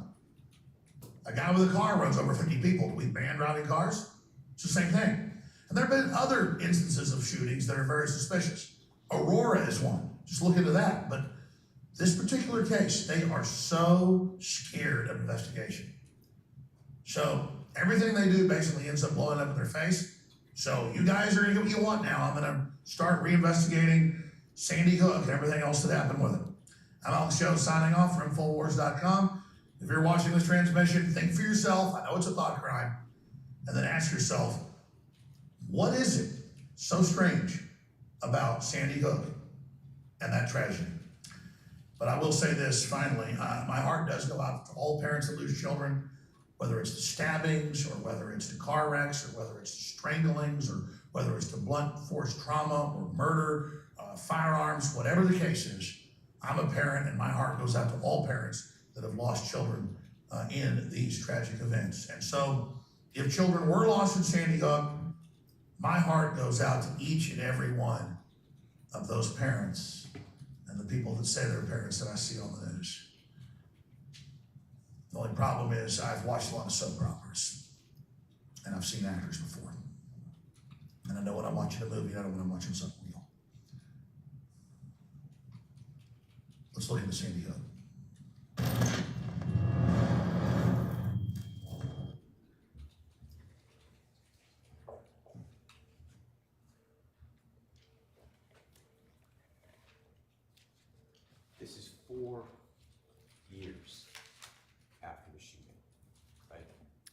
Just about, yes. And he's still telling his audience, let's look in the Sandy Hook, right? That's what he said on the video. And he says it right after he tells his audience that his heart goes out to the people he sees on the news who say they're parents. The only thing is, he's seen soap operas before, and he knows the difference between when he's watching a movie and when he's watching something real, correct? That's what he said, yes. That's what needed to be looked into, right? That's what he said. Attorney Maddie, anytime in the next 15 minutes. This is just fine, Your Honor. We can end here. All right, so we will end for the day. It was another long day. I'm not going to go and recite all the rules of juror conduct. I know that you'll abide by them and the instructions I've given you. Ron will collect your notebooks. I know you'll all be on time again tomorrow because we do like to start right at 10, so you'll get here in time for Ron to bring you down. I hope everyone has safe travels home, and we will see you tomorrow. And we are adjourned for the day.